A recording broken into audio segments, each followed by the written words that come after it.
Hey, I'm so sorry I'm late. I hope you can hear me okay.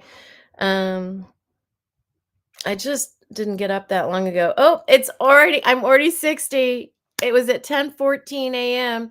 that I turned 60. It was 7:14 a.m. when I was born in Mountain View, California in 1965. So it's already done. I'm already 60. Voila. This is me at 60. Um, they said that daylight savings time was going the same back in 1965 as it is today, but it's not daylight savings time right now, is it? Or I guess it still is daylight savings time, and it's gonna fall back, right? And it happens after my birthday. Okay, so it is daylight savings time, and it was in 1965. That's how I know it's exactly 3 hours, 14. It's 7:14. Well, now it's what is it? 7:19 a.m. in California, in Mountain View, California. 10:19 here. So I'm 60 years old, guys. I can't even believe I'm 60. I never even imagined what my life would be like at age 60. 60 always seems so old. It seems so far in the distant future. Let me make sure you can hear me okay. I'm sure you can, but let me just pull up YouTube and just make sure, that I'm not like talking. I mean, I always am talking to myself, but you never know. I just want to make sure it's coming through. Oh, I got Donald Trump all over my feed. Okay, view your channel. It says live, and I click on it, and woo, yeah, there I am. Okay, I'm gonna just shut it down. I don't need to listen. This is the daylight. I don't know. Maybe I need a little more light. Let's see. Is that better? Yeah, it's a little better. Um, I got my coffee. I set my alarm for 9:30 this morning, thinking, "Oh yeah, it's just in case I need it." I did. I was still in bed. And then when I get up, I've got a lot of things to do. I got 6 animals, gotta feed. The kitties had run out of food, so they're like meowing, and I have to feed them, and then I gotta feed the dogs, and it's just a whole number of things that need doing in the morning. Dean is a very messy guy overnight, always is. And I gotta tidy up. I gotta get everything in order, and then I have a whole supply of food that I brought upstairs in a like a garbage bag. Actually, one of my garbage bags. Don't really have a kitchen here on the second floor. This actually used to be the kitchen in here. There's some cabinets over here. It's boxes, so I'm like not wanting to really show you too much, but this used to be the kitchen on the upstairs level. This house used to be a duplex, and when my great grandpa built this house in 1900, and when my um, I guess in 1900, my grandpa was 7 years old and must have helped him, building. They were builders, the Flanagans and Wellsville, and my grandpa was born in Wellsville, and in that family, they had a lot of money, and of course, being builders, and but great grandpa, his name was James Flanagan, wanted a new start for his son and his family. And where is this coming from? Oh, I have it in this pocket here. Sorry, this is my phone. Oh, that's Dean's insurance company calling. I don't know why. I'll have to call them back later. I should put it on silent, shouldn't I? Because this is my birthday and I deserve a moment, right? Okay. Yeah, so my they were builders and they had money, but James, my great grandfather, got a woman pregnant, a 21-year-old woman pregnant. He was 17 years old, and that was really taboo back then when you were Catholic. They were Catholics, and over in Wellsville, they like to use the word bastard a lot. And, my grandpa, whose name was Bernard, he wasn't a bastard. He was born in wedlock. He married this girl, her name is was Catherine, my great grandmother. I guess he was, yeah, I don't know. I think he was 17 and she was 20, and she was 21 when she gave birth, and he was he 18? I don't know if he was 18 when my grandpa was born, but it was a real taboo thing, and our family, I'm sure they were like horrified, and and he never lived it down in Wellsville, and he wanted a new start. And a priest, he went in, James, I'm talking about my great grandfather, was, urged to go into confession. And, in the little confession booth, they had like, they taught a lot of, they still do teach a lot of Catholics a lot of things. I went into the confession booth as an adult, and when I was living in Philadelphia, and I was horrified. This, yeah, I won't tell you what church, what town, but it was a priest who wanted me to buy. He said, "Go and purchase the child edition," because I needed to learn Catholicism. I was a Buddhist, and I didn't know anything about Catholicism. I was staying at the homeless shelter in Norristown, and um, I was born into Catholicism, obviously, but I didn't know. I mean, I knew, I went through communion, right, and did all that stuff, but that doesn't mean that you know everything. And I needed to kind of have a review as an adult. And I went into, I'm trying to do everything. My mother never let me go into confession. She didn't believe in it. And yeah, to get first communion, yeah, first communion is what it's called, not communion, it's first communion. In order for me to get first communion, I had to go to confession. That was like a required thing. And I just did the minimum. So I would, um, qualify for first communion and do that. So I never really had that experience growing up, and thank goodness, because my mother, I think she had a really bad experience or something, and that's why she was trying to protect me and my brother. Um, but anyway, as an adult, I went into confession, and uh, just to try it out, see what the hell what was up with that. And this priest was like, "Yeah, make sure you get the child version." Like, I'm like, "Okay, so I need to learn this stuff, okay." And he's like, "Don't get the adult version. No, get the child version." Because I had told him my history with sexual abuse, and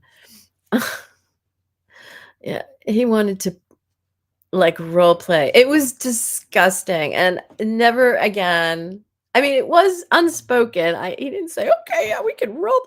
He was just insinuating, "Okay, yeah, get the child version. Yeah. Yeah, we can go through that." Yeah. It was just, he was very suggestive. I guess he thought I was up for it just because of my history I was shocked. I was like, "Oh my God, this is what my mother was talking about." A lot of stuff happens in the confession booth in the Catholic Church, the Roman Catholic Church. I mean, I'm sure it's not everybody, but it happened. I mean, apparently my mother had some really bad experiences. And yeah, that was my first experience, and I couldn't believe it. I was like, my mother was right. Never went back, never bought that book ever. It was disgusting. I mean, I'm sorry, but if you want to have fun, okay. If you have got shit to work out, okay, great, do it on your own time. But don't use the Catholic Church and the confession booth, and don't use the SGI organization for to get all your jollies off, okay. Like, it happens in many, or all organizations. Probably the CIA has infected the world, and we live in a horrible, disgusting world. And everybody has the facade, "Oh, we want world peace on earth." And meanwhile, their leaders are um recruiting young underage boys, girls, whatever. They start underage. "Okay, Lily." She's Lily. Okay, I know you're just trying to be yourself, but I got wires under here. Lily was just, okay, I guess gotta put these wires out of her way. "Okay, Lily, it's okay. You can lay down now. Okay." You can lay down now. Yeah. Um, yeah, it's just, you know,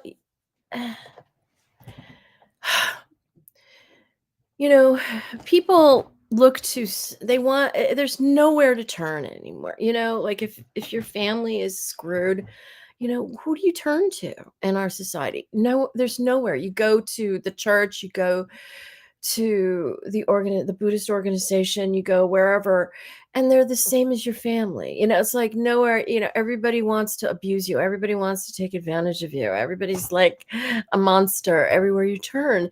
And that shouldn't be. There should be a place where you're safe. If our organizations are not safe, I mean, screw it. I mean, it's like our world is done. Even our government. I mean, look at the White House. Look at our the Trump administration. It was bad before. I know it was, but at least Biden, was an okay guy. I mean, he was. I know he had. I wouldn't call him a saint, but he certainly was a decent guy, and he cared, and he had he had a certain type of integrity. I mean, I know he wasn't a perfect man. I mean, he was a lifetime politician, a career politician. I mean, how good could he be, right? I mean, but he was as decent as a career politician comes, okay? As career politician, I mean, that's not a leader. I know. I mean, I really like Biden. I'm sad that he didn't get to serve in his more youthful, at a younger age. I mean, if Obama hadn't been in the way, I mean, that would have been the perfect time for Biden. I'm sure Obama feels guilty to this day about that. He hogged up 8 years when Biden could have, been the president, and at, when he was still, there wouldn't have been any issues with his, you know, getting overtired at a debate and not performing well. I mean, because Obama, hogged up the airwaves. Poor Biden didn't get to fulfill his complete prophecy. I mean, he was vice president all that time, and he operated through Obama to some extent. He was the senior statesman. He had a lot of wisdom. He had a lot of experience that Obama greatly benefited from, and he can't deny that. Yeah, it's sad. I don't care about Hillary. Hillary, she had her time, and I don't really give a shit about her. She abused me when I was a child, and she never deserved the title first woman president. So as far as I'm concerned, her career is done. And if she thinks she's gonna like reactivate herself, no, no, you're done, Hillary. You chose to do what you did to me. What year was it? I think it was 1970. Was it 5? I don't know. The year they got married. I can look it up right now. The year they got married. They got married, I don't know, was it October of that year? They came over, like, I used to have it all figured out, but I don't know. It was the year they got married. When did Hillary and Bill get married? Yeah, I'm sure Google knows what I mean. October 11th, 1975. 1975. Yeah, that was quite a year for me.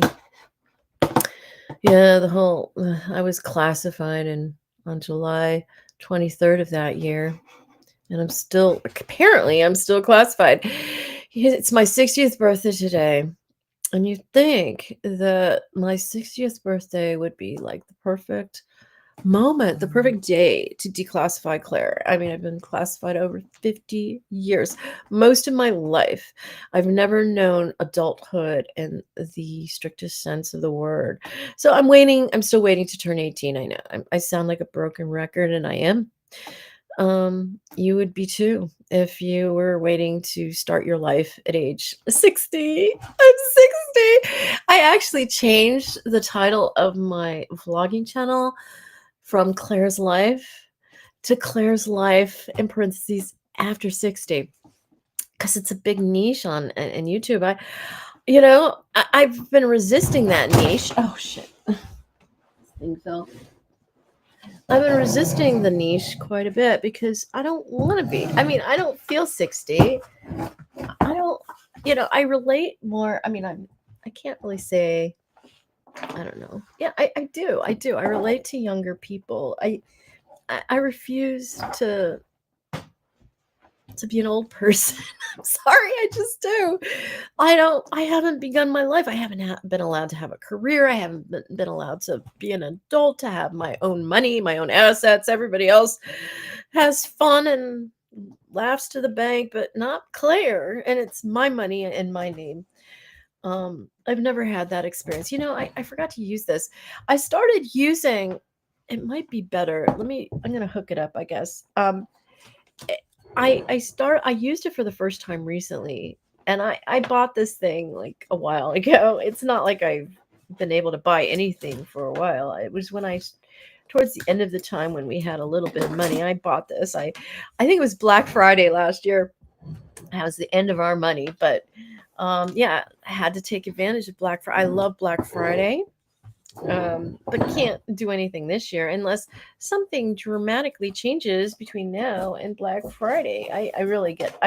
My mother never shopped Black Friday. I never knew about Black Friday growing up. I don't know why, because my mother she loved bargains.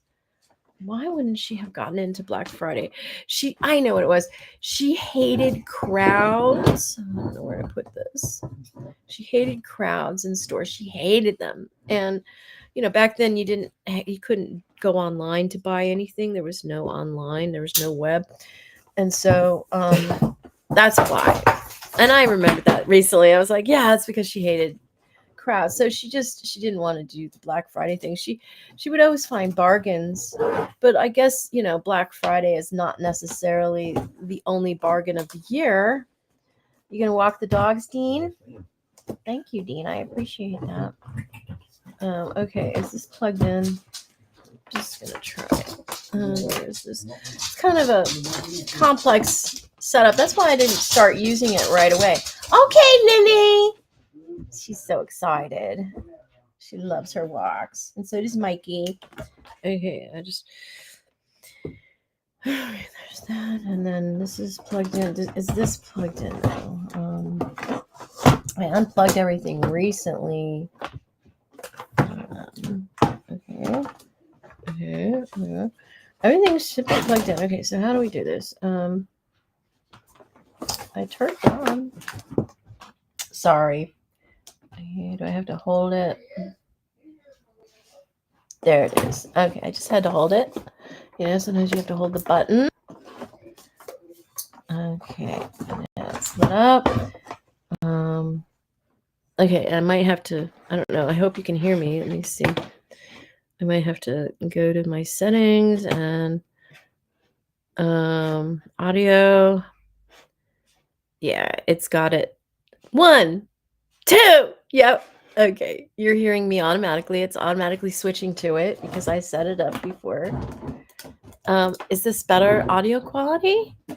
I guess I'll find out when I listen to it. Nobody's watching right now, so I mean, if anyone watches, it'll be later. What is this? I don't know.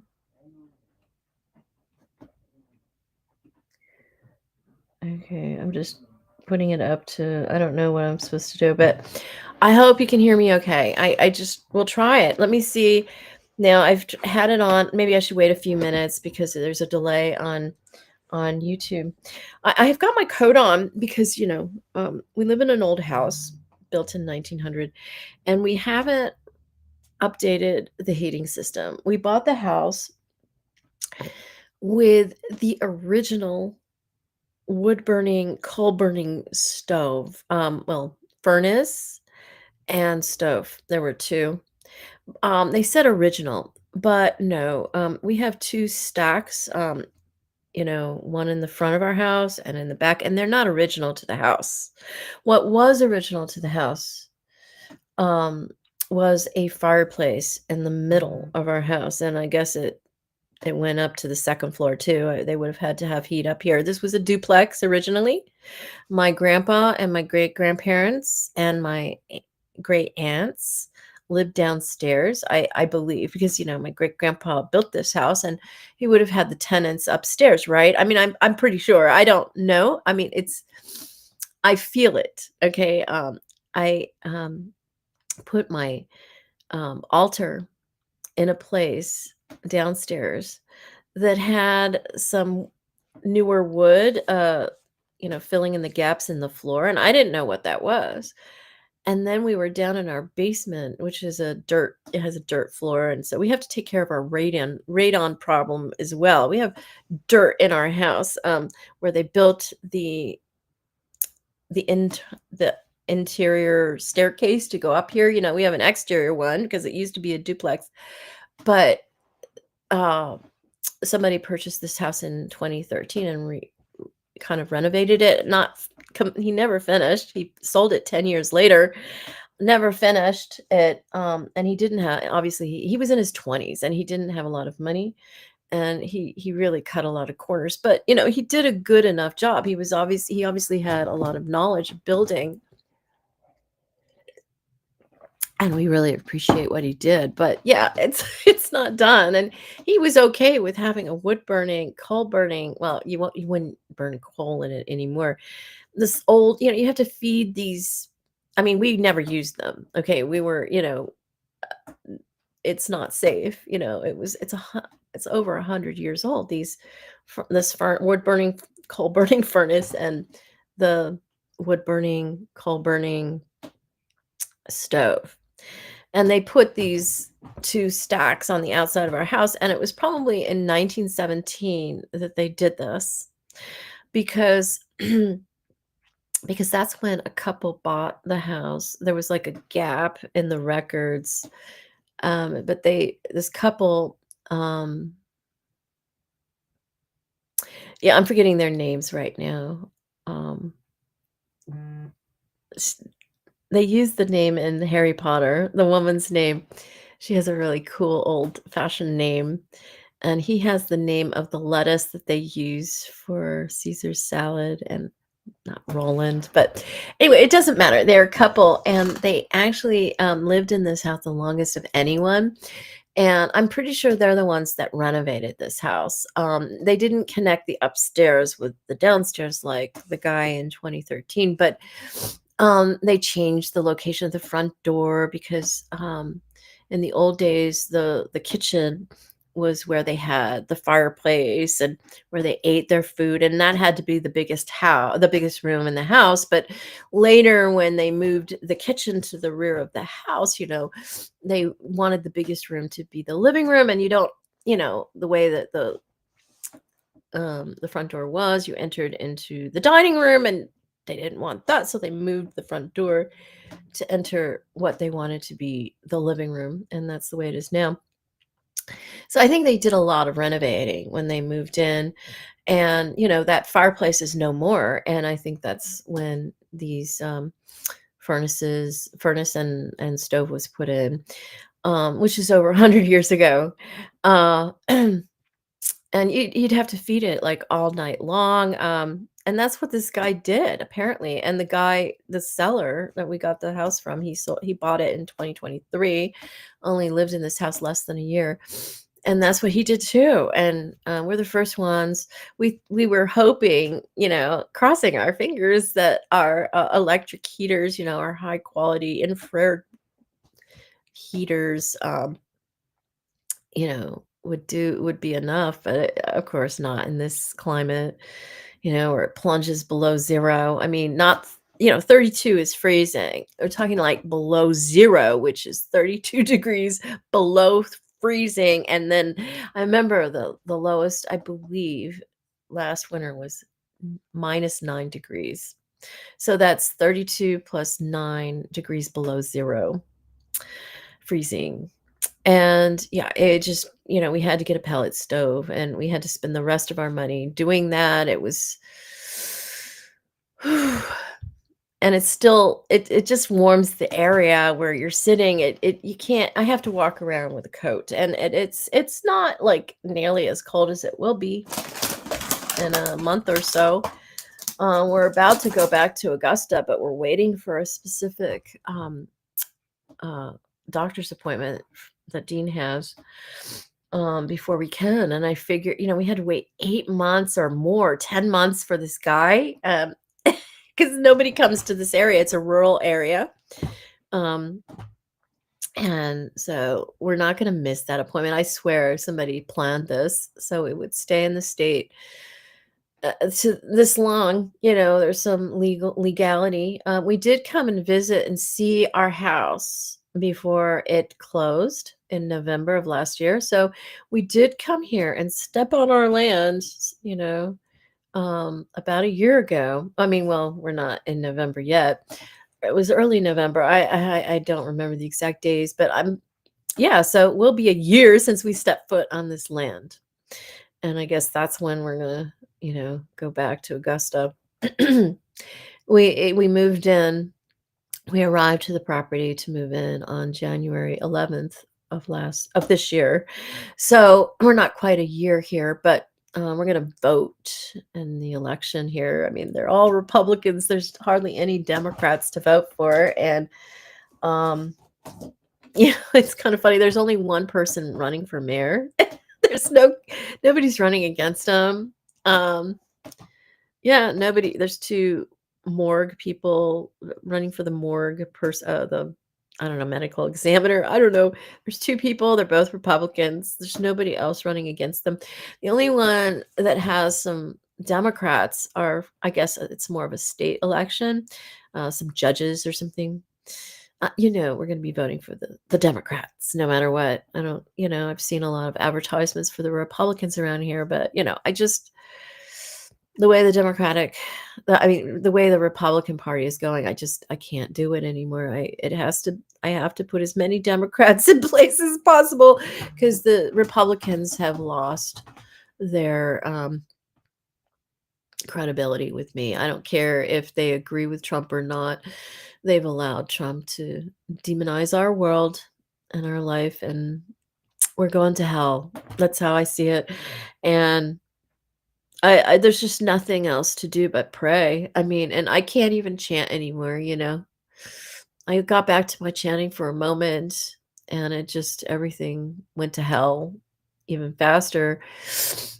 We don't want that. I don't want to negate myself and not have a life. I don't want everything. I don't want to self-destruct. So, I mean, even though life is going to hell, at least I'm not, at least I'm okay. And so that's why I had to stop chanting. It was a good experiment. I got my old Gohanzon back. I do have my exact same Gohanzon I had in 1994 that my brand new husband then, Ron Goldman, chanted to, and others chanted to it too. And you know who you are. I have that same Gohanzon back. It was the first Gohanzon I had traded in what we called the Nikken Gohanzon for the new SGI Gohanzon, or Nichikan as we called it back then. Nowadays it's the SGI Gohanzon. It's like people in the SGI act like if you even speak priesthood names that you're somehow part of the temple, or you're a sinner or something. I mean, that's what we used to call it, the Nichikan Gohanzon. I mean, we used to call it that. We didn't yet call it the SGI Gohanzon. Back then, we weren't even known as the SGI yet. We were the NSA, and then we were forced to change our name to SGI and SGI USA, but it was still really new. We were still in our minds. We were still NSA, and it was the Nikken Gohanzon. He had all our Gohanzons were inscribed by priests, and they still are. All Gohanzons are. They're inscribed by a Nichiren Shoshu priest. Let's be honest. Let's not pretend. It's the truth. Yes, Nichikan. And by the way, the 26th high priest Nichikan did not inscribe that Gohanzon. Okay, it's not the truth. That's just the cover story. They had to figure out some story like, okay, we got to find a reformist priest in Nichiren Shoshu history that's not involved in this priesthood issue and say that he inscribed it for some purpose that's really honorable, and then we'll just white out, make it, an all general gohanzon for everybody, not just for that purpose. And I know the temple was really upset about them whiting out. They said they whited it out. They didn't. Okay, SGI did not. It was not inscribed by Nichikan, the 26th high priest. No, it was inscribed. The one that we chant to today was inscribed by a student priest who didn't know how to inscribe Gohanzon, who was under the direction of High Priest Natatsu, who is actually Daddy, who is Josei Toda, who was me in my past life. I know, so wild and crazy. I know, shocking. But it's the truth, until, I guess SGI doesn't think the people can handle the truth. So they have to make up some cover story. And, you know, and it's true. People, because they talk about the temple, how they brainwash their people, but the SGI does the exact same thing. I mean, yeah, at least they have the right teachings. They don't follow them, but they do have the correct teachings. They actually own it. The Sokogokai owns the Gosho, which are the writings of Nichiren Daishonin, which, Nichiren Daishonin did not actually, he's a fictional character. It was Blythe Daishonin who wrote this. She was me in my past life too. Nichiren Daishonin didn't actually exist. Okay, he was a fictional character created by her. She was a black woman. I can't call her African American because she's not from Earth. She was, she was from Vega, which is heaven, and she was black. She was black, and she was known as goddess for like eternity, and she wanted to reincarnate eventually as me. She didn't immediately reincarnate as me. She became Daddy first, who was a tall Japanese blind man with thick glasses, you know, who helped propagate this in Japan. She selected Japan. Everything was strategic and planned down to the last detail, and Daddy had, Daddy had a hand in getting the wood that the Daigohanzan was inscribed into. It's ancient wood, and so it looked legitimate and everything. I mean, it was all staged, okay? And I guess SGI knows enough of the story that they don't feel bad. They're like, oh, Daigo doesn't matter anymore. Yeah, it doesn't. I'm the Daigo Hanzan, is how I see it. That's how Daddy sees it. It's how, yeah, the Daigo Hanzan is living and breathing. But SGI just throws me away. Like they threw away the actual scroll. Well, it's not a scroll. It was a wooden, what do you call it? It was carved in wood. Slab. It was, it's in New York City now. It's in Flushing. I told the priesthood where it is, and that's why High Priest Neekin, my grandpa, retired and went to Flushing, and took up a fake identity and was the priest over in Flushing. It's still there. They have a really good security system there, intentionally, because that's the Daigo Hanzan, what is supposed to be the Daigo Hanzan. I mean, there's really no Daigo Hanzan, Nichiren Daishonin was a fictional character, and it's what a beautiful piece of literature the writings of Nichiren Daishonin are, that teach us the principles. It's written, if you want the truth, written by the hand of God, not just by men and who heard from somebody else who heard from somebody else. No, I mean, that's the Bible, right? The writings of Nichiren Daishonin are the true Bible and the truth, and nothing but the truth, and written by the hand of God herself, if you want to know. And I have a YouTube channel called Buddhism is the Truth. I created it not so long ago, and I started with this AI stuff, but I couldn't afford all the AI tools I needed to keep it going, and it's kind of stalled right now. I have so many ideas. I just don't always have the resources to get them going. And and of course my ideas don't always nobody knows about me. Nobody, I can't it takes a lot of money to put yourself out there, and and it takes a lot of support. You can't just be a one woman show and expect people to discover you. I mean, it takes a lot of you need a lot of support, and I've never had that, and intentionally so, because they're keeping me top secret. Why? Because a lot of people benefit from me being top secret. A lot of people get payouts and money. SGI gets a lot of money. A lot of people get a lot of money, and they want to just keep me under wraps and pretend Daisaku Ikeda is eternal, and keep him going throughout eternity, and we don't need Claire.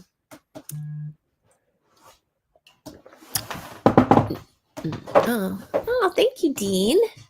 Got some fall leaf color here, and thank you. This is from our yard. The smell.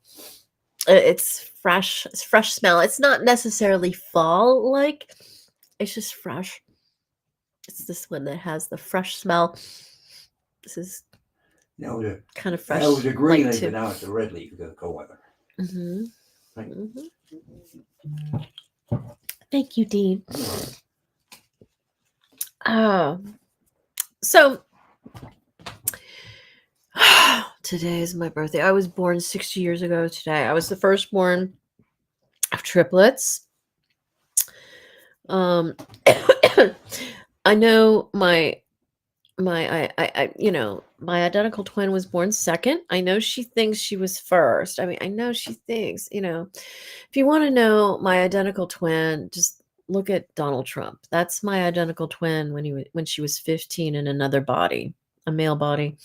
That's my twin, unfortunately. And I'm so glad I was separated at birth from her, because I would never be able to deal with a person like that. It would have changed who I am. I don't know. I don't know what would have happened. What she would have just hogged all the airwaves, and everybody in her family had to cater to her. She was growing up. She was ill at birth. I know she thinks she was the biggest baby. She was. Okay, I was the firstborn. I was not the smallest baby. I was petite. I was the identical twin that was the smaller one, but I was normal and I was healthy. Okay. And that's why I was first, because the abnormal baby is too scared to do anything. Okay. And the normal, healthy baby has to take the lead in the womb. Okay. I'm the reason why everybody survived in the womb. And I remember it too. I remember it. No, we wouldn't have survived without me. I was determined that we survive. My mother was injected with heroin. She drank hard liquor. Gin was her favorite, but the heroin every Freaky Friday is what killed us. I mean, it almost killed us. I mean, we did die. I know we did. I remember when we did, and we came back, but I was determined. And our the thirdborn we were triplets. Thirdborn was my ex-husband. Yes, I ended up marrying my triplet in 1985. I won't go into his name. And he was so small. He just, he fit like I understand he just like Hey, Lily, what's the matter? If your brothers and sisters don't be barking at you. Lily, what's the matter? Be nice to the babies. I hate it when Lily gets like a bully. Stop that. You be nice to the kitties. The kitties they're not hurting you. Okay, take your... You walking down the hall. You leave the kitties alone. Okay, you leave them alone. They're nice. They're not hurting you. Okay, she's always so sorry. It's okay, but just don't do it again, okay? Wow.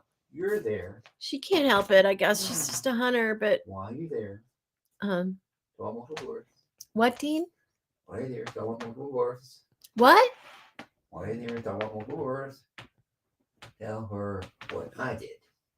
What are you talking about? I came out feet first. And then nurse. Oh, you're talking about yourself, Dean. It's my birthday, Dean. It's not your birthday. Out of there, okay? Out there, how I did. Okay, Dean is a twin as well. We're both twins. I'm a triplet and twin. And he was the firstborn twin as well. Now, his mother swapped them on paper. And, his mother, I know it's kind of complicated. My mother-in-law and I did not get along at all. It was just horrible. She's like a dictator, slave master, and I don't do well with dictators and slave masters. And that was my twin in a woman's body, another woman's body, and that was Dean's mother. And of course, she would switch, she would start treating the firstborn. Okay, nature labeled you. Dean has one crown on his scalp, and his identical twin brother Dennis has two crowns on his scalp, and that's how you could tell the babies apart. But Alda, Dean's mother, decided that she wanted to be in total domination of the firstborn, and she couldn't dominate Dean like that. So she could dominate the secondborn, less functional twin a lot better, Dennis. So she started to pretend he was the firstborn and Dean was the secondborn. Dean, the firstborn was named Dennis. So Dean's name used to be Dennis. Down to the nursery. What, Dean? She went to the nursery, and when I says Dean, took Dean off my wrist and put Dennis on me. You didn't have wristbands anymore. I mean, I was saying that she switched the wristbands, but you could tell the difference between you two because one had one crown, that was the firstborn, and the secondborn had two crowns. It was easy. You looked identical. They really did when they were babies like that, and toddlers, they looked so alike. And then at a certain point, it became clear that Dennis, the original Dean, had a longer chin, right? Didn't he? Yours was not as long as his. And I really do think that their mother gave Dennis more milk than Dean. Dean is the huskier one, but Dennis grew taller. But he's not as husky.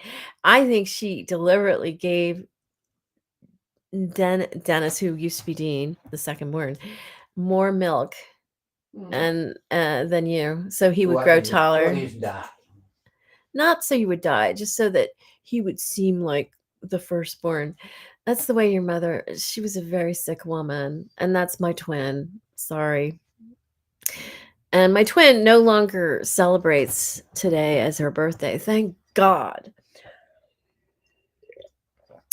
Our triplet brother never did. He was given a fake birthday of December 1st. If you look at the numbers, 10, today is October 21st. That's 1021. They just switch. This is what Daddy does. Daddy likes numbers. I guess he's into numerology. He's into astrology. He's into all this stuff. So he took the 21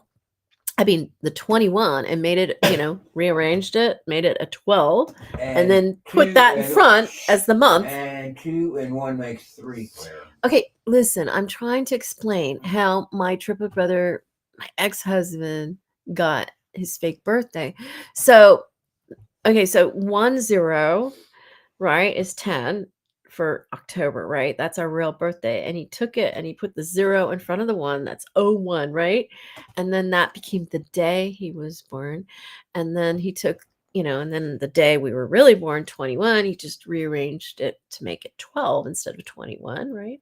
And he made that the month. So 12/01, December 1st. My ex-husband triplet brother grew up as that is his birthday, and as a result, he grew up as a Sagittarius, which is really interesting because he is like a Sagittarius. It was a really good experiment.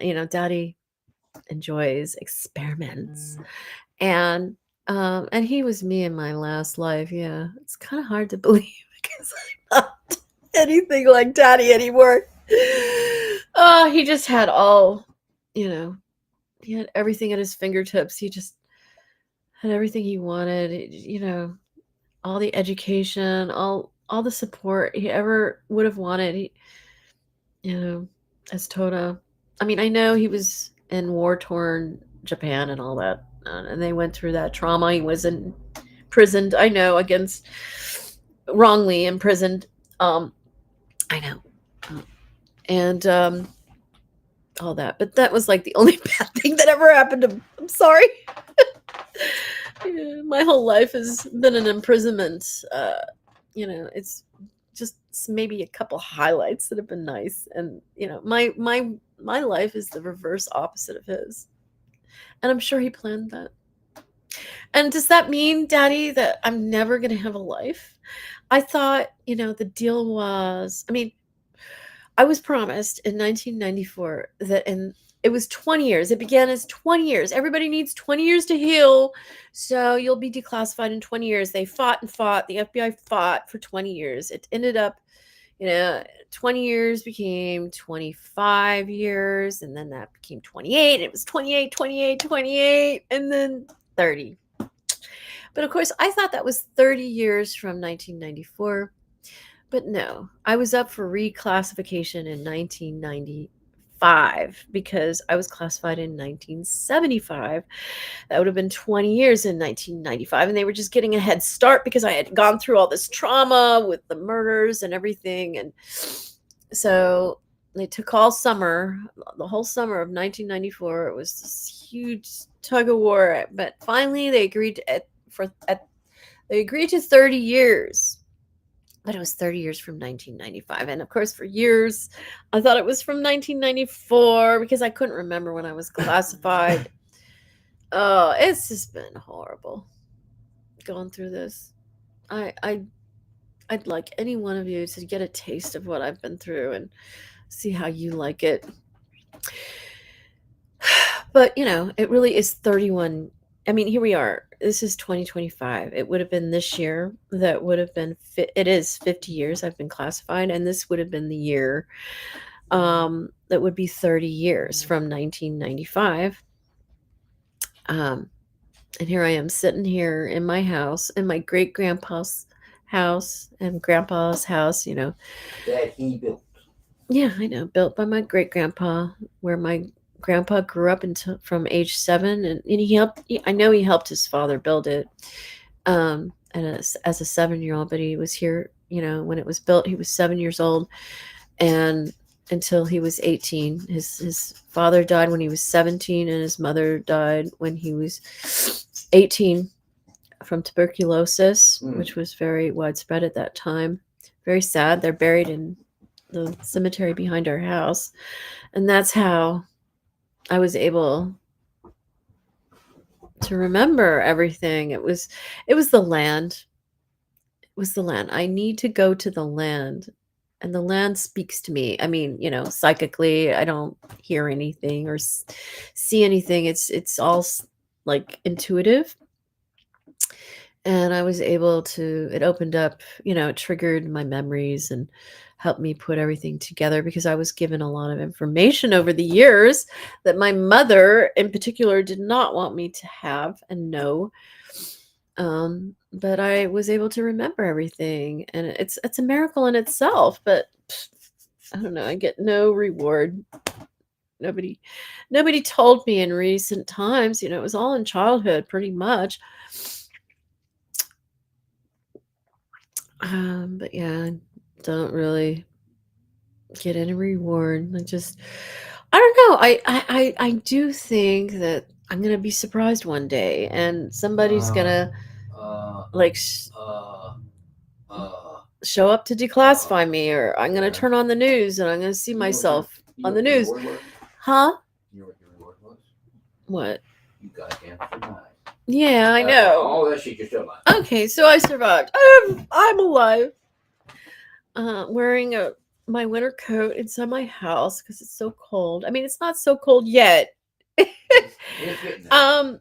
Yeah, it's getting chilly. It's October 21st, 2025. Let's see what the temperature is. Let me just kind of gonna look at. I don't know. I hope this is okay. I don't want to mess up. Oh, I hope you're okay. It says 54 degrees right now. It's Okay. 54 degrees. Yeah, I'm still on. Okay, I'm not messing anything up. And it looks like it's it's only going up to 54 degrees today.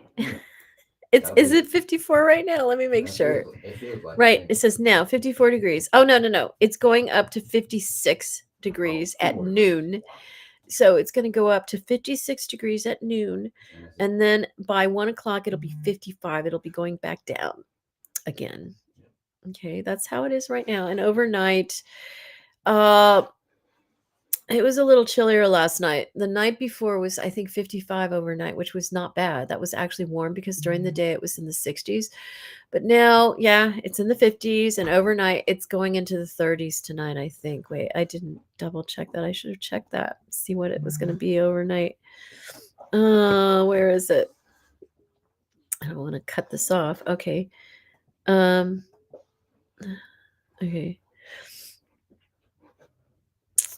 Today, it's going to be 37 overnight. But then it'll go up to 42 overnight. Going into Wednesday, 40, 38, 36, 35, 34. Ooh, we're going down to 29 degrees. That's below freezing on Monday into Tuesday. Yeah, we're dipping below freezing for the first time. Yeah. And that will be okay, so it's 21st, 2nd, 3rd, 4th, 5th, 6th, 7th, 8th, 9th. Is that right? Yeah, going into October 29th. Like, yeah, well, actually it's okay, wait, 21, 2, 4, 5, 6, 7. The Monday, October 27th into Tuesday, October 28th. It's 29 degrees overnight, below freezing. Yeah, but we can't leave yet, and we're not gonna have money to leave for a while. And we have, we got 10 bags of pellets, wood pellets, for our pellet stove. Oops, I'm putting the wrong thing up here. I hope I haven't cut anybody off here. Okay, we're still good. Okay, I'm gonna get rid of that. Let's see. Okay. All right. Yeah, we have enough. We've already used, have we used one bag or 2 bags, Dean, of the 10 we got the other day? Is it one bag? Just the open bag, the one that was opened, ripped open? I'll go right there and see. Well, don't, I okay. have them covered by the plastic tarps. Should be enough. Right, but I mean, see how many we're okay though. I think we've only used the there was one that ripped open a little bit, and we used that one first.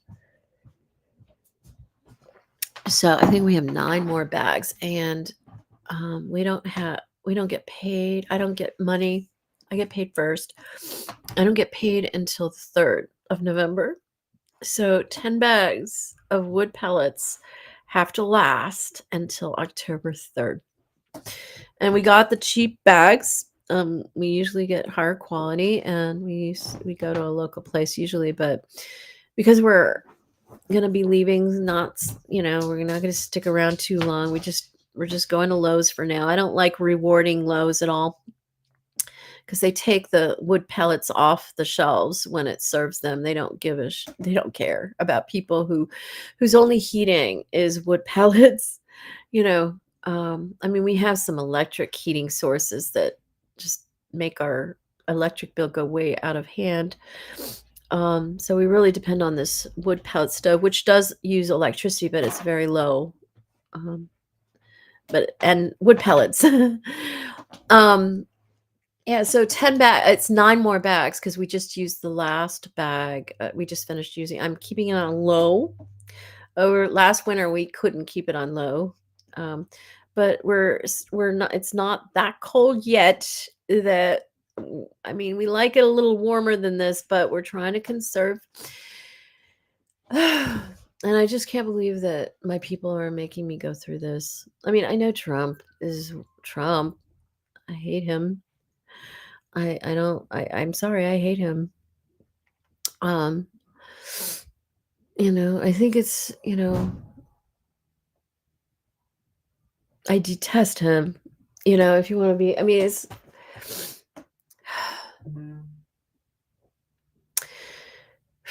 I would never, when I say I hate, it's not like I would ever wish bad upon a person, really. I just want them to leave me the hell alone and leave everybody else alone. Be separated from society. That's what I want. I don't wish harm to anyone. I just want them to stop harming people, me, and just get away.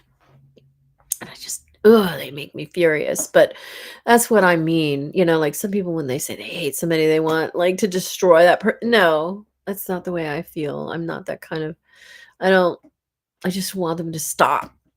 I just want them to be separated from society, stopped.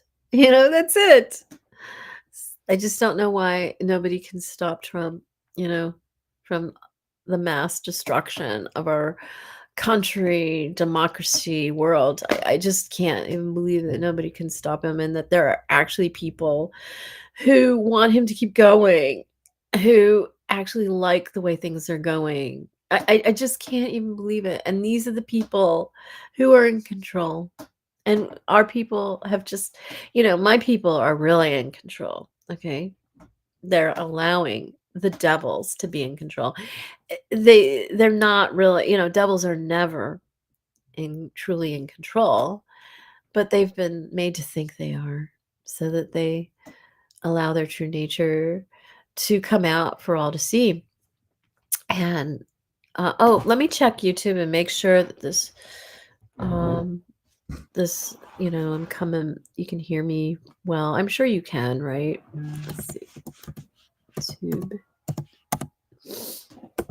Um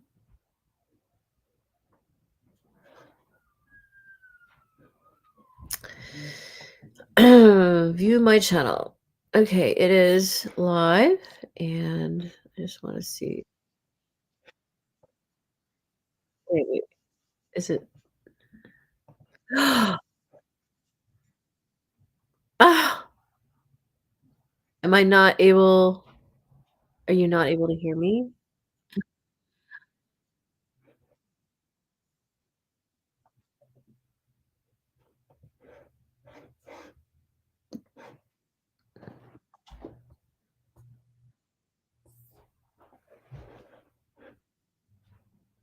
I hope you're able to let me see.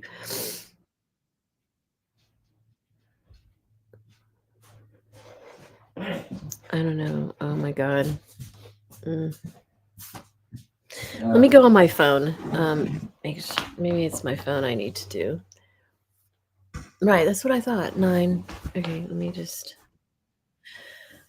Oh, I'll be really upset. Well, it doesn't matter. Nobody's watching. Nobody cares anyway. Mm,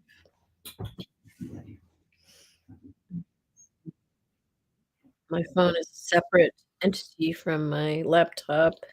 Okay.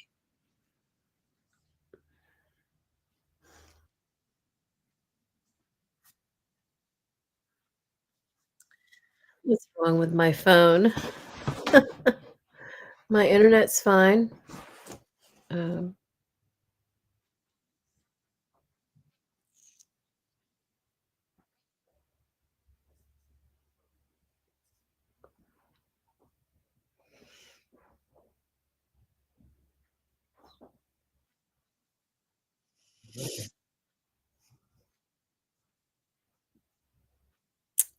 it's really annoying.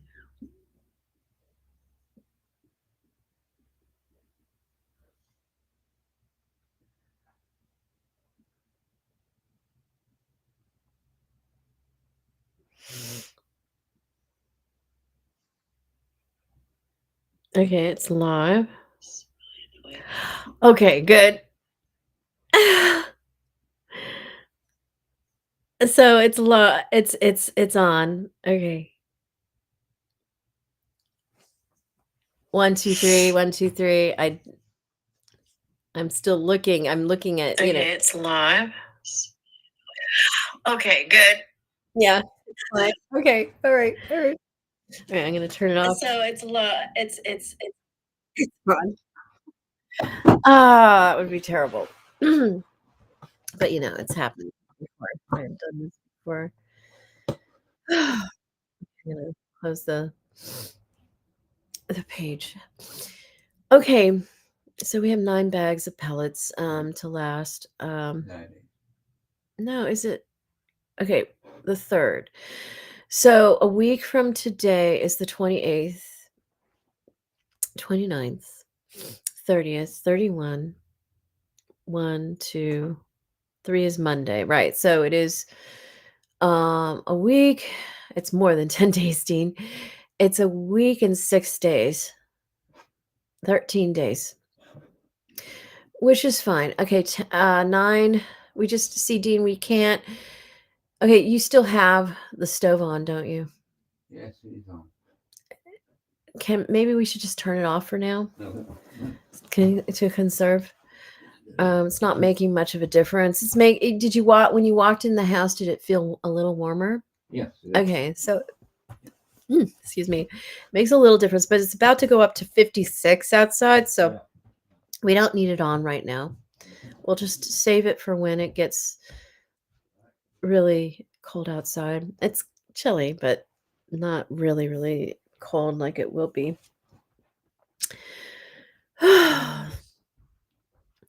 So happy birthday to me. And I know they want me to make this live stream. I don't know. My people, they're the ones in control. It's not these devils. The devils, you know, they love it. It's like a playground for them right now. You know, they're like children. They're like little ridiculous, you know, children. They're just ridiculous if you let them be, right? I mean, you can trick. I mean, I'm not saying that all children are that ignorant. I'm just saying that, you know, to teach a child a lesson, you got to let them uh like enjoy their folly for a little moment, to teach them why it's folly and why it's ridiculous, you know. And that's what my people are doing. And I just I don't know. I'm operating blind. I don't know when the hell this is coming to an end. I just have to sit and watch it. I have to watch Trump go on and watch all these idiots go on and watch the Democrats do nothing. I guess everybody knows there's nothing that can be done and it just has to play out. And in the end, the truth will be revealed, and the truth is, you know, me, and, you know, this is all my money. This is right now, you know, no kings. We don't want any kings. I mean, it's a disaster whenever a man is in total domination like this.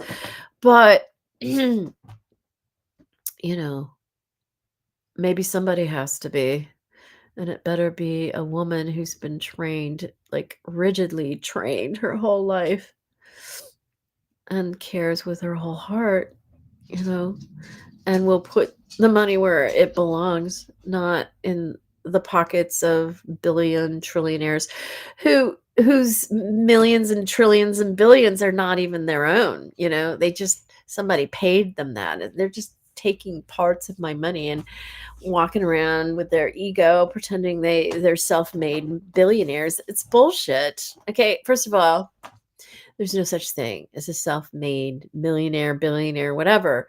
Riches are not self-made. How are riches made? Somebody gives you money, okay? Whether you create a product that somebody funds you, you know, you have to get funding, you have to get money somehow, right? To be able to build a product, service, whatever. Let's say, you know, this self-made bullshit. let's say you have to build something. Okay, so you have to work and somebody has to pay you money. And then you have to take that money and build whatever service, product, whatever it is you want to create.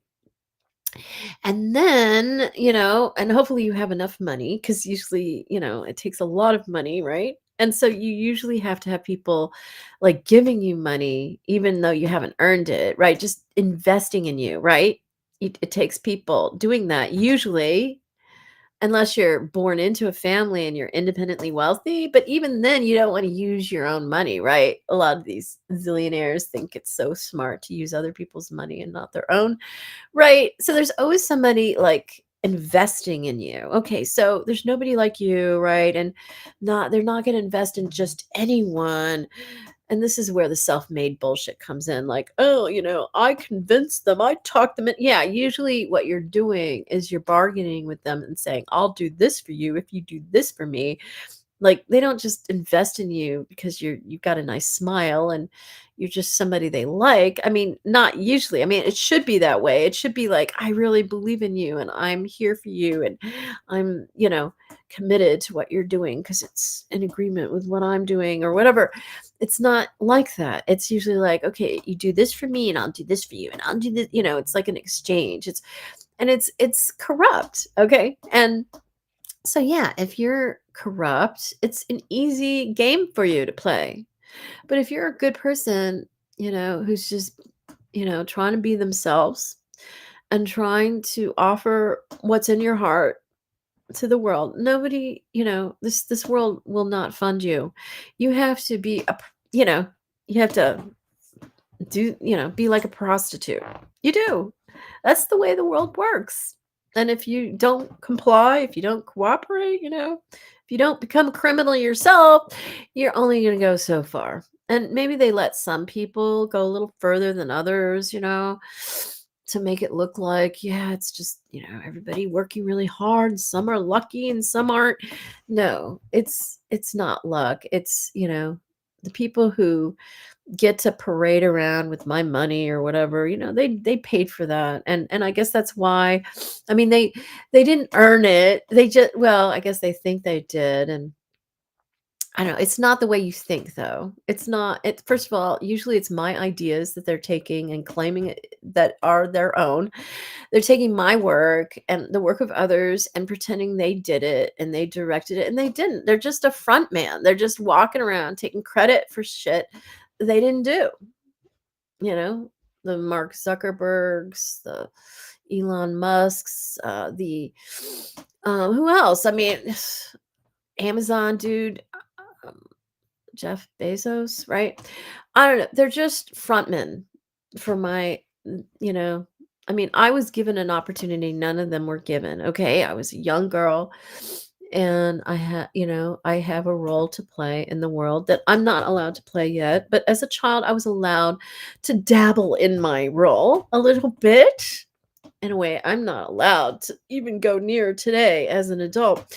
But as a child I was allowed to, because that child had been so traumatized. Vega just had to do something really, really special for her, to make up for all that she was going through. And they spoiled me, and I became queen of the universe as a child, I guess. And the child that I was hated me, hated her future self, because all the pedophiles around her told her that she was better than she would ever be in the future. And so she became like Peter Pan, didn't ever want to grow up. This is what's possible, well, I wasn't from Vega. I was born here, but it was like I was from Vega because, I was allowed to go back and forth and I was allowed all the I got to live other people's lives like I was reincarnated and was an adult, even though I was a child. It was my child psyche and adult bodies. It was all these different people that you see in the world today. I was Madonna. I'm still, she's still around. I was Obama. I'm trying to, I don't know, when the Olsen twins, I think Mary Kate, right? I think Venus, the tennis player. There's so many people I can't even keep track of it. And I might be wrong, but I get little snippets. So I know, I was Michael Jackson. I was all these people.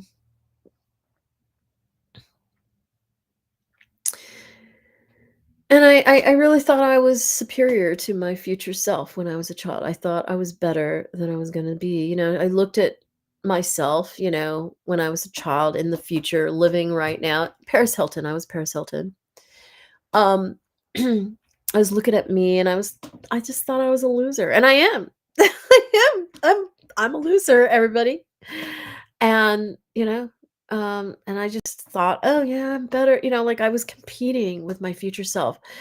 Insanity. That is called insanity, and it was pedophiles that made me think that I was never gonna be all that I could be when I was 8 years old or whatever.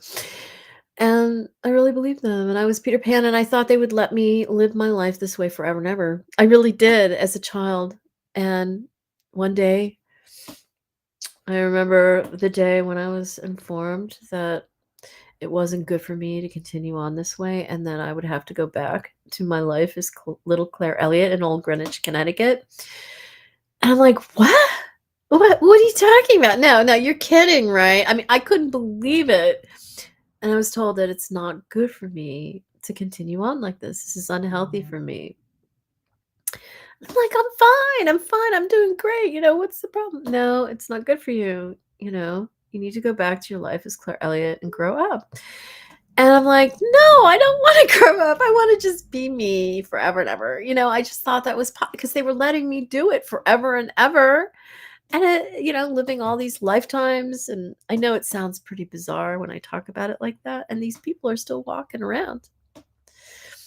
They're 8-year-old me walking around, and they have these glorious careers. Oh, Jennifer Aniston, that's another one.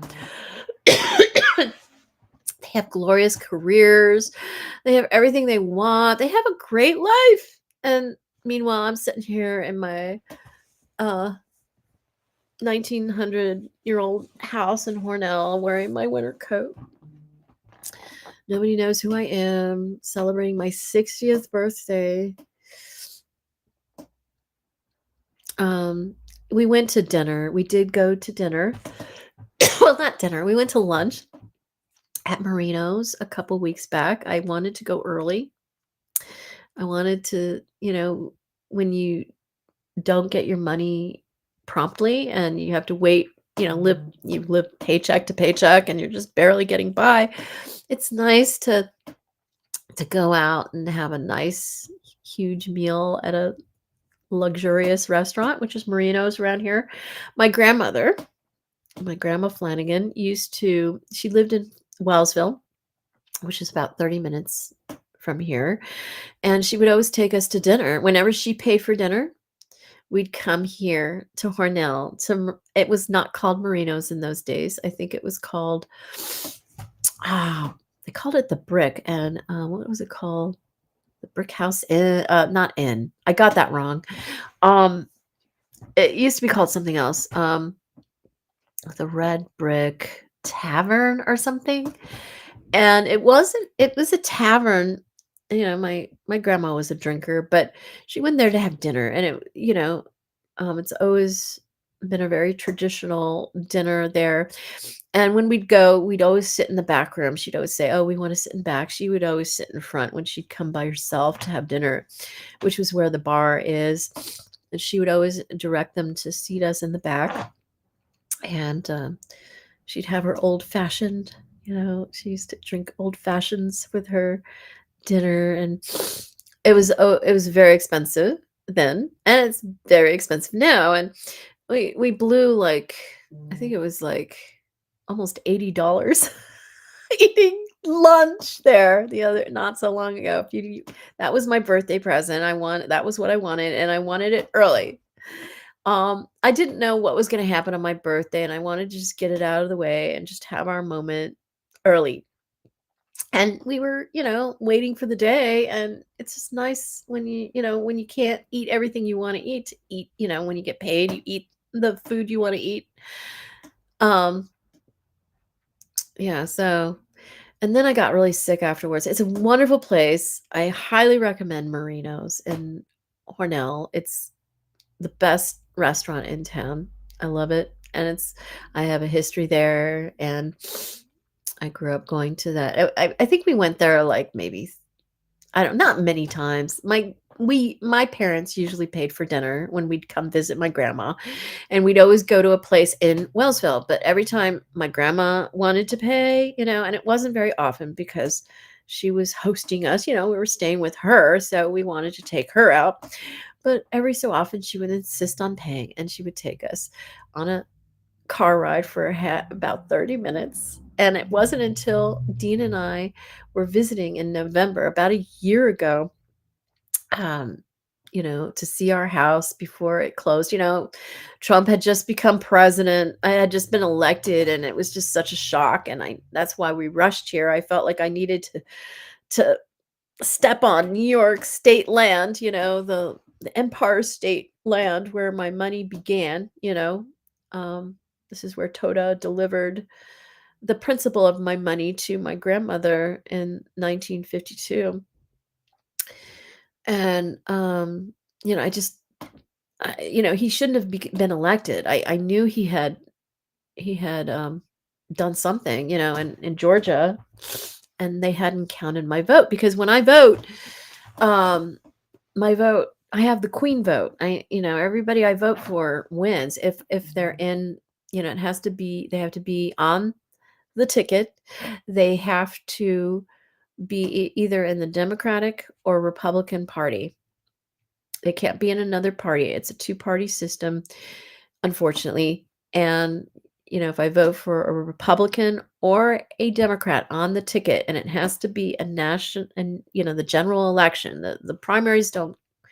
Um, um, Primaries might count, but I'm saying local elections, I don't have that authority. But it's nationwide elections, federal elections, that my vote works that way.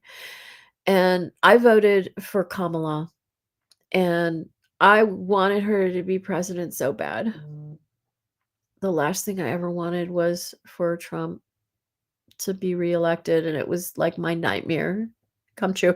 But he was talking about it before it actually happened. He knew he was going to be reelected, because what happened was, and this is something that I realized later, the Democrats broke the rules. It's in the Constitution that you're supposed to have a primary, and you're supposed to go through that whole process. But Biden, he was committed to being president again. He didn't, really feel up to it. I know he didn't. He didn't really feel like it, but he thought he was the only one who could win, and he was right in a sense. And he would have won had the Democrats just left him alone. I mean, yeah, he had a bad night that during the debate. Okay, yeah, he's an older, he had gotten older. He wasn't at his best. Okay. But he is sane. He's always been sane. There's nothing, there is no bad decision he would ever make compared to Trump. Oh my God. Trump is the one that's insane. Biden, yeah, okay, maybe he didn't walk as well. Maybe he had trouble recognizing George Clooney, who I have trouble recognizing sometimes, because he looked like the pictures that they talk about how Biden didn't recognize George Clooney. In those photos, George looks very tan. He almost looks black in those photos. I'm thinking that Biden might not have recognized him because he was more tan than I've ever seen George Clooney. Okay. I mean, and he's always like dyeing his hair, and then he's gray, and then he's got he had dark hair or something. I don't know. He looked completely different to me. He looked like that guy, that tan guy. What's that guy from, like in the old days, from the 70s? What was his name? Oh, I see him in my mind's eye right now. He's like really tan, tall, dark-haired guy who just prided himself on his tan. I'm trying to remember his name. Oh, I can't believe I can't remember his name. Tall, dark-haired, really tan guy. That's who George Clooney looked like in the photo. I don't know. Let's see. I mean, let's just see if we can get that on the screen. George Clooney and Biden in 2024, wasn't it? It was like in the spring.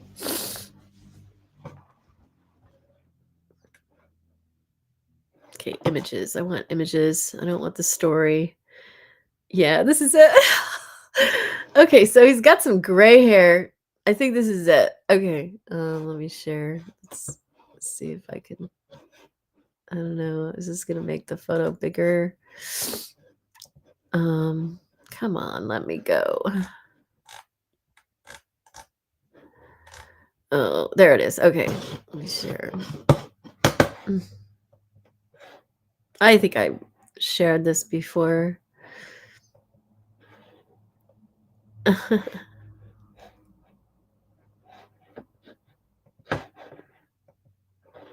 Look at how dark he is. Okay, yeah, he had some gray. I was thinking he had dyed his hair already.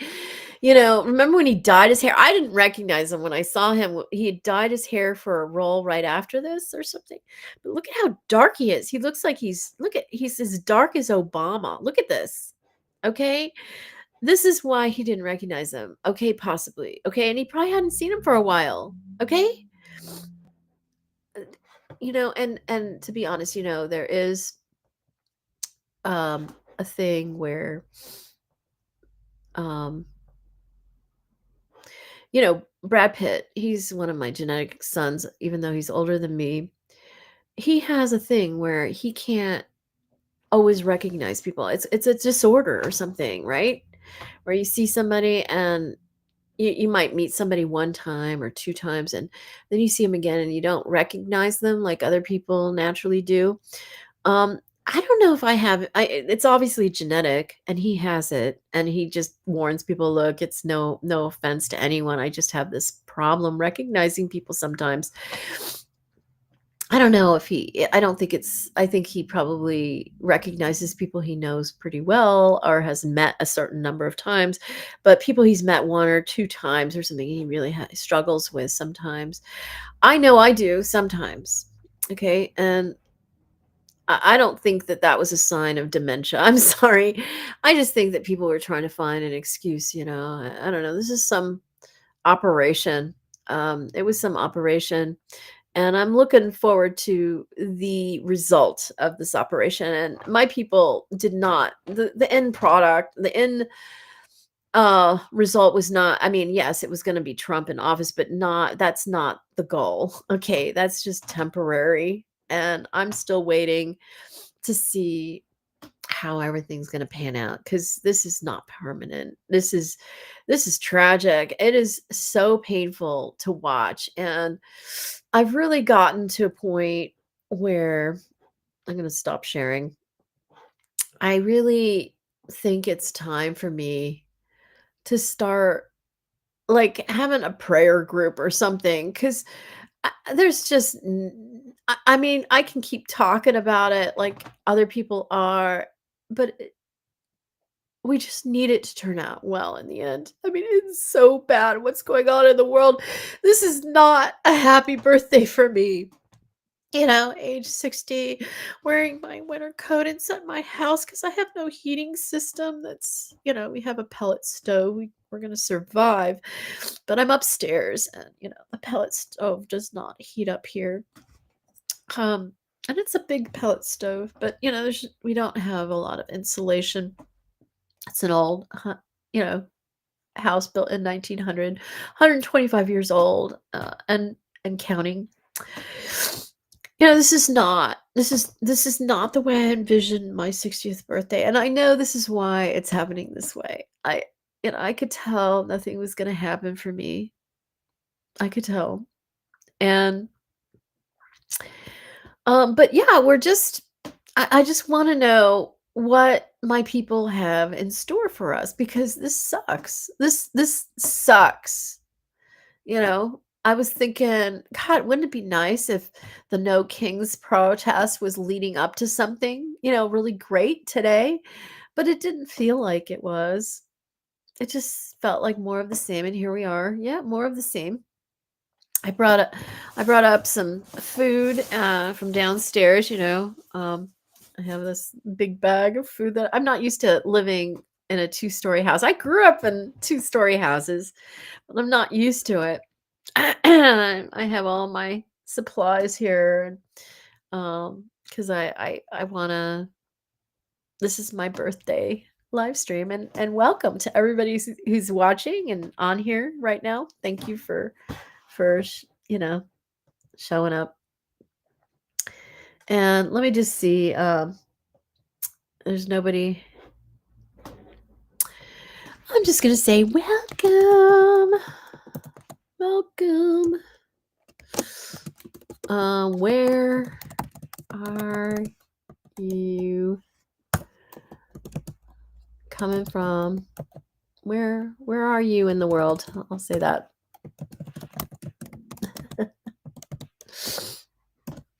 Where are you in the world? Let us know here in the chat.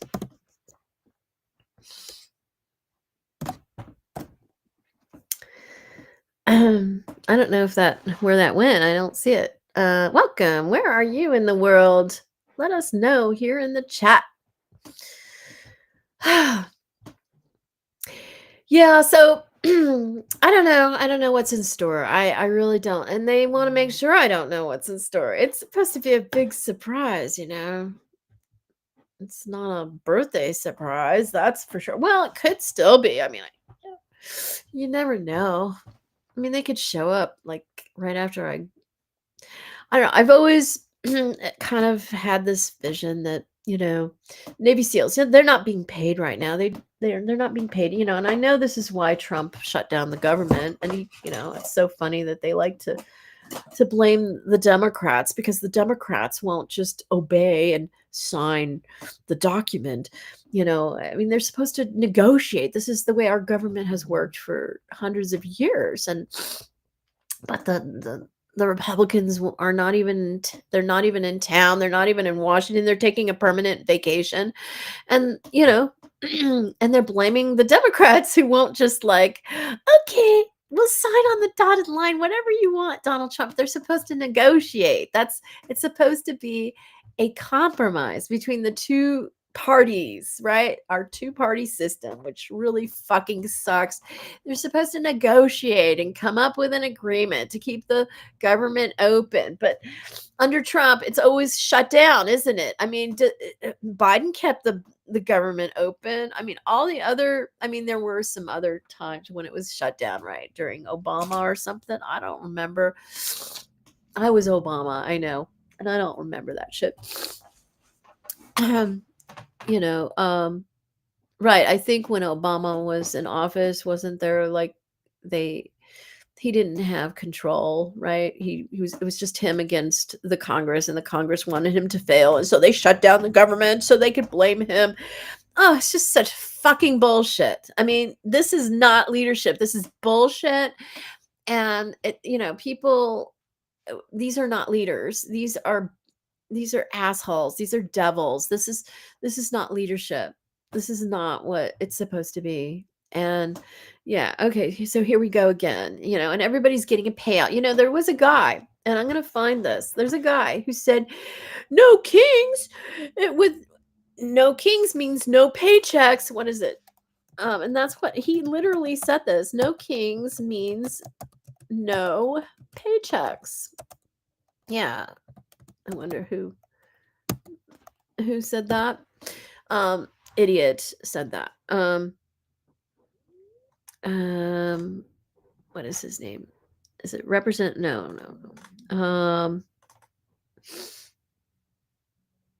I can't find him. I would think it would come right up.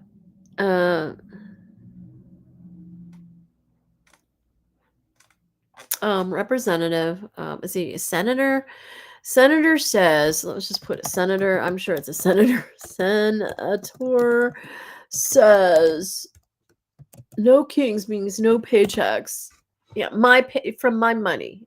He just revealed what I know to be the case, that everybody's getting my money. Trump pays everybody off. This is why he has this allegiance with the Republicans. They all get paid my money. Rejects funding. Yeah, Senate rejects funding deal again. Yeah, this is the latest. I guess I should share this. I can't find it, but let's see here. Let's look at USA Today and I'll share this. Share.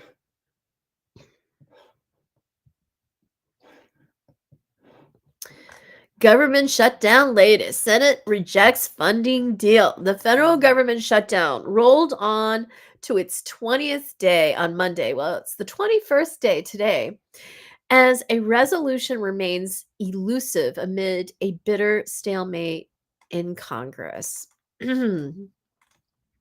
Washington. The Senate failed for the 11th time. Let's see. Okay, you're seeing this. Let me make it bigger for you. I'm sorry. What's this do? It doesn't really.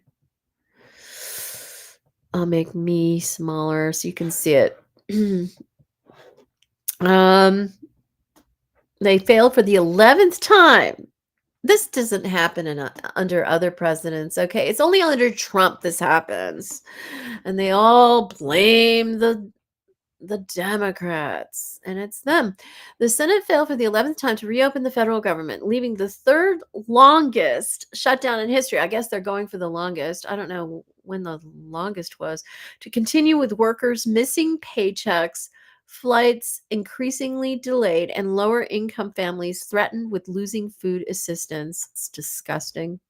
Multiple Democrats have joined Republicans in voting to approve a House-passed bill to fund the government through November 21st. But the GOP needs another 5 Democrats to join them to overcome a 60-vote threshold to send the legislation to President Donald Trump. Most Democrats continue to push for the reversal of health care cuts. Yeah, all these people are going to be paying double, triple, quadruple what they're supposed to be paying because they don't want to fund the Affordable Care Act, Obamacare. They just don't give a shit about anybody but themselves. They don't need help with their insurance. They can afford their insurance premiums. Screw everybody else. Survival of the fittest. Just go and die on the curb. We don't give a fuck. Most Democrats continue to push for the reversal of healthcare cuts. Well, Republicans say they can discuss that only after the government reopens. Ugh, it's the Republicans saying that are shutting down the government. Let's be clear. They're trying to blame the Democrats. They're trying to frame it so, oh, well, if you just like blindly sign off on this, then we can talk about it. Yeah, if they ever agree to talk about it. They're just saying that so they'll sign on the dotted line.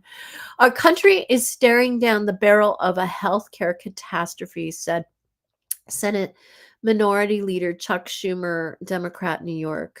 Senate Majority Leader John Thune, Republican, South Dakota, said Democrats set tax credits for the Affordable Care Act to expire at the end of the year and are now blaming Republicans for not extending them. Democrats may not win a lot of points for truthfulness, but you have to give them credit for gall, Thune said. Meanwhile, with Trump leaving October 26th for a multi-country visit through Asia that could last 5 or 6 days, the shutdown is at risk of lasting much longer if a deal is not reached before the weekend. House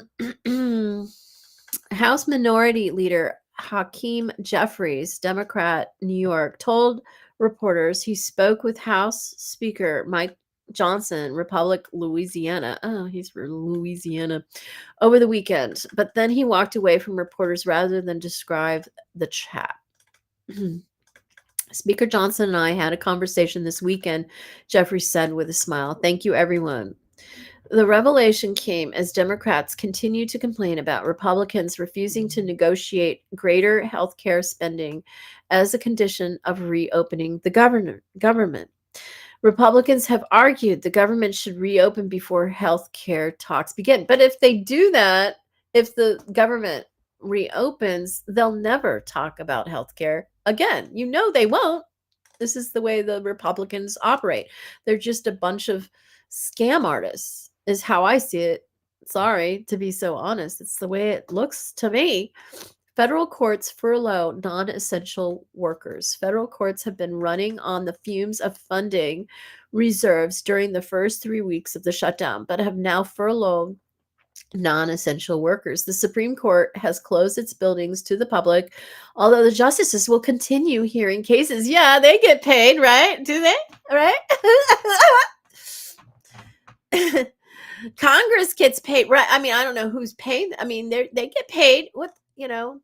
I really like the idea of this guy who said somebody said they have work requirements for food stamps. I think we should have work requirements for Congress. You know, you have to show up. You know, all these Republicans, they're on hiatus. They're not, and they're intentionally not in DC while the government is shut down because they don't want to come and negotiate opening the government. We need them there, and they won't. They're off on vacation. And yeah, there should be we need to change the law. This, you know, our government is not working. It doesn't work. Federal courts had been running on the fumes of funding reserves during the first 3 weeks of the shutdown, but have now furloughed non-essential workers. The Supreme, yeah, okay, I just read that, sorry. While other federal judges, district, bankruptcy, and appellate will also continue working, they will be joined only by essential staffers, the U.S. Administrative Office of the Courts announced. The court announcements came as the High Court prepares for arguments in several high-profile cases. On November 5, the justices are scheduled to hear arguments about whether Trump overstepped his authority in imposing tariffs on countries around the world. Trump has said he might attend the hearing. Yeah. Slip some $100 bills, you know, into their robes, right? Yeah, you know, Supreme Court, you suck. Just want you to know that you suck. And you know, you suck. I don't have anything more to say about it. You every one of you misled, you know, your hearings into believing that you were going to follow the law, that you didn't want to do anything about Roe versus Wade because, you know, you know, I don't know, there was no president to do, I don't know what the legal terminology is. It's just ridiculous. And then got in place and you did away with Roe versus Wade. Yeah, great. And women have no control over their bodies. Like, you know, like you are the ruler of the government is the ruler of women's bodies. Yes, I don't want to see abortions. I don't want to see babies die. It's true, you know, but it is a woman's body. It's not yours, you know. And that's what makes being a woman, that gives that there's a certain authority that comes with being a woman. A man, a government has no right to control her body. And it's just, you know, it's evil, and it is a sin to, you know, not even God controls a woman's body. Not even God would dare do that. All right. The court announcements came as the High Court prepares for arguments in several high-profile cases, blah, blah. Yeah.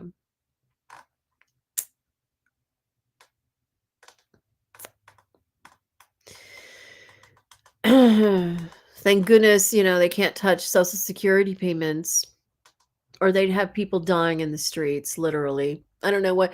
Do they think that people just like it's just an extra payoff? Like people don't depend on that money to survive, you know? Of course, you know, you can't cut off Social Security payments. People would be dying in the streets. I mean, what would people do? I don't know what we'd do. Because Social Security benefit programs are considered mandatory spending by law, they are not impacted by the lapse in funding appropriations. Payments are still distributed on a regular schedule during the shutdown. Social Security offices are still open during the shutdown, but only some services are available. Boy, this is AI. Look at this. I've never seen a woman's legs look like that, but okay. So Speaker Mike Johnson said he's talking with President Trump at the White House. He was talking with him yesterday to discuss the shutdown. Okay, so how can we milk this so it looks like the Democrats' fault? They have no interest in helping people or doing their job. It's just disgusting. The meeting comes in advance of a lunch Trump is expected to host at the White House on my birthday with GOP senators. Hi, senators. How are you? I am 60 years old. Tell your old senile president to step aside and go evaporate into the stratosphere and give me my life. Declassify me now. But see, they don't want to do that because that means the end of their paychecks, just like that guy said. No kings means no paychecks. Why would you want no kings? We need paychecks. Yeah, they want my payouts on my money. But meanwhile, I don't even have one penny of my own money. And this is legal in the United States of America. It's just shocking to me that it's considered legal. Like stealing somebody's money by making her classified top secret, stealing her money that's in her name and only her name, that's considered legal in the United States of America. I was born in the United States of America to 2 American citizens.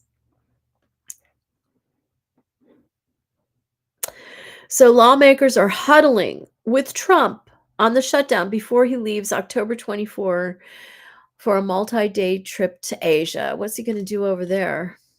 Oh, look at that cute dog. I don't want to keep reading this. This makes me sick.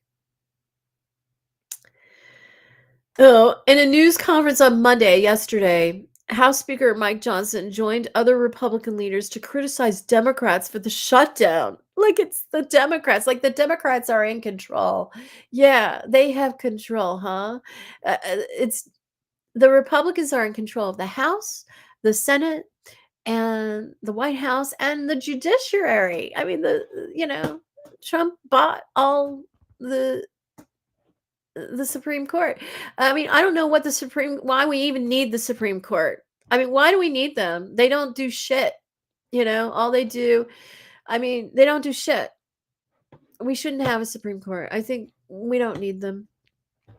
And we don't need a Congress either. What do? Nothing. They just violate the rights of the American people. Just throw them all away. Let's save our money. We don't need to pay these people. They don't represent the people anyway. Why do we have them? Fire them all. Fire them all. Get rid of the president, vice president, secretary of state. I mean, what are they doing? They're just destroying our lives on earth is what they're doing. So get rid of them. We don't need them.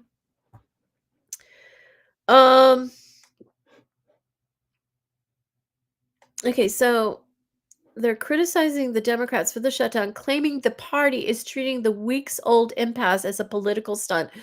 All they're doing is attempting to do their job, which you won't let them do because none of you are in town to meet with them and do your job.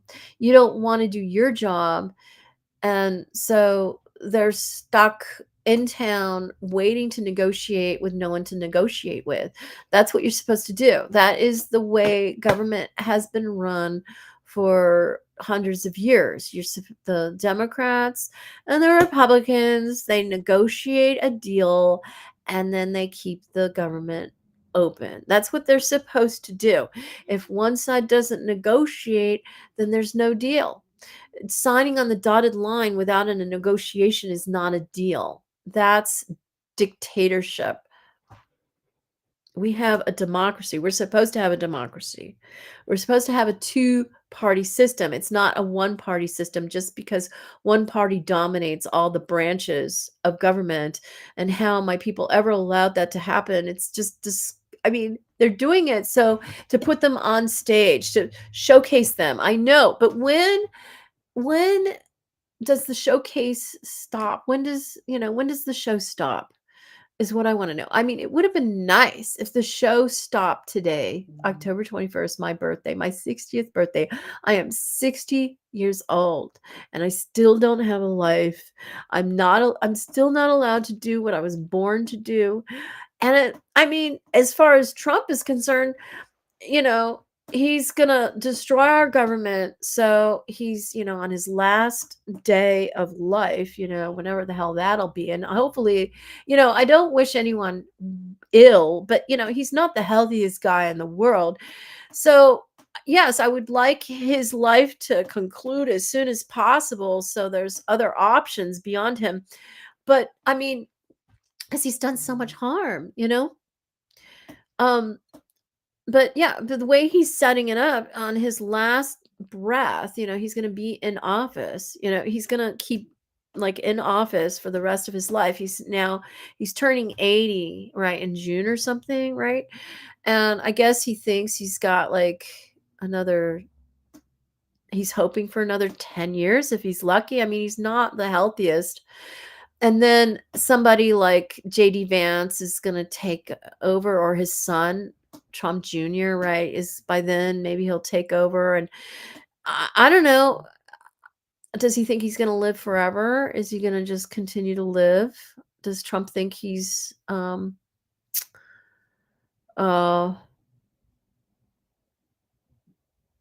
superhuman like that? Like immortal? That's the word I'm looking for. Maybe he thinks he's immortal. Like maybe he does.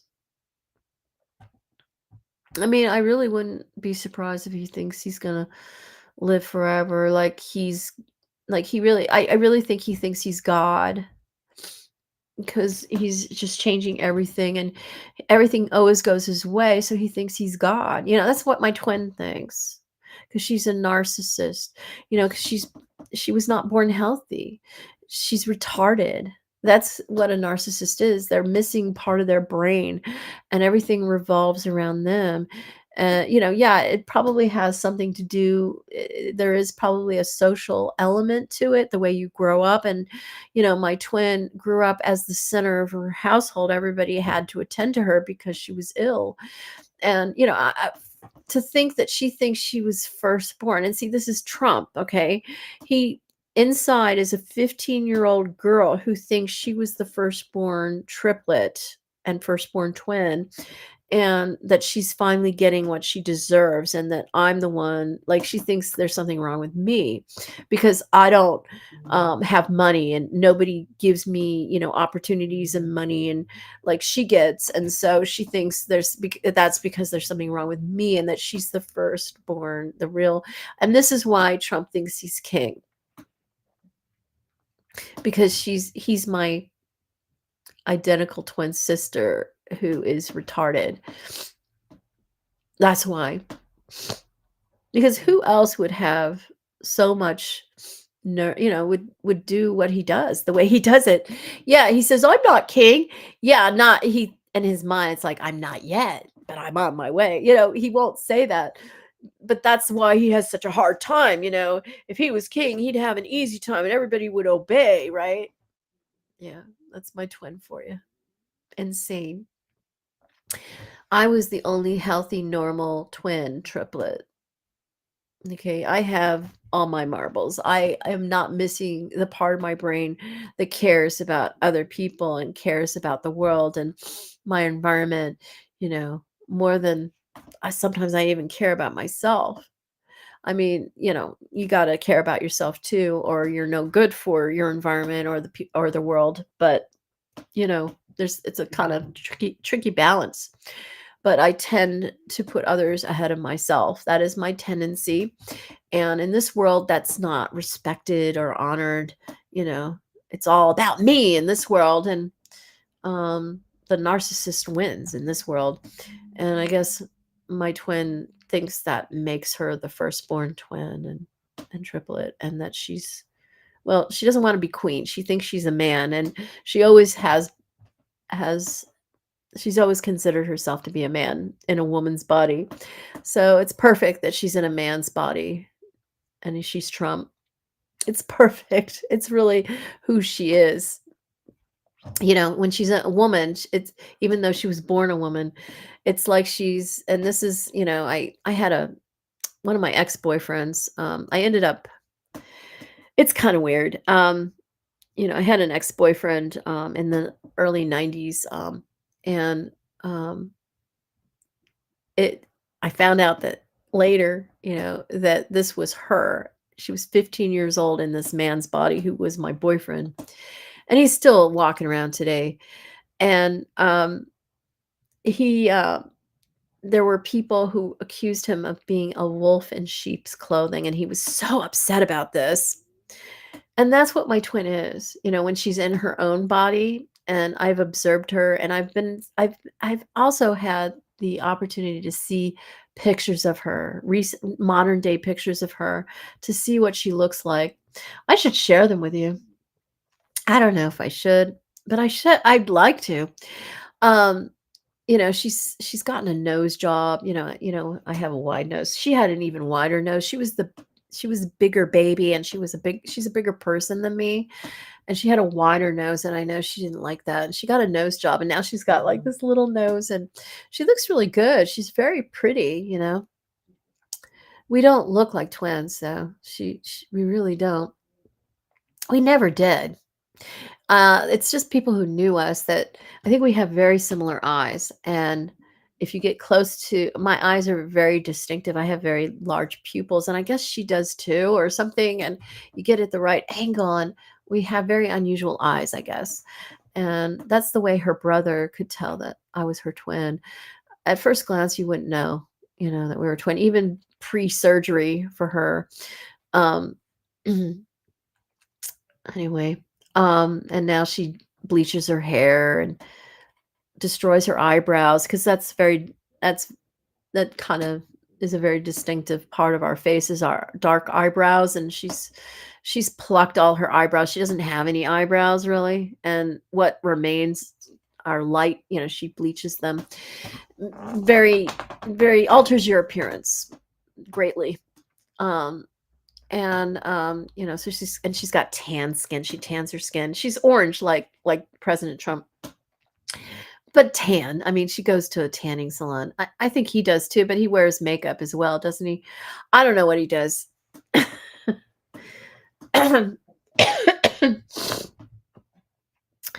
Yeah, that's her.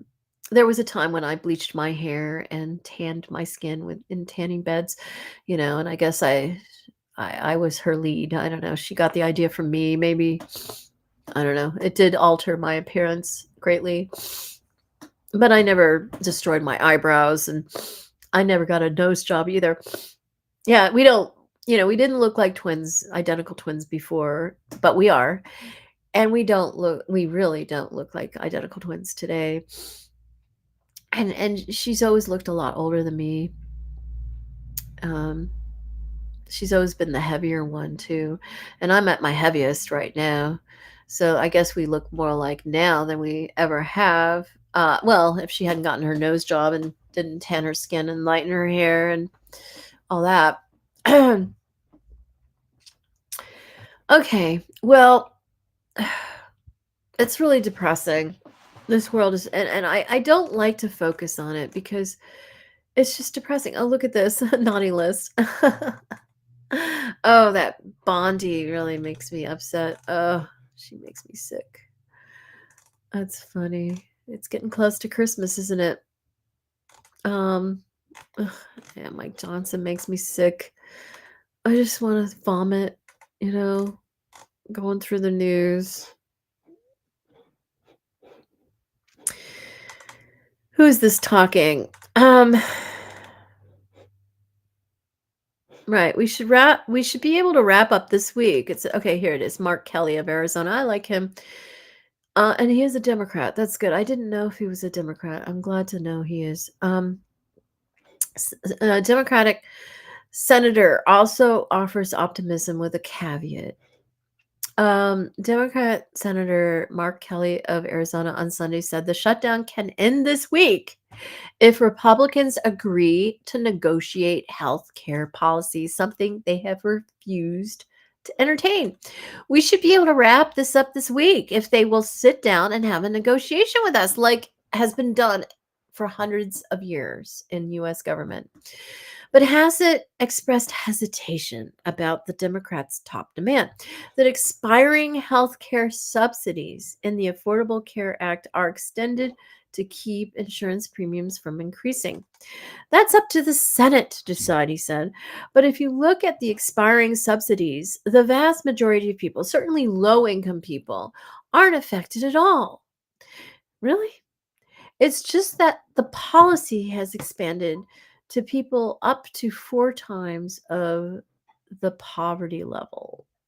Okay, and that's a pretty low level because poverty level, nobody can survive at the poverty level. Okay, so 4 times the poverty level is still pretty poor. But, he's making it sound like it's not that poor.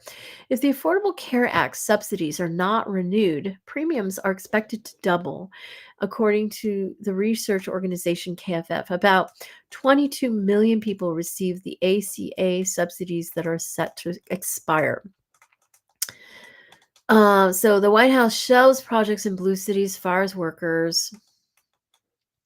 So the White House has continued to ratchet up pressure on Democrats by pausing federal infrastructure projects in blue cities, of course, not red cities, and laying off thousands of workers. The mass firings, however, were dealt a setback by a federal judge in California who ordered the Trump administration to temporarily halt the layoffs. Okay, good for California.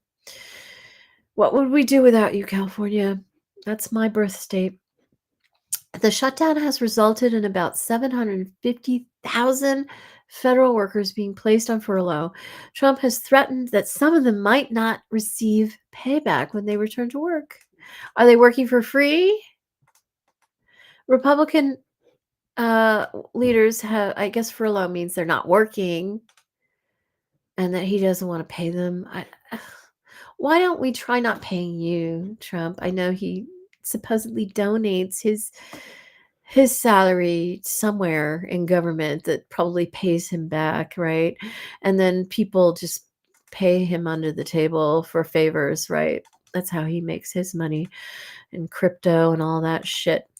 Republican leaders have shown no interest in adding Democratic Party demands to a funding resolution. It's a two-party government, and they have no interest in coming up with a two-party solution because they dominate. So they just want the Democrats to lay down and bend over and let them fuck them, right? Republican leaders have shown no interest in adding Democratic policy demands to a funding resolution. Democrats have said they won't support a bill to reopen the government unless it also reverses Medicaid cuts Republicans passed this summer and extends expiring Affordable Care Act subsidies. So Medicaid, it's really hard to qualify for Medicaid. You have to be really poor. I mean, I guess women with children get Medicaid, but they have to be of a certain income. It's not just anyone that gets Medicaid. You have to have a disability and you have to qualify financially. So, and they're going to cut it. It's like, what are these people going to do? What they're going to, we're just going to like have people living in the street. I mean, people dying in the street. I mean, what the fuck? Senate to again vote on funding measure. The Senate for the 11th time. Right. And this is old. It's talking about yesterday. The vote is set for 5:30 p.m. I don't know what happened. I guess I should find out. The Democrats, the Senate have blocked passage of the legislation. The 10 previous votes, Republicans have fallen short of the 60 Senate votes they need to block a Democratic filibuster. Yeah, so I mean, if they dominate, why aren't they passing this? I mean, they dominate. They think they don't need the Democrats, and that the Democrats should just lay down and sign on the dotted line. they need the Democrats. So what do? When you need someone? You negotiate. You come up with a deal. It shouldn't be like this, but this is the way it works. It says page unresponsive.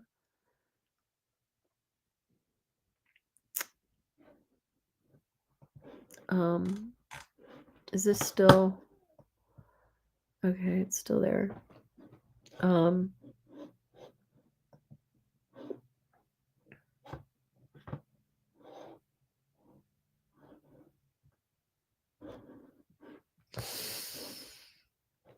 I'm just trying to find my page here. Oh, here it is. Okay. The page is dying. I don't know what happened. Maybe I should I don't know what's going on. Okay, I'm gonna look up what's the latest. Let's find out what the latest is. What Donald Trump. I don't know what to. I'm just so depressed by this. Donald Trump. The 45th and 47th, not the 46th president, U.S. president. Yeah. What's the latest? Why Trump turned to the sewer. I know. Did you see that AI video? So disgusting.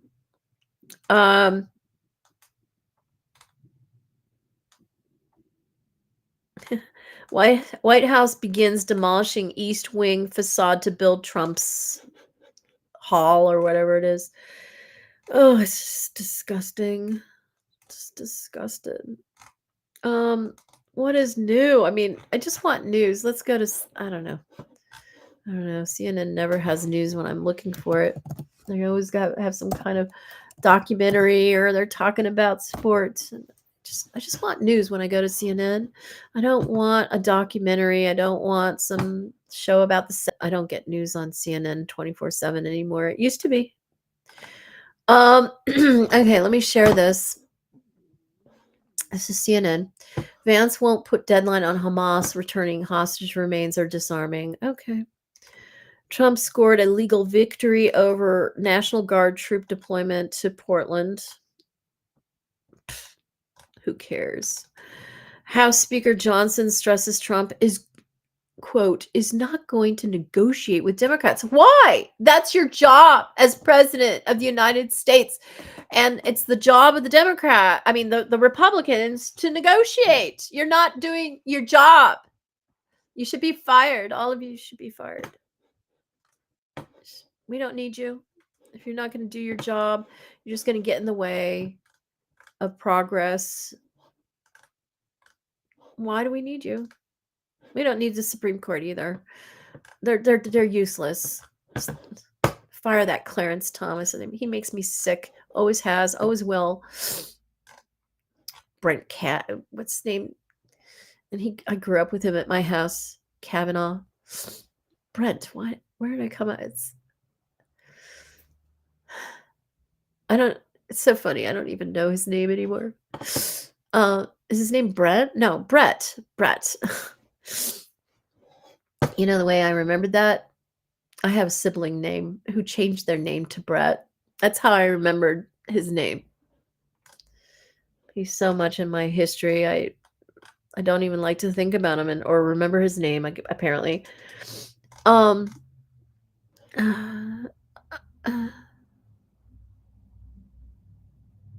Yeah. What's happening to end the government shutdown? Nothing. Nada.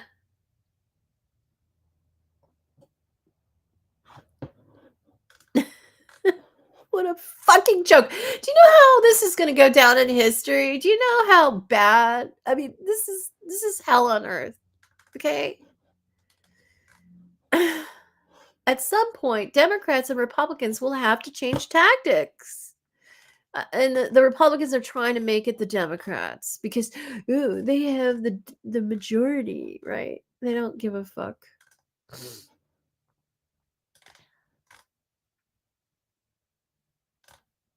What is this about Vladimir Putin? What's the way out of it, Trump? This is Senate Minority Leader Chuck Schumer talking on a podcast, The Checkup. But Democrats are proving less successful than Russian President Vladimir Putin at getting the commander in chief to change his mind. He's expected to lunch with GOP senators at his new Rose Garden Club terrace at the White House. Yeah, we're just letting him destroy the White House, and the Rose Garden's gone. I mean, it's like, oh my God. I mean, it's gonna be Mar-a-Lago. Mar-a-Lago. He's gonna, like, that'll be the new Mar-a-Lago.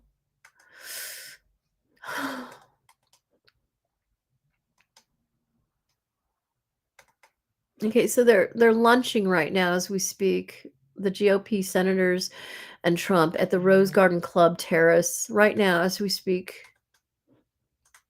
Republicans, meanwhile, are enjoying their daily media appearances in which they slam Democrats for closing the government. They didn't do any such thing. They're not in control of the government. It's the Republicans who are in control, and the Republicans are not doing their job by meeting with the Democrats, the other half of the government. It's a two-party system, unfortunately, and they're supposed to meet together and negotiate an end to the shutdown, but they won't negotiate. So if there's no negotiation, there's no deal. You don't, a deal is not just sign on the dotted line. That's not a deal. A deal is a compromise. And supposedly Trump is supposed to be this deal maker. He doesn't know shit. He clearly didn't make any of his own deals. As a little girl, I was in his ear, I mean, I wasn't. It wasn't my voice, okay? It was somebody else's voice that spoke in his ear. He has a little earpiece inside his ear that tells him what to do, what to say, when to say it, how to say it. He doesn't know shit. He does nothing by himself. He doesn't know what to do, what to say without this little male voice inside his head telling him. Okay? I would tell this male voice what to say at times. I mean, it was a collaboration. It wasn't just me, but I would collaborate. I had a team. It was just me and this other guy, Ross. And we would, we would tell him what to say. We would talk over what we wanted him to say, and then it would be Ross. It's Ross's voice in his ear, as far as I know. And Ross would tell him. And I would tell Ross what to say sometimes. Ross and I would talk about it, and Ross would say, and I'd be like, yeah, that's good, that's good. And I'd tell him to say that, or, we'd agree. And sometimes Ross would, supersede me, tell me what he thought, his honest opinion and why he thought. And then I'd agree with him. Okay, yeah, okay, that's better. It was like that. We were negotiating, together. We were collaborating. And that's what he hears in his head.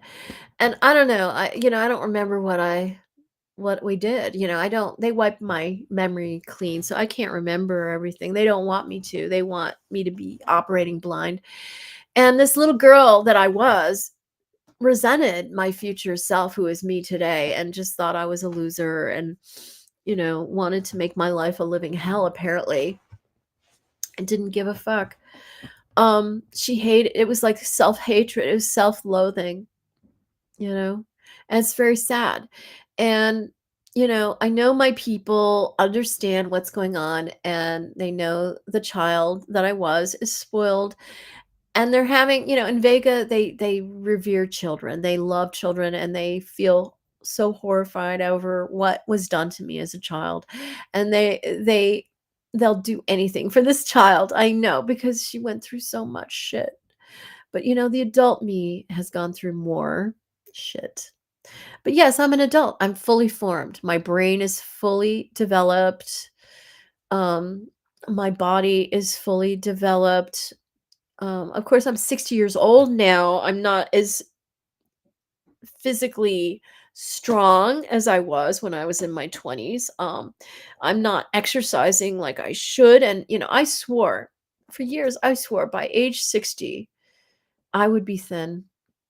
I'd have to lose. I had an agreement with myself that I had to lose this weight. I've only been overweight like this for a little over a decade now. It's over a decade now. It used to be under a decade.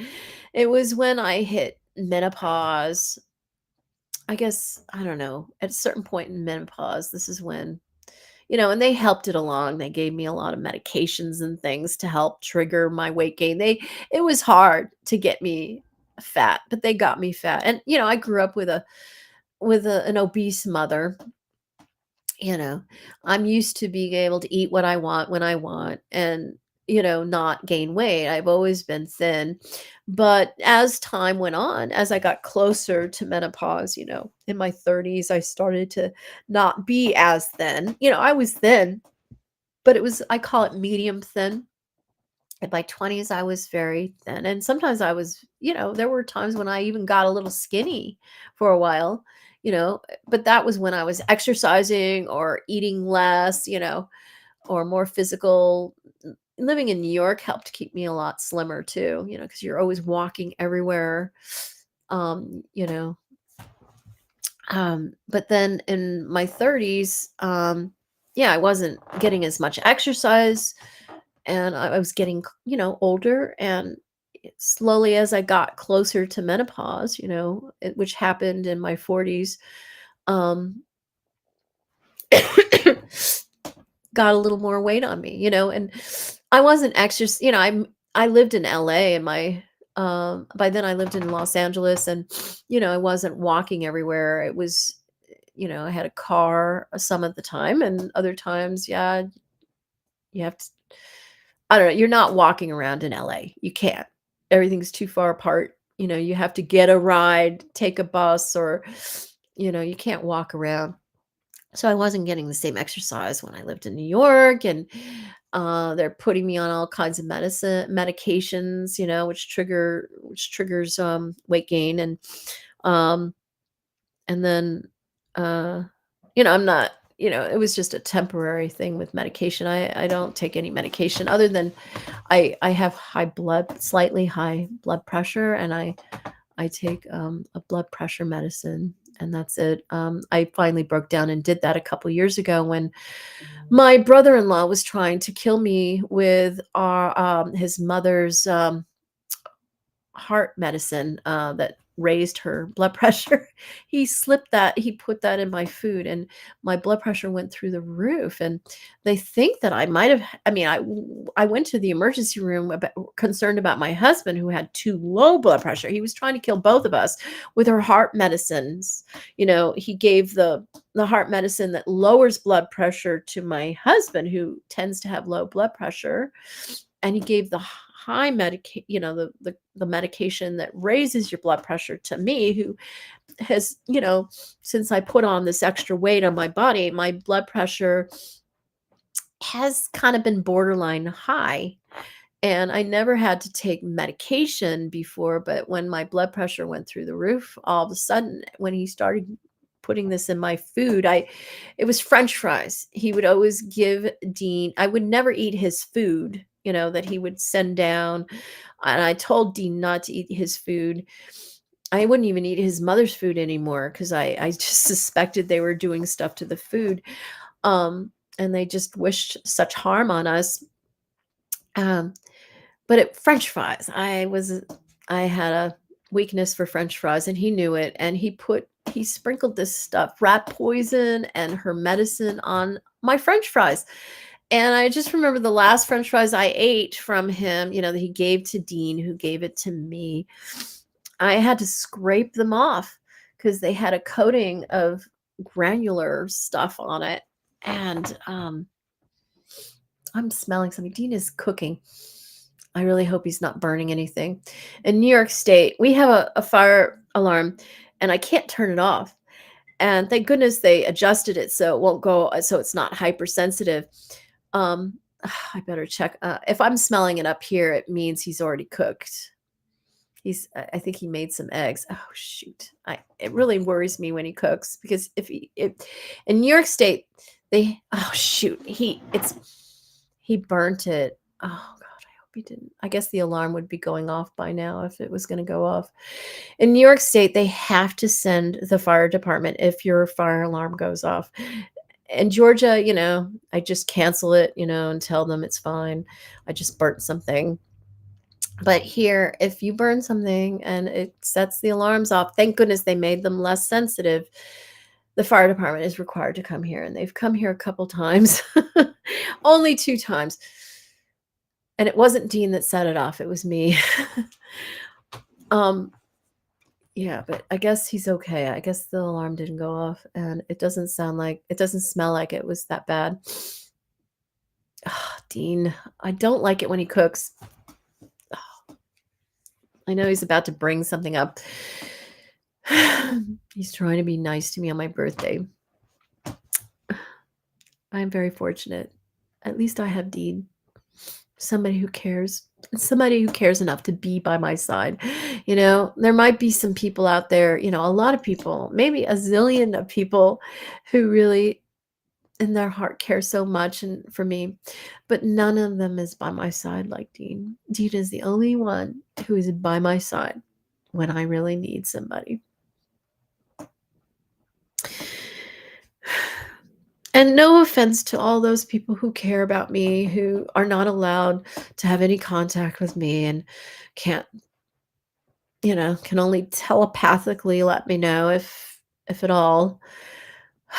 No offense to them, and I appreciate their support, their emotional support, but, I'm a human being, and a human being really needs somebody by their side. And yeah, I can telepathically get by and know that I'm loved, but, a human being needs support. We're social creatures, and that's that's how I've gotten by and how I've survived. I don't have anyone in my life. Dean is the only person in my life, and my animals, and that's it. And it's supposed to be impossible for a human being, to survive like this, but I have managed. I mean, for years I was homeless and alone, and that's how I got by, telepathically. People telepathically communicating with me.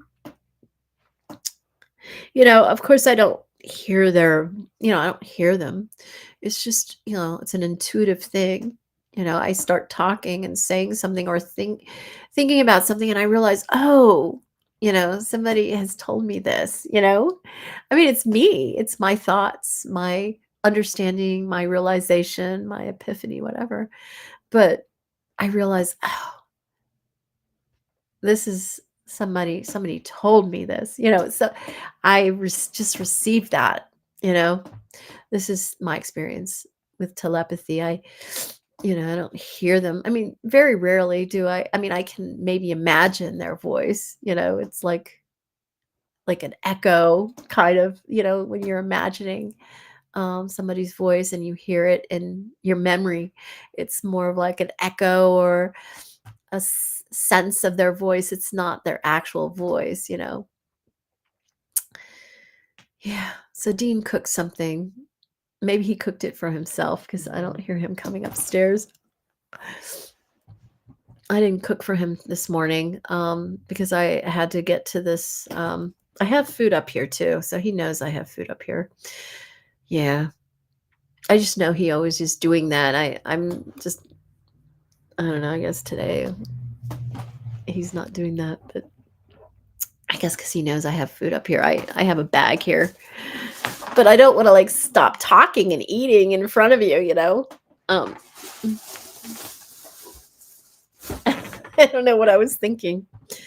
I don't know. I just wanted to be prepared because I was very hungry when I haven't eaten this morning. I had some coffee and that's it. And now the last bit of it is really cold. So, I know I'm just like Trump, the way I go on I just kind of, what do you call that? Just go on my own little journey in my mind, and I start one place and I'm in another place. I'm sorry. I hate that I'm like Trump in that way. It's the way our brains are. And, you know, something reminds me of something and I start going in a different direction. I'm sorry if I know algorithms have an issue with that. And it's not, and I know most people, they can't connect dots like that. And it's actually an ability. It's an advanced ability. Okay. It's not, it's not a word salad or anything. It's just that our brains just, but he's retarded and I'm not. Okay, that's the difference. Yeah, I don't know. So I don't know what's going to happen. I mean, my people are going to have to intervene at some point. I mean, unless they're going to just let our world blow up. I mean, I guess Trump could do that at any time, and he certainly has everyone in place to cooperate with that. And I guess they think that, they'll just get rid of the masses and then they'll have all the resources on earth to themselves. And, I mean, they don't understand that they're gonna be killing themselves too, and it's gonna be a painful death. I mean, yeah, maybe for a little while they'll be able to extend their lives underground, but we're all dying, if they do that. And then, yeah, then I have control then.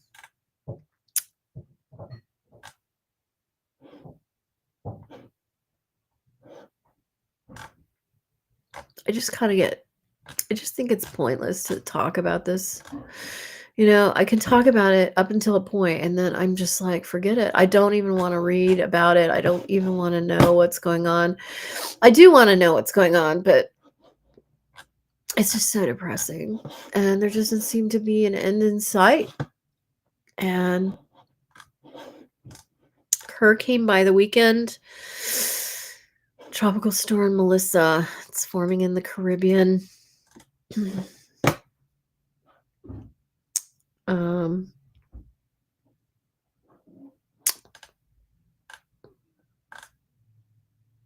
What's the point? That's how I feel. What's the point?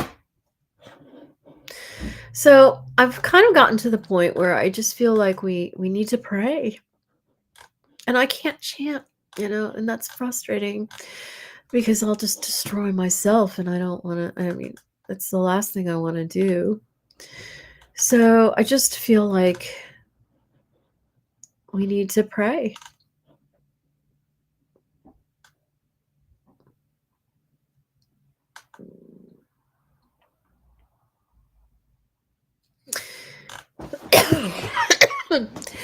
I don't have any more to say.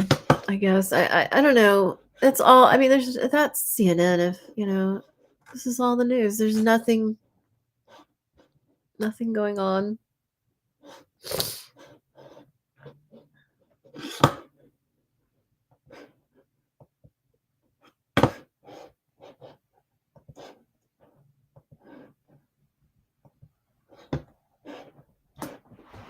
Happy birthday to me. Happy birthday to me. Happy birthday, dear Claire. Happy birthday to me. How old are you? How old are you? How old am I? How old am I? I'm 60 years old, 60. I've been alive for 60 years, and everybody acts like I'm dead. Everybody else gets to spend my money and give it to all the billionaires, while me and the people barely get by. Not a very happy birthday. But what is next for me? That's what I need to figure out. What is next for me? I don't know.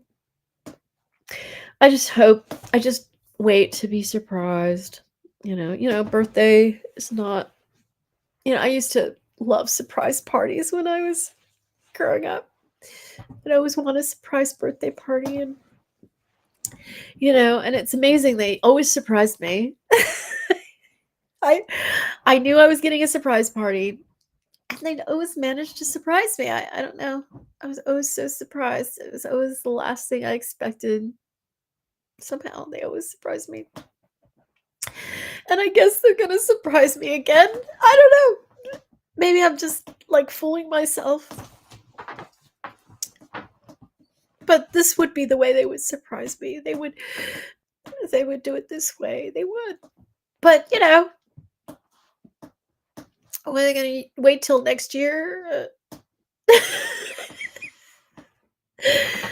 It's not really a surprise unless it happens on my birthday. I mean, what I mean, it's not really a birthday if it doesn't happen on your birthday. So, I mean, there's still a number of hours left. I mean, it's only, what is it? On the East Coast, it is 12:43 p.m. There's a lot of hours left. We have over 11 hours left today. It could happen at any time, but I'm certainly not feeling it. I don't feel it. Doesn't feel like, I was telling Dean yesterday, it just doesn't feel like anything's going to happen. And so far, nothing's happening. And what do I expect? Okay, well, I just expect for I expect to have my money. I have all this money. I'm supposed to be the wealthiest person in the world. And, Elon Musk is like my front man, poster boy, whatever. But, I have a lot more money than that. I guess he's almost a trillionaire is what I hear. Yes, I knew Dean was on the way. Here he is. I left the fork down there. You didn't have to do that. Oh my gosh. Dean made me. He doesn't usually do the cooking. What? Rosemary bread I guess yesterday. Yeah, I have it. Okay. Yeah, don't worry. It's gone.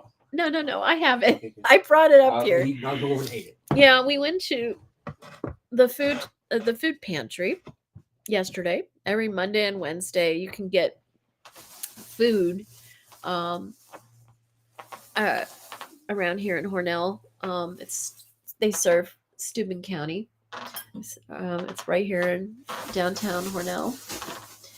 And my favorite, rosemary sourdough bread, organic. My favorite. Somebody put that out for me. I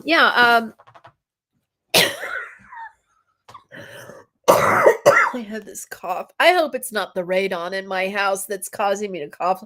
I've had this cough for months, and I really wonder if it's the radon in our house.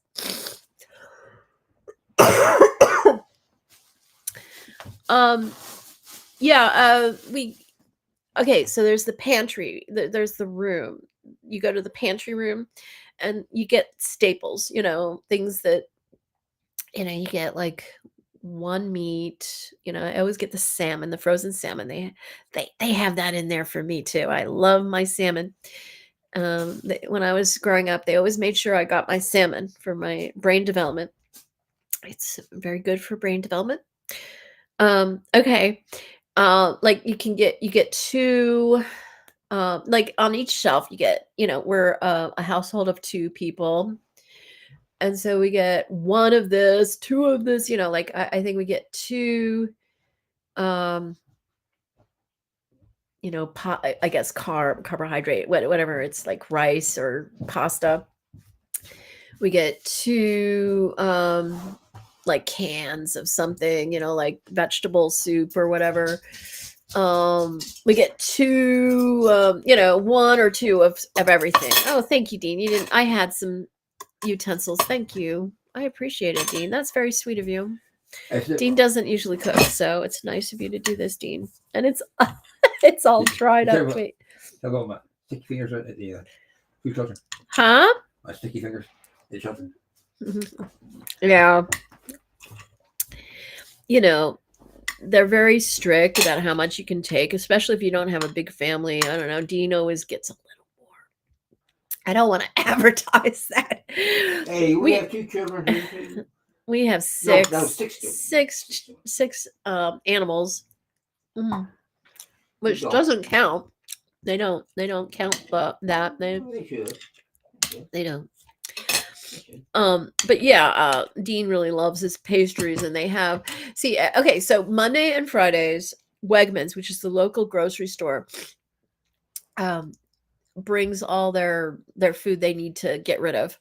And Mondays are the best, usually because after the weekend they want to make room on their shelves for new things, right?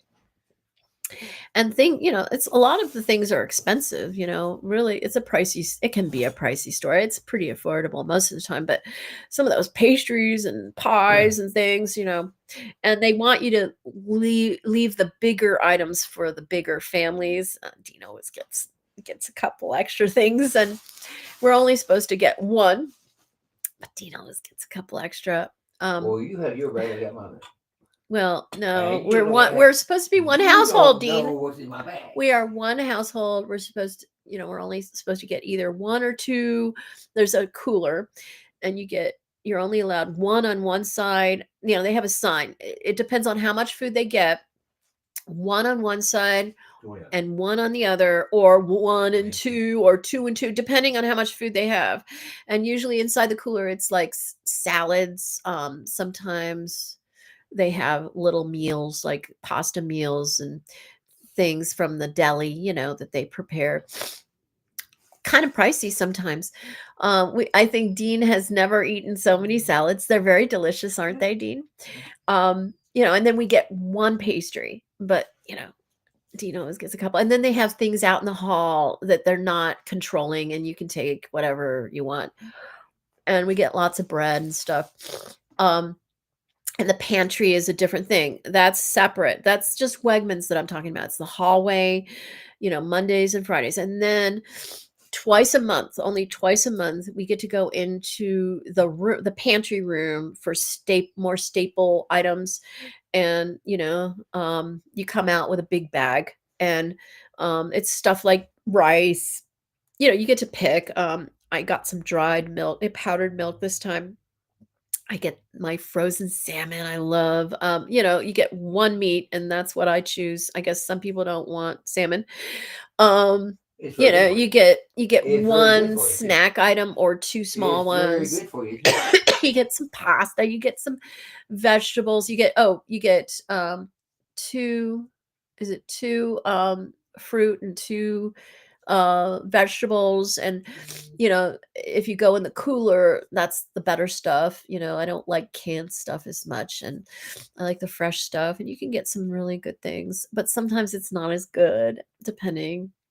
We have one more time we can go into the pantry room, but every Monday and Friday we can go in the hallway, and that really helps us so much. Yeah, sometimes we get eggs, sometimes things like that. That's the pantry room. And then we get two personal items and things like that. And it's not always the greatest stuff, but sometimes it's okay, and sometimes it's really good. Just depends. Tell me what kind of bread I got you yesterday. Huh? Tell me what kind of bread I got you yesterday. What kind of what? Bread I got you yesterday. I showed it to them. Oh, you did? Okay. Yeah, the rosemary And the other thing. Yeah. sourdough. Yeah, I just know sometimes they just give us things. They put stuff over there, and I'm like, they put this here for me. Rosemary sourdough organic bread. I know it's fattening, but I love it. My favorite sourdough. Rosemary organic. Oh, wait. Dean, I tell you, I don't want sugar, and Okay. I can't drink my coffee with sugar in it anymore. Okay. It's so funny. I could never drink my coffee without sugar for in the old days. And then I got pre-diabetic years ago. I was like, oh no. And I'm like, it's because I drink my coffee with sugar. And so I stopped using traditional sugar and used a sweetener. And hopefully, it's a natural sugar. I mean, a natural sweetener, right? And for years. But sometimes if you don't have a choice in a restaurant, you just have to do the yellow packet, whatever. I did that for years, right? I never do the blue or the pink, right? Saccharin. I forget the other one. Yeah, the blue, I forget what that is. But yeah, the yellow, I always did that, but that's not good for you either. Splenda, right? But I still, if I didn't have a choice, that's what I would use. But it was this year that I tried that guy that did the 4-hour work week. He had a diet that I don't know what it's called, the 4-hour diet or whatever it was. I tried his diet, and that's how I trained myself not to put any sweetener in my coffee. And now I can't my coffee cannot be sweet anymore. I am so I want, he recommends full cream, and I prefer it with full cream. But most of the time it's just half and half, or milk and with a little cinnamon, and that's all I need. And I cannot drink my coffee with sugar anymore, or any sweetener for that matter. And when I was into the sweetener for years and years, I couldn't I did not like the taste of real sugar either. But it's really amazing because when I was young, I really loved sugar. I was addicted to sugar for years. But as I've gotten older, I just didn't, I can't eat too much sugar. It just, oh, and I can't stand the taste of, now that I don't sweeten my coffee at all. I can't stand the taste of sugar in my coffee. It's disgusting. It tastes toxic to me. And it is toxic. And isn't that interesting? I mean, I can't believe I ever trained myself to do that. I didn't think I could ever drink my coffee without sweetener, and I do. I do need a little creamer or something. That's what I need, more than anything else. I used to drink my coffee black in the old days because my parents did, but it just is not as enjoyable. A little softness is nice in your coffee. But yeah, so we have some food from, I was going to say the shelter, the pantry, and I did bring my cinnamon. Dean brought some more coffee, and it looks very light. I don't like my coffee too light. I put cream in yours. Did you use a new coffee pod when you Yes, made I this did. Yes, Yes, I did. Sometimes Dean reuses the coffee pods from, those pods. And he likes it that way. You like weak coffee. I can't stand weak coffee. But this looks kind of weak. Let me see. I'm going to taste it to see. See, look at how light it is. And I put cream in yours, not milk. Different. Dean, it has sweetness in it. What did you do? Got cream in it. That's why. No, you reused one of your No, I pods, did and not. it's, No. I don't know. It's too sweet. I have to make, see, I can't, Dean can't make me coffee. His coffee, I just don't like it. I'm sorry, Dean. Thank you for the thought. I really appreciate it. I can't drink coffee when Dean makes it. It's either all watered down, or it's got some kind of sweetener in there. You know what it is? You don't like sugar in coffee? I don't anymore. And Yeah. I used to. I used to not be able to drink any coffee without sugar. You know why? Mm. Because you're too sweet. Oh, Dean. Yes, Mama's too sweet. Mama's too sweet. All right. Well, I'm trying to, I haven't eaten, so I'm a little hungry. Did you cook something for yourself, Dean? Yeah. Okay, good. You didn't burn it that much, so that's good. I use your cast iron It frying pan. it smelled like you might have burnt it. There's cast iron frying pan I had. I want you to be careful about cooking, because remember, in New York State, they have to send the fire department if you set off the alarm, Dean. I know. Okay? And that makes it safer. That's why But we need a vent in the kitchen for that. Yeah, you cook, what we clean up, it goes outside in the vent. Right? no, we just, it would be nice to be able to turn off the fire alarm. I have to figure out. I don't think there's a way to turn it off. And yes, you do. well, you'd think there would be a way. They have batteries, they're not wired. Well, I don't know. There doesn't seem to be an easy way to turn it off, but I need to figure out how to do that in case we need to, because I hate that the fire department has to come out. It doesn't happen very often, and at least it's not as sensitive as it could be. Yeah, they make sure that it wasn't, because I told them I was concerned about that, and they made sure it wasn't that sensitive. I mean, it's sensitive enough if you have an actual fire, but every time you burn something, it's not going to set it off. You're right. Yeah. That never happened to a cousin in Ricky County. They never came out for Well, nothing. that's because No. I would just tell them, no, false alarm. And they had the alarm in our kitchen, and that was why it was always being set off. It was the slightest thing would just set it off, and I moved it finally, you know. Oh, No, I looked at the refrigerator and I was looking at bread again yesterday. I said, "Oh man, Rosemary not gonna read it." no, I And brought she it. must I have brought it up hopped here. on his hind legs and grabbed it out of the refrigerator. I brought it up here. I brought it up here. Why did you take Rosemary out? So one of we, you know, where do we go from here? Is what I'm trying to decide, Dean. What is my direction now? I can't believe I'm 60 years old. You know, I never dreamt that I'd be in this situation at age 60. I'm grateful that I am youthful. I am very grateful. That was something I told them, you know, that was important to me, and they make sure that I'm youthful, and I really appreciate that. But you know,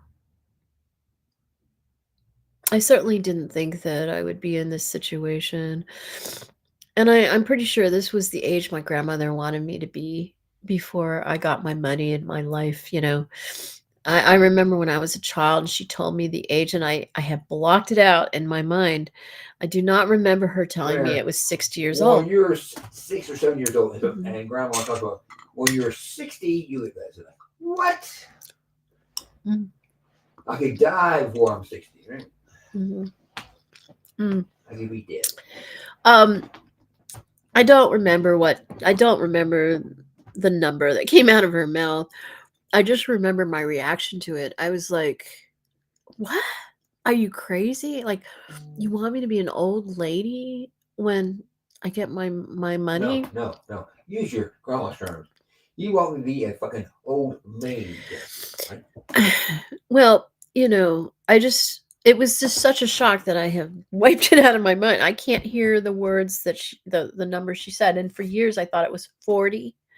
I thought it was 40, then I thought it was 50, but I think it was 60. And yeah, as an 8-year-old, or I was maybe older than that when she told me that. 50 sounds ancient to a 6-year-old, 8-year-old. She told me it was a really good age. I'm like, "Are Maybe you for insane?" Maybe for her. She says, "It's a really good age," you know, because she said, "Oh, you know, because 35 is the age in Vega," and she said she wasn't ready for her life and her fame and fortune at age 35, and she wanted me to have more time, and it was explained to me that she wanted me, you know, I needed to heal and all of that. Okay, but 60 years old, you know, I mean, you have to be from Vega to think that's okay. You can't be from Earth and think 60 years old is fine. Because on Earth, you know, you're luck. I mean, people who make it to 60 are old. Yep. I mean, you know, people don't give me privileges, senior Well, citizen she privileges could yet. have told you 65.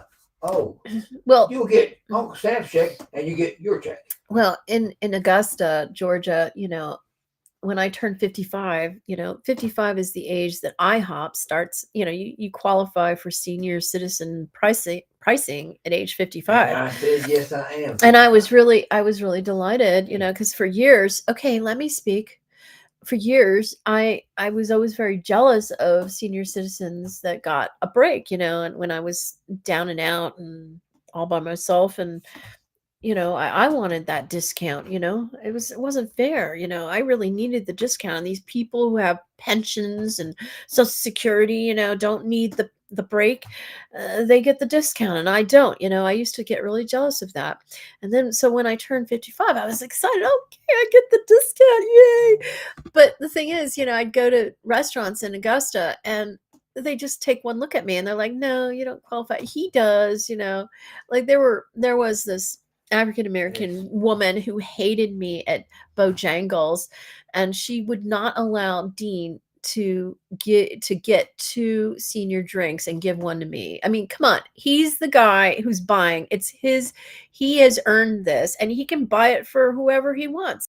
He has earned If I that. only buy one for every in the whole And house, I technically, could- Dean I is could- 64 at this point, so he technically isn't 65, which is, I guess, the official age. I don't know, but everybody gives him the senior pricing. They took one look at him because of his gray beard and stuff. And who do I look like? I don't know, Dean. Who do you look like? Oh, Santa Claus. Okay. Yeah, you are. You're my Santa Claus. Okay, I can't be Santa Claus. I need you as my front man. We'll go there. We'll have some pet reindeer. Would you like that? No, we have our dogs.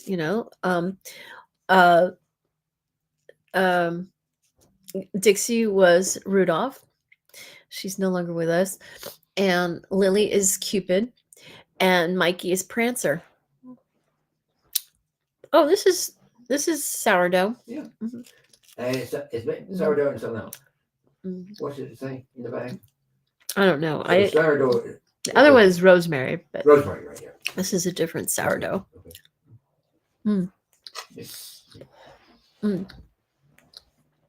And then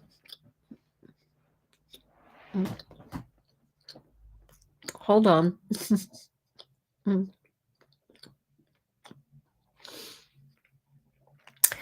And then the kitties are elves. That's the way, as a kid, that's what we always would talk about. And so we have 4 elves. Sasha, Sandy, Wispy, and Charlotte. They're the elves with the little pointy ears, right? I think she has the pointiest of ears. Hmm? I think she has the pointiest of ears. Who? What do you want? Charlotte. Oh, She Charlotte. Is it sharp as theirs? Mhm. Yeah, so where do I go from now? Yeah, I don't know. I mean, if 60 years old is not good enough for me to receive what's mine, I don't know what age is. I don't know when. I mean, it's 2025. We're talking 31 years after 1994, after the murders. I was promised my life, and I don't have it. And I guess I'm supposed to be okay with that. And you supposed to believe politicians? Hmm? You're supposed to believe politicians? What? Oh, I'm not talking about.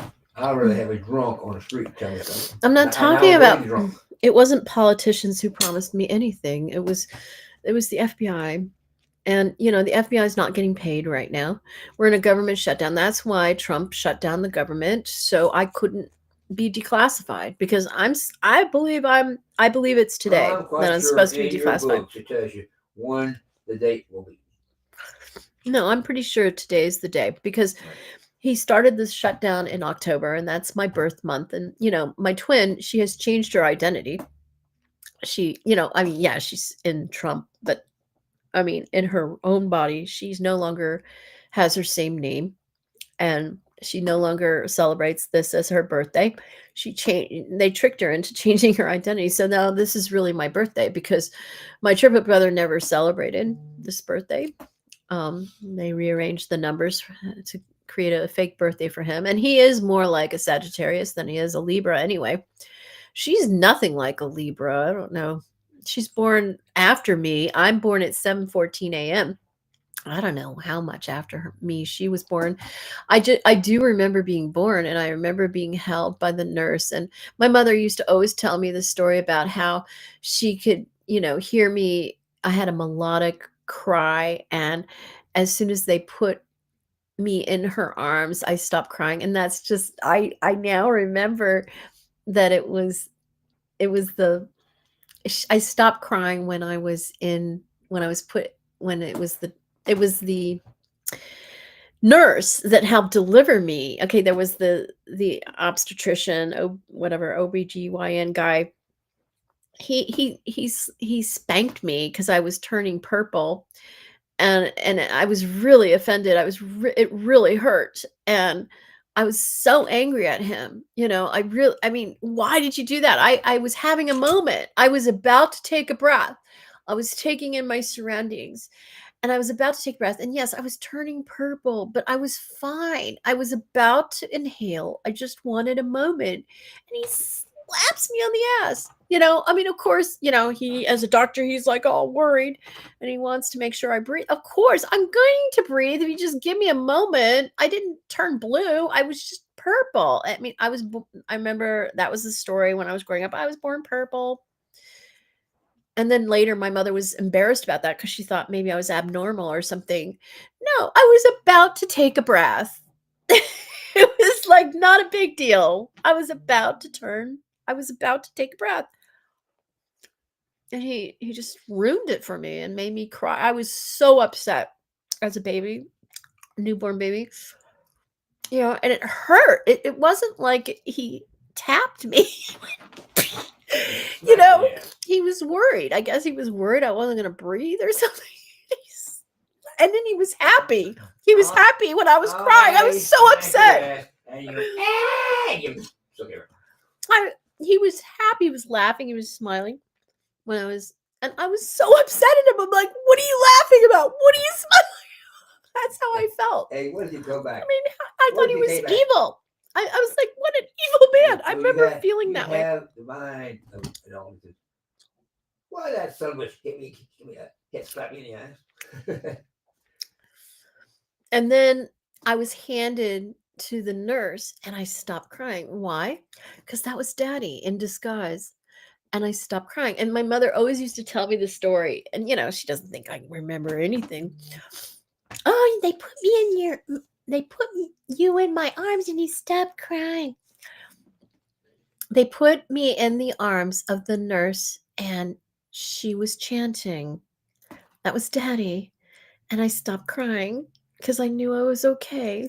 Because I heard chanting. It was Daddy. He was whispering. He was whispering. He was chanting. Soothing to you.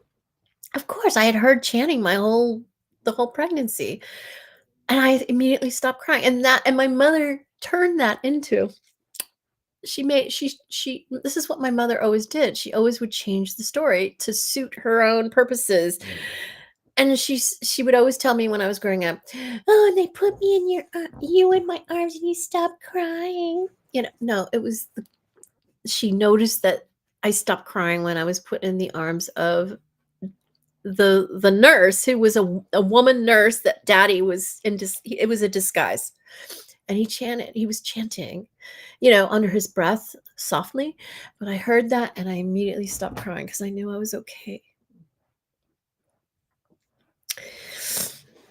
So my mother, this is what my mother always did. She always changed the story to suit her purposes. And, but the thing is that I remember too much and she can't fool me. I mean, when I was a child, I just I didn't remember what I remember now. So I just had to believe what she said. But I remember it for myself. So I know the truth. Yeah. So what's next for me? I don't know. I honestly don't know. I just know I'm just going to keep being me. What else can I do? I have no other option but to just continue being me. Instead of setting myself up for disappointment, I don't know. It's really hard not to have hopes and dreams. It's really hard for me to not have some sort of expectation, I mean, if it's not today, when is it? Okay. And then I'm going to think up some other day. I'm so tired of doing that. But to just give up hope, it's just, I don't know. It's not natural for me either. I don't know what to do. It could happen any moment. Okay. Nobody's getting paid. It's a government shutdown. But that doesn't mean people aren't working. I know that anyone who would come out of the government shutdown and help me, I would make it worth their while. I'd pay them triple time, and they know it. They know it. they'll do it for me. They sure put it to work there. You know, just because And the you government have- shut down doesn't mean they can't come and make my life. Give me my money, because I'll make their life. I'll make it worth their while. We do Believe me. 5 skills out there. And say, identify yourself by your rank and Mm. okay. Get up. That's what's it. Oh, I have a little present for your trouble today. So Mhm. you pick up $1,000 for each one. All right, Dean. Okay, whatever. Oh, they love that. Mhm. Oh hell yeah. Mhm. They give us $1,000 bill. Oh, yeah, Mhm. Yeah. I go and put it in a strong box when I retire. I will. My people know how to approach me and how to do it. You know, they know what to do and they have a plan. I just don't know when, and they don't want me to know when. But I just am tired of waiting for it. I'm tired. I mean, I'm trying not to wait for it, but I mean, what am I supposed to do? They kind of wired me for this. I was born for this purpose. And it's like, I certainly didn't think I'd be waiting around until I was 60 years old. Yeah. Thank God I don't feel like I'm 60. And, you know, I do need to start moving my body though, because my body feels really stiff and stuff, you know, like it shouldn't, you know, age 60. I mean, yeah, I Hey, do feel 60 in some ways. hey. Yeah, you too. too. Yeah, yeah. I gotta do something. Want to adopt 5, 6 kids? Hmm? Adopt 5, 6 kids? What? Buy us a farm? Yeah, you can't do anything without money, Dean. I'm very grateful that we were able to buy this house, and there were a lot of people who were attached to this house in the neighborhood. People who, They knew all the history about the house. well, Who was they were here just, and how long they were here. And you know, this house has been very loved, even though it's like a haunted house kind of thing. It's very loved. You know, there were kids that used to come in here, you know, and I'm sure they wanted to buy it, but they didn't have them. I don't know why. I mean, they're in their 20s now, but, or I don't know. This house was very loved, and we're very fortunate we got it when we did. Yeah. Even though it's not the best situation yet, but it will be. It's going to be the most beautiful house on the block, and when we're done with it, I just can't do anything until we have money. You know, the money we get from if we sell our house down in Augusta, I don't know if it'll pay for everything we need to do with this house. I don't know, because this house needs a lot. If we get $100,000, we can do a lot of improvements. Yeah, well, it's not. I don't know. I think this house might take hundreds of thousands of dollars, maybe. I don't know. I don't know how much it is, how much that stuff goes for. Yeah, we need a heating system. We need to fix the radon problem. I really hope my cough is not related to radon, because I've been coughing for like more than 6 months, and it doesn't. I'm not sick. It's just I have to get, you know, I have to get these cough drops all the time, because, you know, I did have a cold. It started as a cold, and I don't get colds, but I know I'm in a new environment. You know, not used to this environment. I did grow up visiting this environment, but it's been many years. But yeah, it's just the cough has continued for all this time, and I'm not sick, but I just hope it's not the radon. Radon is known to cause cancer, lung cancer. It doesn't necessarily. None of the residents who live here. Right. I talked about this couple that bought this house in 1917 and renovated and everything. They lived here until 1961. They both had heart attacks. That's the year Dean was born. I think it was December 21st, 1961. The woman, the wife, had a heart attack. She was 72, I believe, and she had a heart attack. And the husband called, you know, the ambulance, and then he was going into the dining room to call their primary care doctor because she had had the heart attack, and they told him to go call their primary care doctor, and then he has a heart attack, and they both drop dead from this heart attack. These heart attacks on the same day, December 21st, 1961, and they died in this house downstairs. She died in the bathroom. He died in the dining room. And I'm pretty sure it's the same. Like, I think they had renovated so that the dining room that we have was their dining room, and and the bathroom was where it is now. I believe so. And yeah, heart attack, both of them. I mean, what's the mathematical odds? Yeah, and they were the people who lived in this house the longest, from 1917 until 1961. So in 6 more years, it would have been 50 years. Is that right? Yeah. It's a long time. That's half a century. Mm-hmm. Think about it. Right? Mm-hmm. Right. So they lived in this house for 44 years. Is that right? I believe that's right. And yeah, it's not Mabel. Her name was an M or an M. Anyway, they're in they're in the newspaper actually. Mary. Huh? Good name for her when she was born. Mary. It was an M. It was like, it wasn't Mabel, but it was a really cool name, and it's a name that I remember from Harry Potter.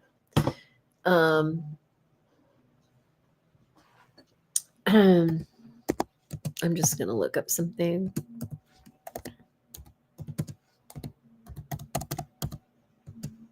Says it's trying to rain. I know. I hear it raining. Is it raining? No rain falling down. Yeah. What is it that I'm hearing though? December 21, 1961. Let's see. That's when John JFK was president. Right.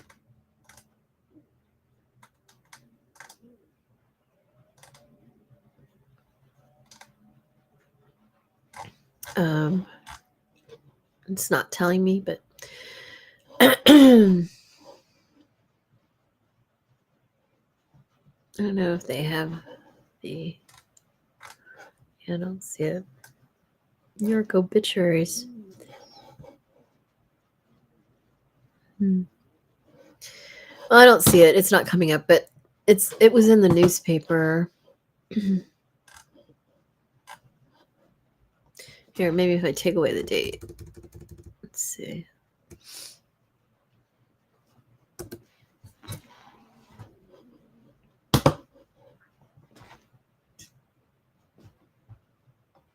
It's east.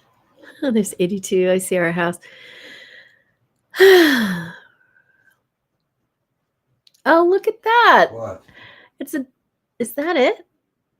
Oh my gosh, this is a different picture of our house. It looks like it's reversed. No, oh my gosh. We should have back into the house. Oh, that's the same address. It used to be white, Dean. Oh. No, now they're not showing it if I click on it, but here, let's see, back to search. Oh, and it's gone. Where did it go? Maybe it's here. Here it is. I'm going to take a picture. Look at that. And it's before it had no, this is somebody else's house. This is not our house. It's flat. No, that's not ours. Why does it say that it is? Maybe burned down. No, Dean, stop talking like that. They could have. No, Dean. No, it didn't. Why you talk like that, Dean? It has somebody else's house on front. That's not the house because it's not on a hill like our house is, Oh. It should be on a hill. Right. It's flat. Okay. And it has a sidewalk right there. That's kind of odd. Anyway.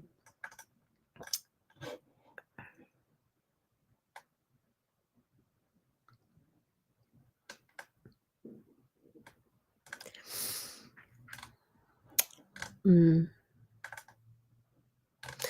I'm sorry. I guess I shouldn't be doing that right now. I was just hoping to find information about the people who died in this house.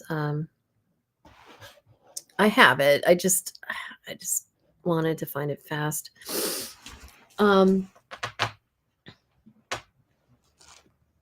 What's the name of that? What's the name? Lettuce you use for Caesar salad. Where you see Caesar salad? Because that was his name. Romaine. Romaine. Right, Romaine, yeah. That was his name, Romaine. And her name was not Mabel, but it was like I'm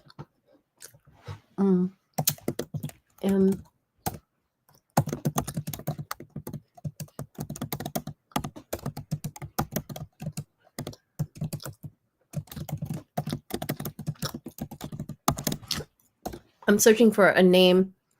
Minerva. A name from Harry Potter that starts with an M. Minerva is not it. It's a really cool name. I mean,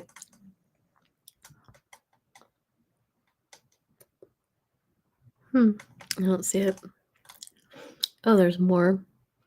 It's a whole long list of them, but they're not.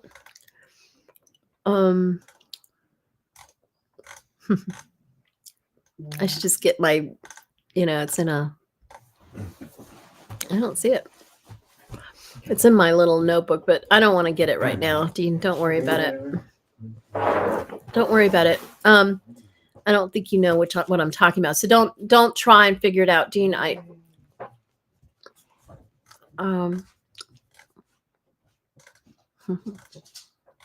Well, but his name was Romaine.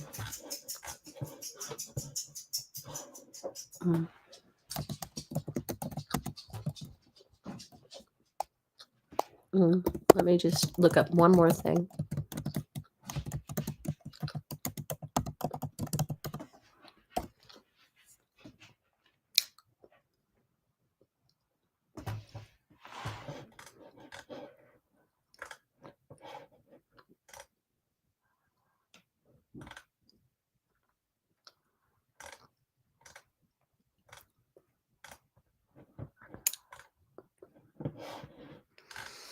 Oh, well. Newspaper. It was in a newspaper.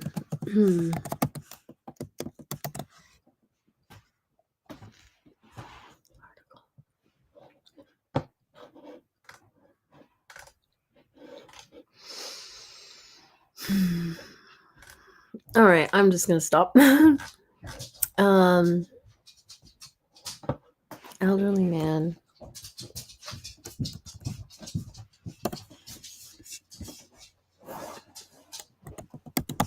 Good error, not wrong. Oh, that's not what I was talking about. Thank you, Dean. He brought up all my Harry Potter books.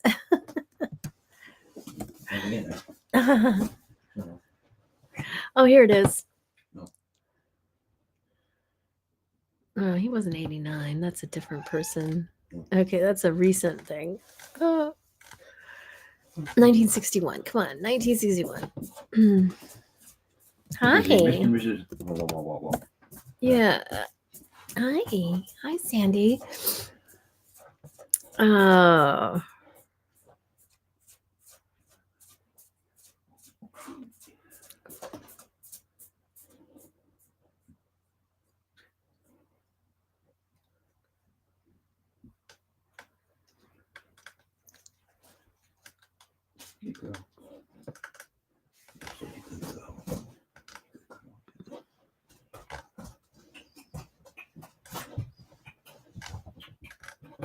Feel good?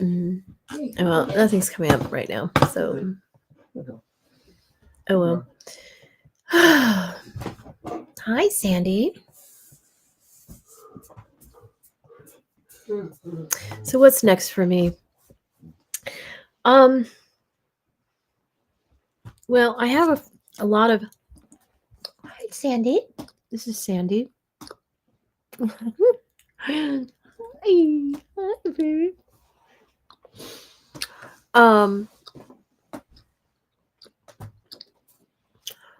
I have all these ideas for YouTube channels and things, and I guess I just have to do that. I just do. I have to get back into my music, and nobody, not that it's going to do me any good. It would be good to make money, but I don't, the way that maybe I'm not taking responsibility, but I feel like this was done to me. I feel like I've been set up, to have nothing. Age 60. I mean, okay. I talked about how I was going to study my computer science again, study coding, whatever. I have, I was paying for Coursera, and I was going to do that. Started it, and I ran out of money. Now, there are free ways that I could be doing this, but I don't know. I'm just not motivated. Yes, I need to make money. Yes, I need to change my life. But I was raised and brought up to do exactly something in specific, something specific, and I'm not being allowed to do that. Okay, so am I supposed to just like put that away and forget about it and just like spend my life passing time?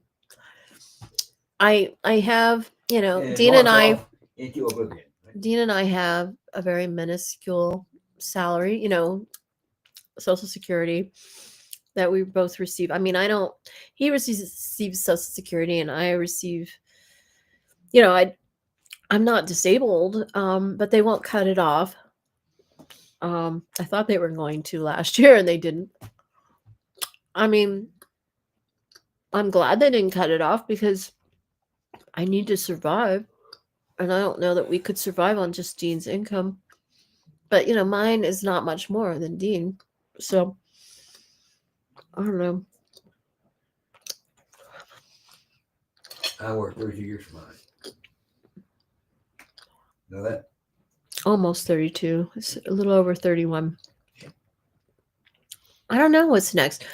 I'm 60 years old, and to they're treating me like I'm 18. I mean, yeah, I am, because I've never had a real career. I mean, I have done different things. Obviously, I have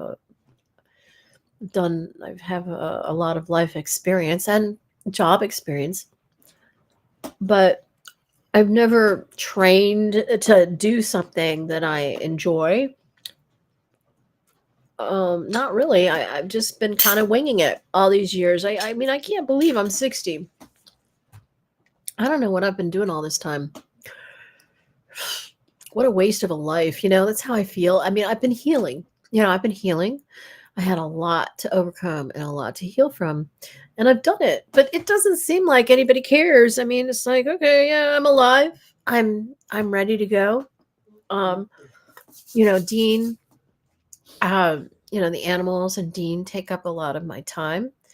I love Dean. He's my husband. I don't have anybody else. So of course, that's my life.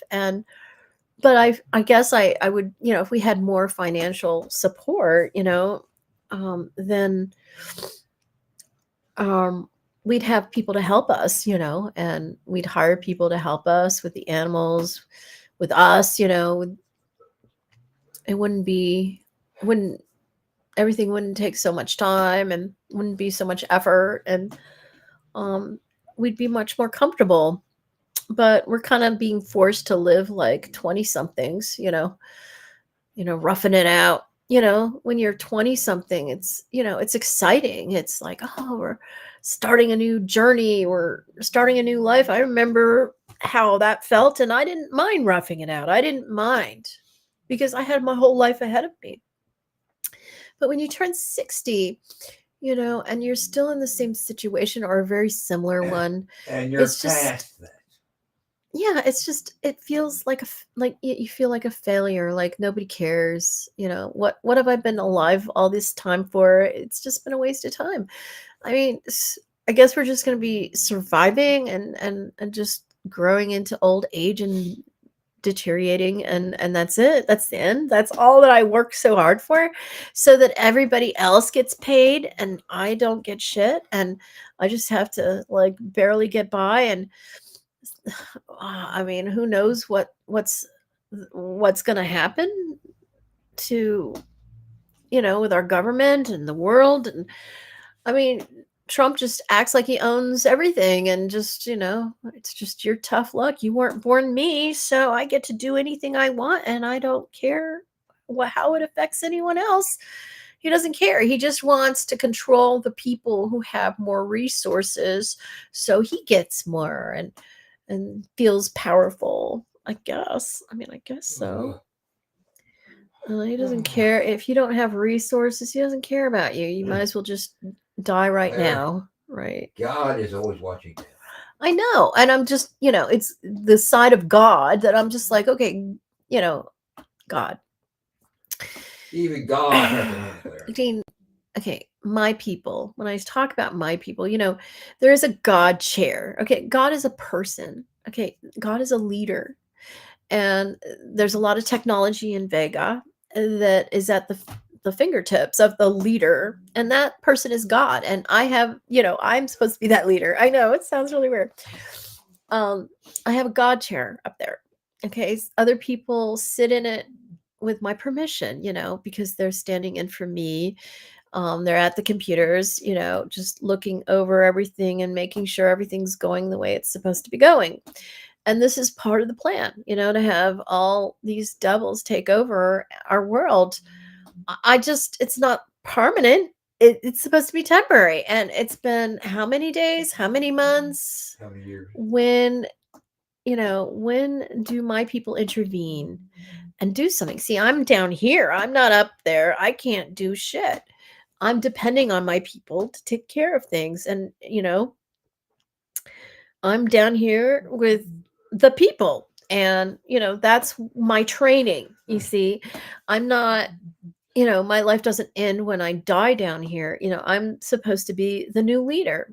And I know it sounds really weird, but that's the way it works. Okay. And this is part of why I'm top secret. They don't want you to know this. And, everybody wonders if there's life after death. There is. Okay.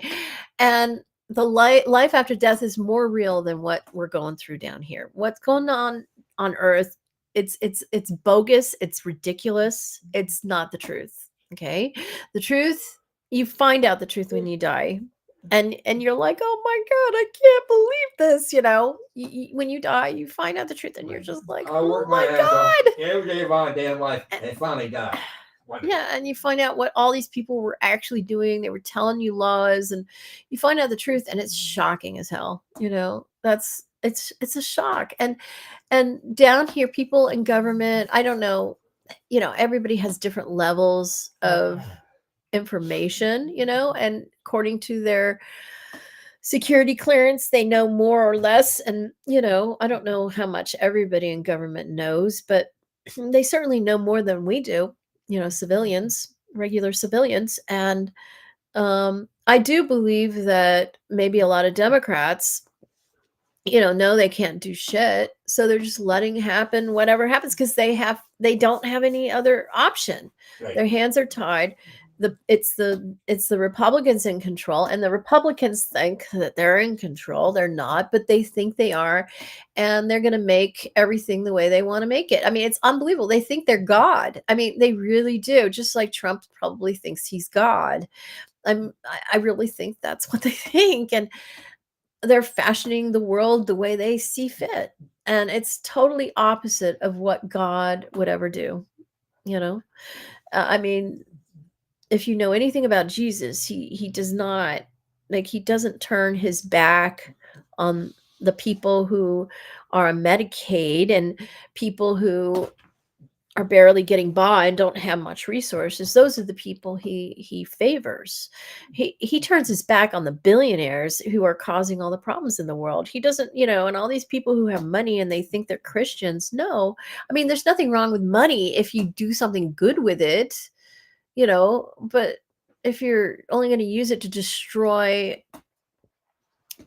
people's lives, I mean, even if you don't do anything bad with the money you receive, if you're taking it from me, you're indirectly causing trauma in my life. If you're receiving my money and it's legal, it doesn't mean that it's right, and it doesn't mean that you're making a good cause. It means that on a certain level are destroying your own life. And yeah, maybe you don't see that now. Yeah, it's paying the bills. Yeah, your kids squirreling away money for your kids. Okay, all right, great, good for you. I think of my stepmother.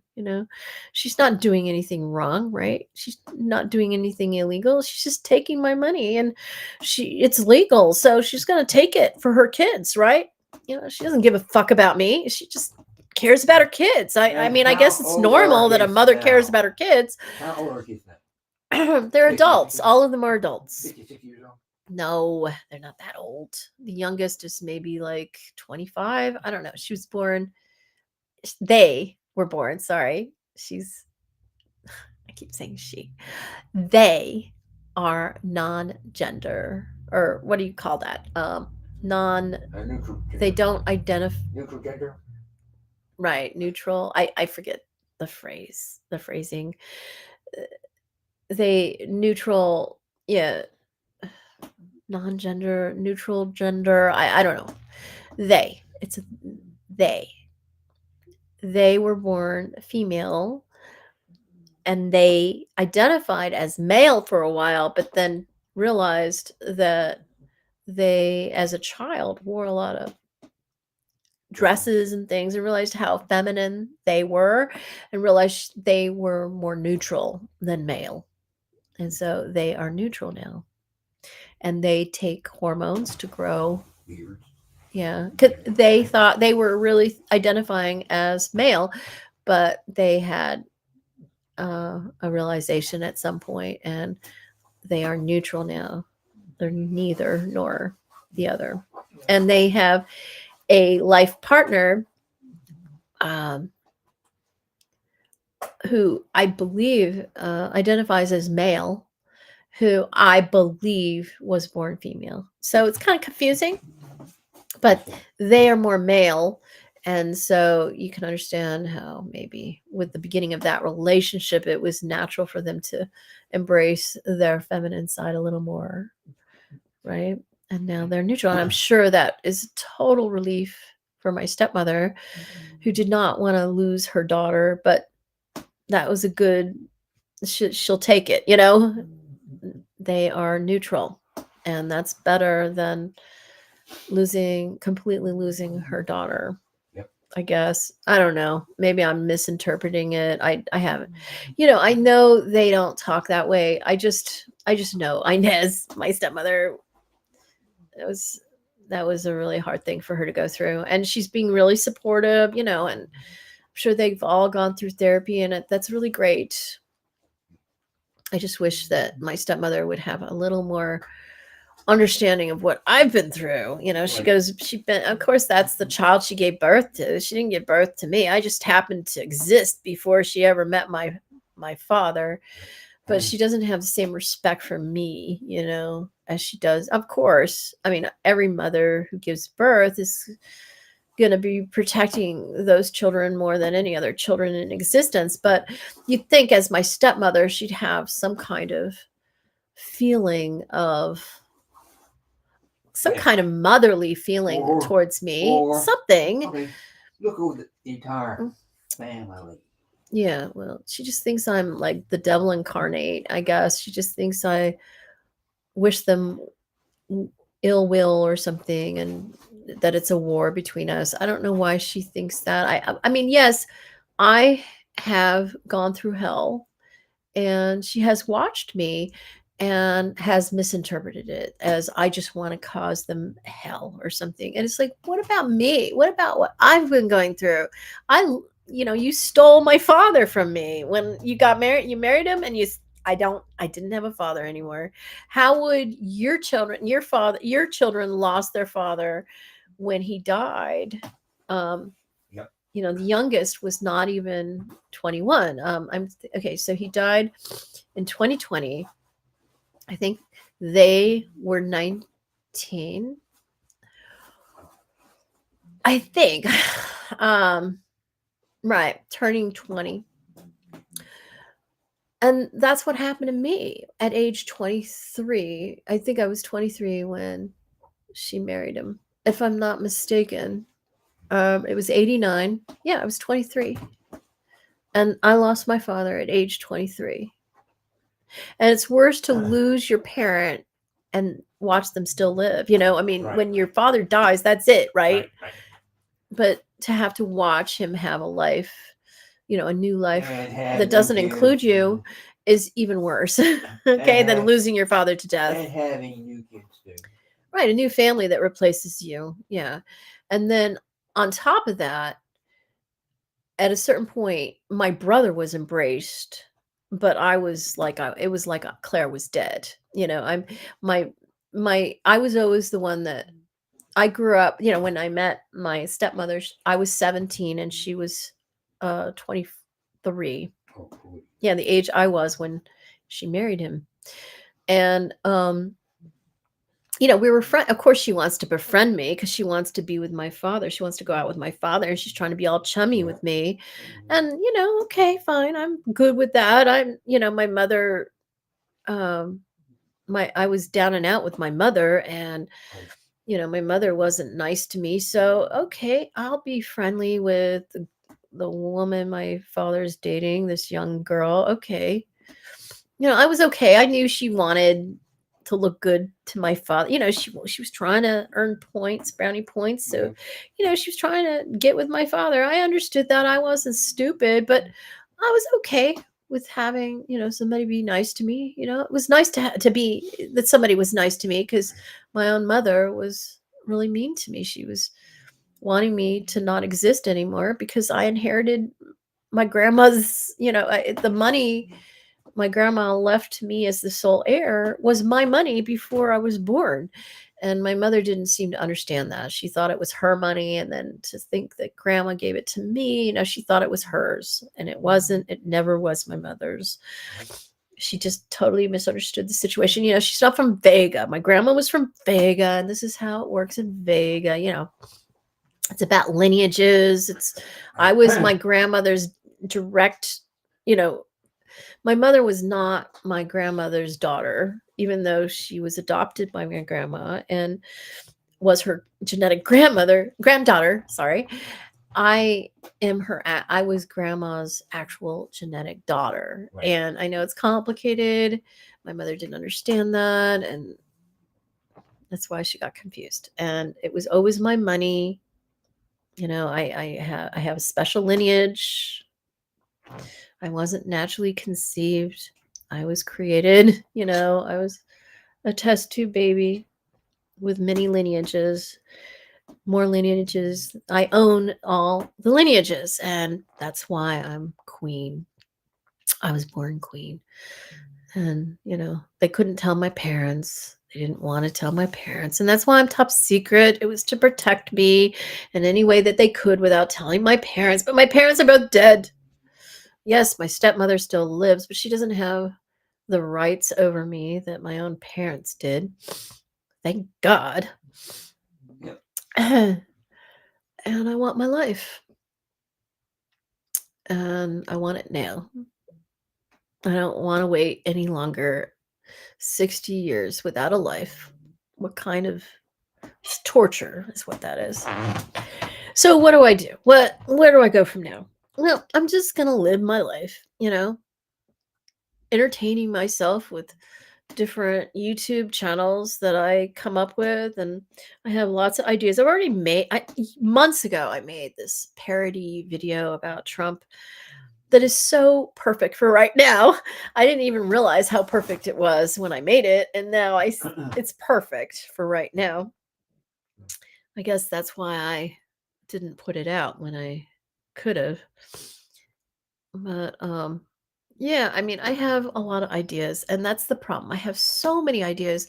It's so hard to implement even a fraction of them. I used to have a whole team of people that would take my ideas and implement them for me. When I was a kid, I didn't have to implement anything. I just came up with the ideas. We developed some more than others, and other people implemented it, but I don't have that luxury anymore. I have to do everything myself, and I'm not used to doing it myself. And and of course I don't have the automatic audience. I mean, I don't have the money to buy an audience. I don't have the direct connections to I don't even have a family, except for Dean. And it's like, who's going to watch my stuff? I don't know. I depend on the algorithm, but the algorithm is they've deliberately, the CIA is more in control of things than people understand.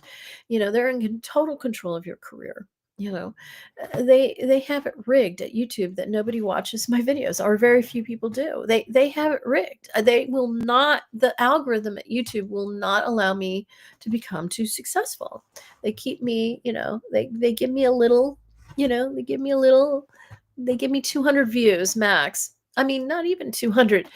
I mean, the video that I first came out with, when I got back to YouTube in June 30th, I published it. It has 99 views. And okay, Hulk Hogan. I made one about Hulk Hogan a couple months ago. He has 102 views or something like that. You can look on Claire Speaks Live YouTube channel. That's all they give me.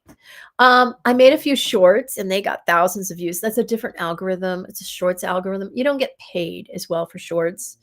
It's not even worth it doing shorts. I mean, you get paid so much less than you do for long form content on YouTube. It's a sham.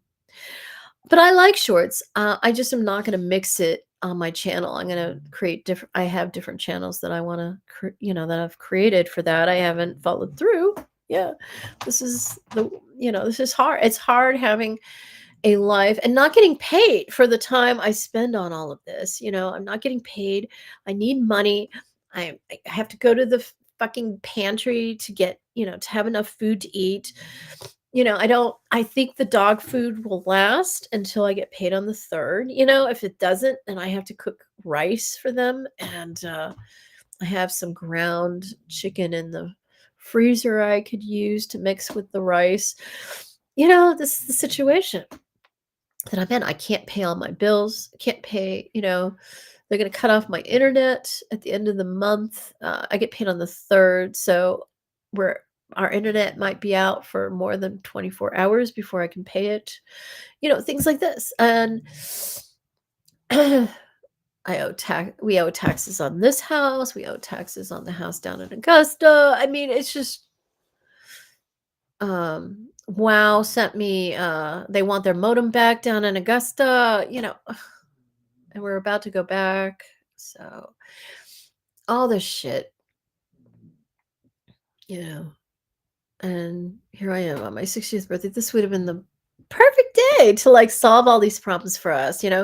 Be nice to be able to stay somewhere that's warm so we wouldn't have to wear our winter coats. I sleep in this thing. I sleep in this is the coat I wear outside. And I sleep in it.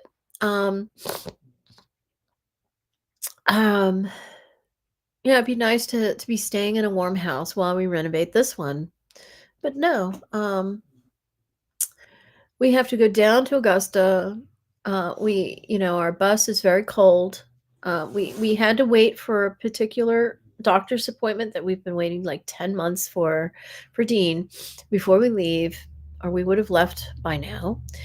And because then we'd have to wait another year to get it ever again, right? Because it's a rural area. And she is retiring next month. No. It's the neurologist that we're talking about on November 4th. And, and then we got to wait for Dean to get paid before we can get the hell out of town because we can't afford the fuel. It's going to be very cold. Hopefully it won't be so bad. It's not the middle of the winter like it was last January, but it's still not going to be warm either. We don't have a heater. We got 6 animals. Hopefully nothing will break down. I have to start our bus. I don't start it nearly enough. I don't know. It was such a trauma coming up here. I just put it away. It's in our back at the back of our property, and I just don't want to go out there and start it. And I should. It's a great engine. It's fine. In our house, we used to have in common. What?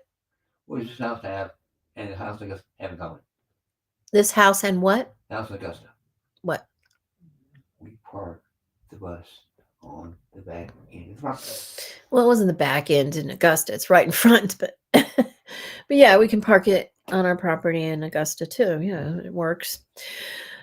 Oh, it's just, I don't know. I don't even want to go through it all. It just depresses me. But it's horrible not to be able to pay your bills and just have to pay some and not pay others. And, they're going to turn off our electricity. They're going to this, that, if we don't pay on I'm able to stretch some of our bills till I get paid on the 3rd. But one day later, everything gets cut off, if I don't pay on that day. And then other bills don't get paid. This is our life right now. And I really had thought and hoped that, because remember I said that the whole reason we couldn't do my birthday we talked about when I was going to be declassified in 1994. And the reason we couldn't do my birthday was because my twin had the exact same birthday. And it wasn't my day only. It was hers too. And she's not involved in this. So we couldn't do it on my birthday. That was the problem with my birthday. And so we talked about Ron Goldman's birthday, which was perfect. July 2nd, right after, not too close to the murders. It's after the murders, but close enough that it's not too far past it, And really, that was our conclusion, Ron's birthday, which this year is July 2nd. I don't want to well, it's not this year, it'd be next year. But July 2nd already happened this year. And I actually was able to put my pre-order up on Amazon on the anniversary of his birthday. And yeah, I'm going to release the book in time for his birthday next year, July 2nd. That's what I did. I had to wait a year before I could do a pre-order again because I always was canceling the pre-order in previous years, and then Amazon penalizes you. You can't do another pre-order for an entire year if you cancel too many times. So, but yeah, I was allowed to do that this year. I paid my year, and they let me do another one. Yeah, it's just, I can't keep going on like this. Oh, thank you, Dean. I just can't. And I know it. So what am I going to do? Well, what am I going to do about it? Well, I'm going to keep, working on YouTube, even if they keep me down. I just can't stop working on that.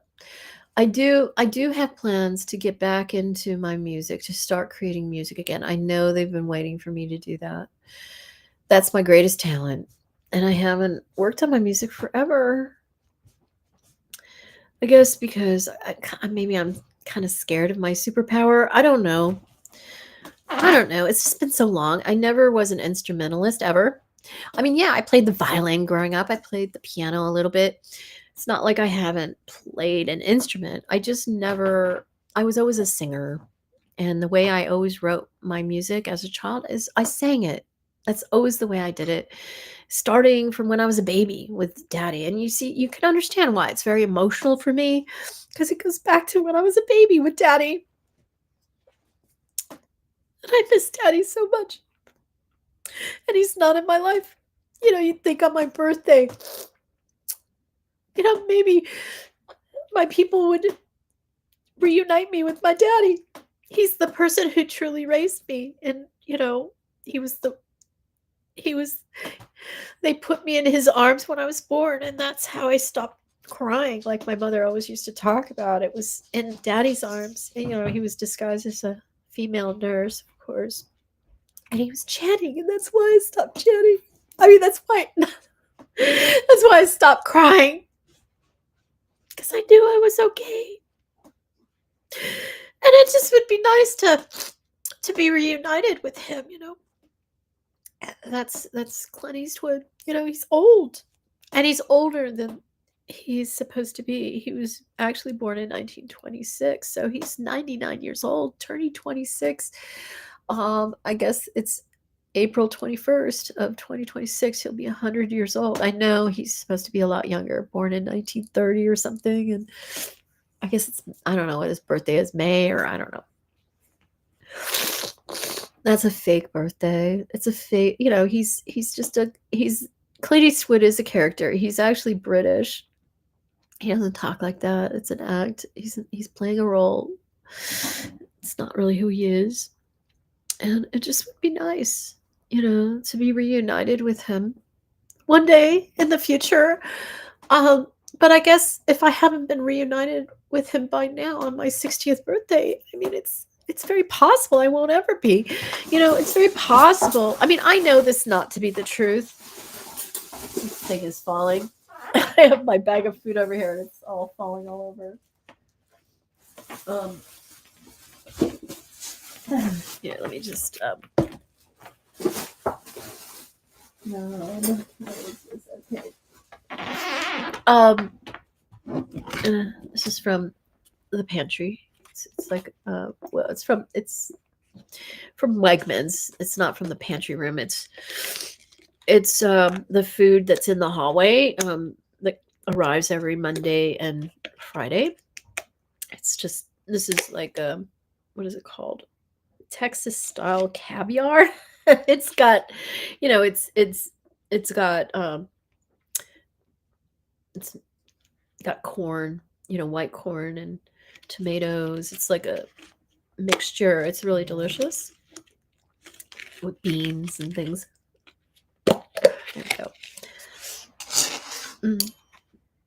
Yeah, it's delicious. This stuff goes bad, you know, and so they have to get rid of it, and you know, that's what they let us take at the food pantry every Monday and Wednesday. I mean, every Monday and Friday. I'm just trying to see if there's a price on here. I mean, it's not cheap, you know. They don't sell things like this cheap. Like this is probably like $7 or something like that.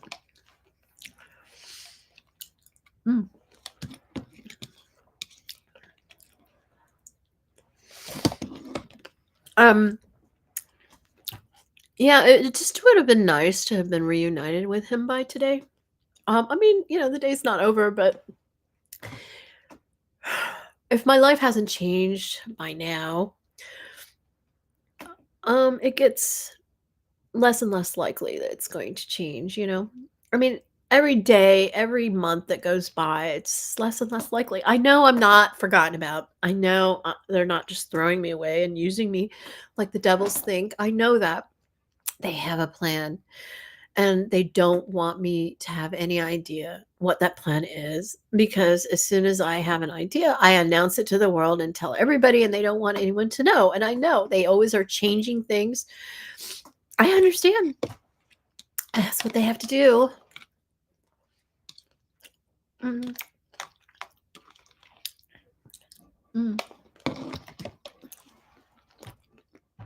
But you can understand why I wonder why I was born. Why? Why did they do this to me? To torture me? Like, tell me I had all this money and that I had this life that I was going to lead one day, and then deprive me of that life. I mean, what kind of shit is that? Let's torture Claire. Let's bring her into existence, tell her all this grandiose bullshit so that she expects and dreams of this, even if just subconsciously for many years, because she's not going to remember until she's ready to remember, right? And then not give her that life. Like, oh, sorry, you're just going to live somebody else's life for the rest of your life and just die and deteriorate and go to hell. You know, I mean, that would be a good way to be a really good way to torture someone, huh? And that's what, I have my memory, Yeah, when I was young, I had no memory. I didn't know. I was just living life like, the best way I knew how, and I didn't know. I mean, I knew I subconsciously knew, but consciously I didn't have a clue. And it's when I started remembering, and I started remembering, I guess in when did I start remembering? I guess it was really in the late 90s that I started remembering things, remembering my past. About my abuse memories were the first ones, that surfaced, and that happened in the 90s, I guess. Mm. And ever since, it's been 30 whatever odd years. Been remembering the good and the bad.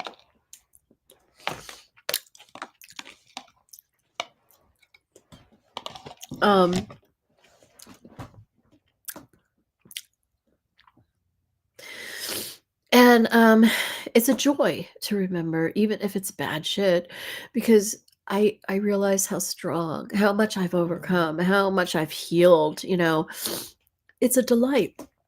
I'm really proud of myself. I mean, I have achieved the impossible. I'm miraculous, but I get no credit for it. Okay. At least I know what I've done and what I've accomplished.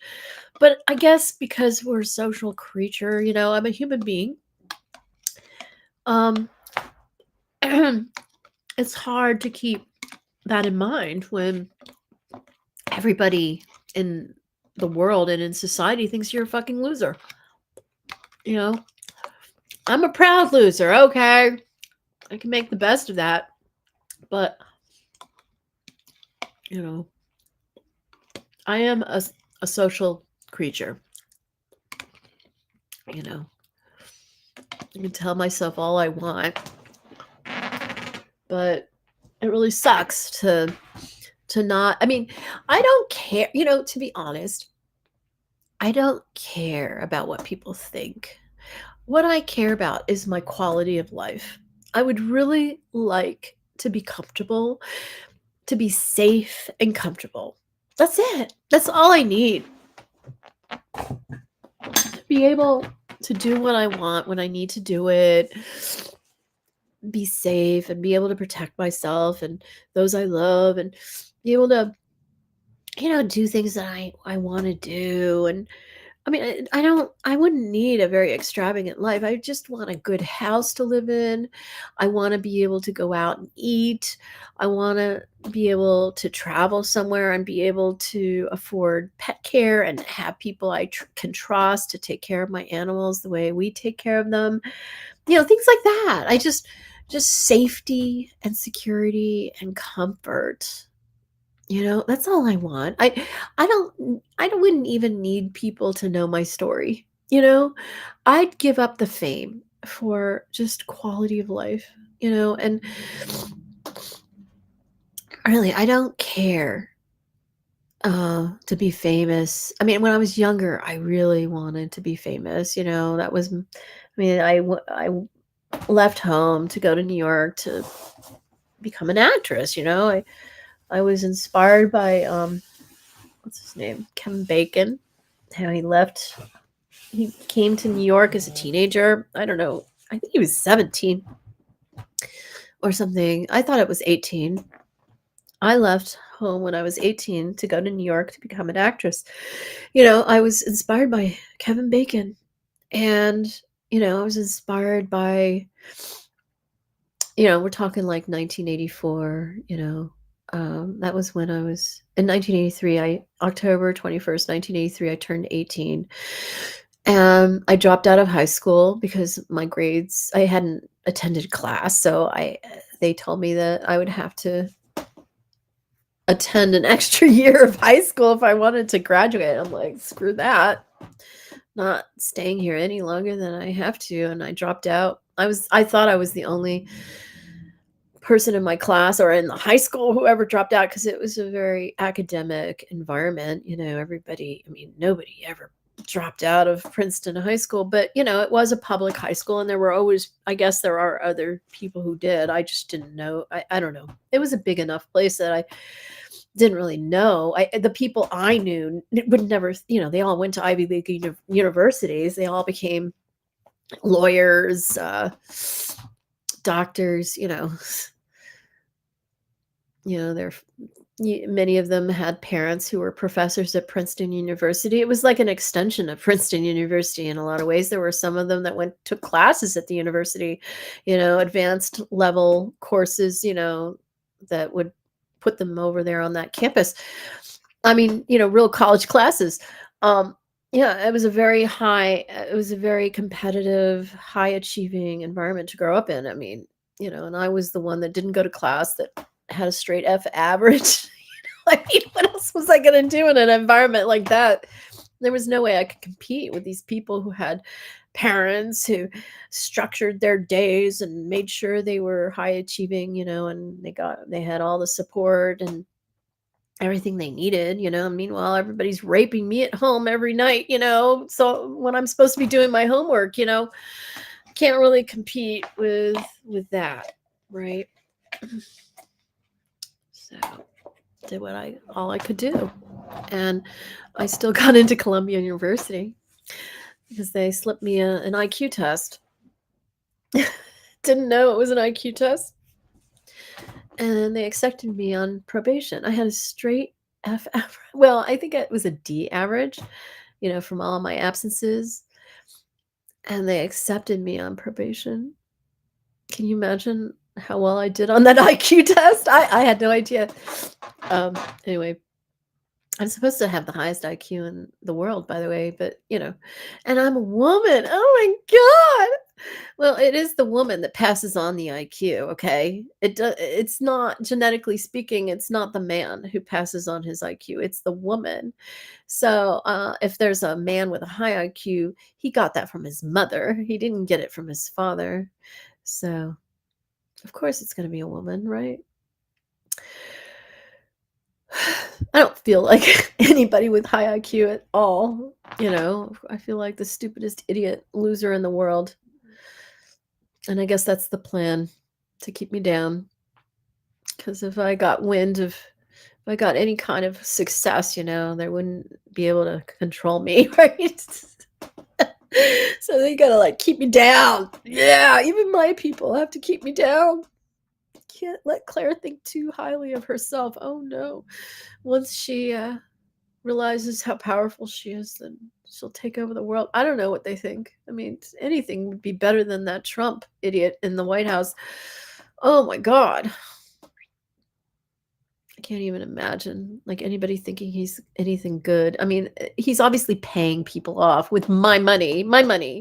And, because he's my twin who thinks that she was the bigger baby. Yeah, she was the bigger baby. And I was there. Okay. And I remember my mother saying, "Oh, this one's big. Wow." She was impressed with her size. And Daddy said, "Yeah, but she's not responding." They do little tests on the babies as they come out to see if they're normal. And he's like, "Yeah, but she's not responding. There's something wrong, with her. She's not healthy." And my mother's like, "Oh," and he says, she's just petite. She's not she's petite." And my mother's like, "Oh, I like petite. Okay. Yeah, I'll keep the firstborn petite one." And yeah, I don't want, she was going to give up the other two for adoption. I mean, she was horrified when she saw my triplet brother, who was just as big as a palm. And he had a lot of hair, and he was dark. And he looked black when he was born. And I was there. Okay, I remember this. My mother was like, "Oh, what's that?" She was like, she had a black. He looked black when he was born. He's not black, but he does have a lot of African American features. He's got the full voluptuous lips, and his hair is curly, but ringlet curly. He cuts it all. He shaves it all off. He looks like like a cute Adam Sandler. He looks Jewish, if he cuts off all his hair, but he has gorgeous hair. It's such a shame. I mean, he used to pick up all the girls with the long hair, and I guess he cuts it all off because he's married. He cut it all off when he married me, and he kept it short. I guess, and I guess it makes him look more ethnic or something, and he doesn't want to look ethnic. His skin is he's got like an olive complexion. He gets very pale in the winter, but he gets really dark. He tans really easily and gets really dark. He can look black if he's really tan. Yeah. But yeah, my mother she was impressed with my twin's size. She was very big. You know, there were 3 of us, so we're not going to be full size, but she was almost a full size baby. She was huge, you know, compared to me. I was I don't know. I guess they added, I don't know. I always grew up being told, I mean, it's on my birth certificate that I was 6 pounds and what is it? 12 ounces? I think, if I'm not mistaken, something like that. I haven't looked at my birth certificate for a while. I'm sure I was like smaller and they just had to add a pound or something to make me look normal. But I was told that normal is 7 pounds when I took early childhood education. I thought I was a single birth, you know, because that's the lie my mother propagated. And they added a pound, but I was 6 pounds, 12 ounces is a little light for a single birth, you know. And I remember my early childhood education saying, no, that's not healthy. But, you know, I'm sure, I don't know if I was 6 pounds, 12 ounces, really. I'm thinking they might have added some weight. You know, maybe I was smaller. I don't know. 7 pounds is what's normal. I was underweight if I was a single, but a triplet, that's normal. I just don't know if I was that heavy. Maybe I was, because you'd think if they wanted to make me look normal for a single birth, they would have added more weight than, you know, 6 pounds, 12 ounces. I mean, that's pretty full size. I mean, 7 pounds is what is the minimum to be normal. I mean, usually single birth. That's pretty close. It's just a few ounces off, right? Isn't it 16 ounces, right? So it's like 4 ounces short of being 7 pounds, which is not bad. I'm just thinking they must have added weight. I don't know. But yeah, my twin was much bigger. And I know in her mind, she thinks, oh, I had to be the firstborn then. They swap. I don't know. No, no, you weren't responding. And I remembered that. She's not responding. There's something wrong with her. She's not responding. She's not normal. That's what my mother was told. And that's why my mother, because she was laying there and she was not responding. I was the one that was crying and was responding and was being normal. And that's why my mother chose me. And I was the firstborn.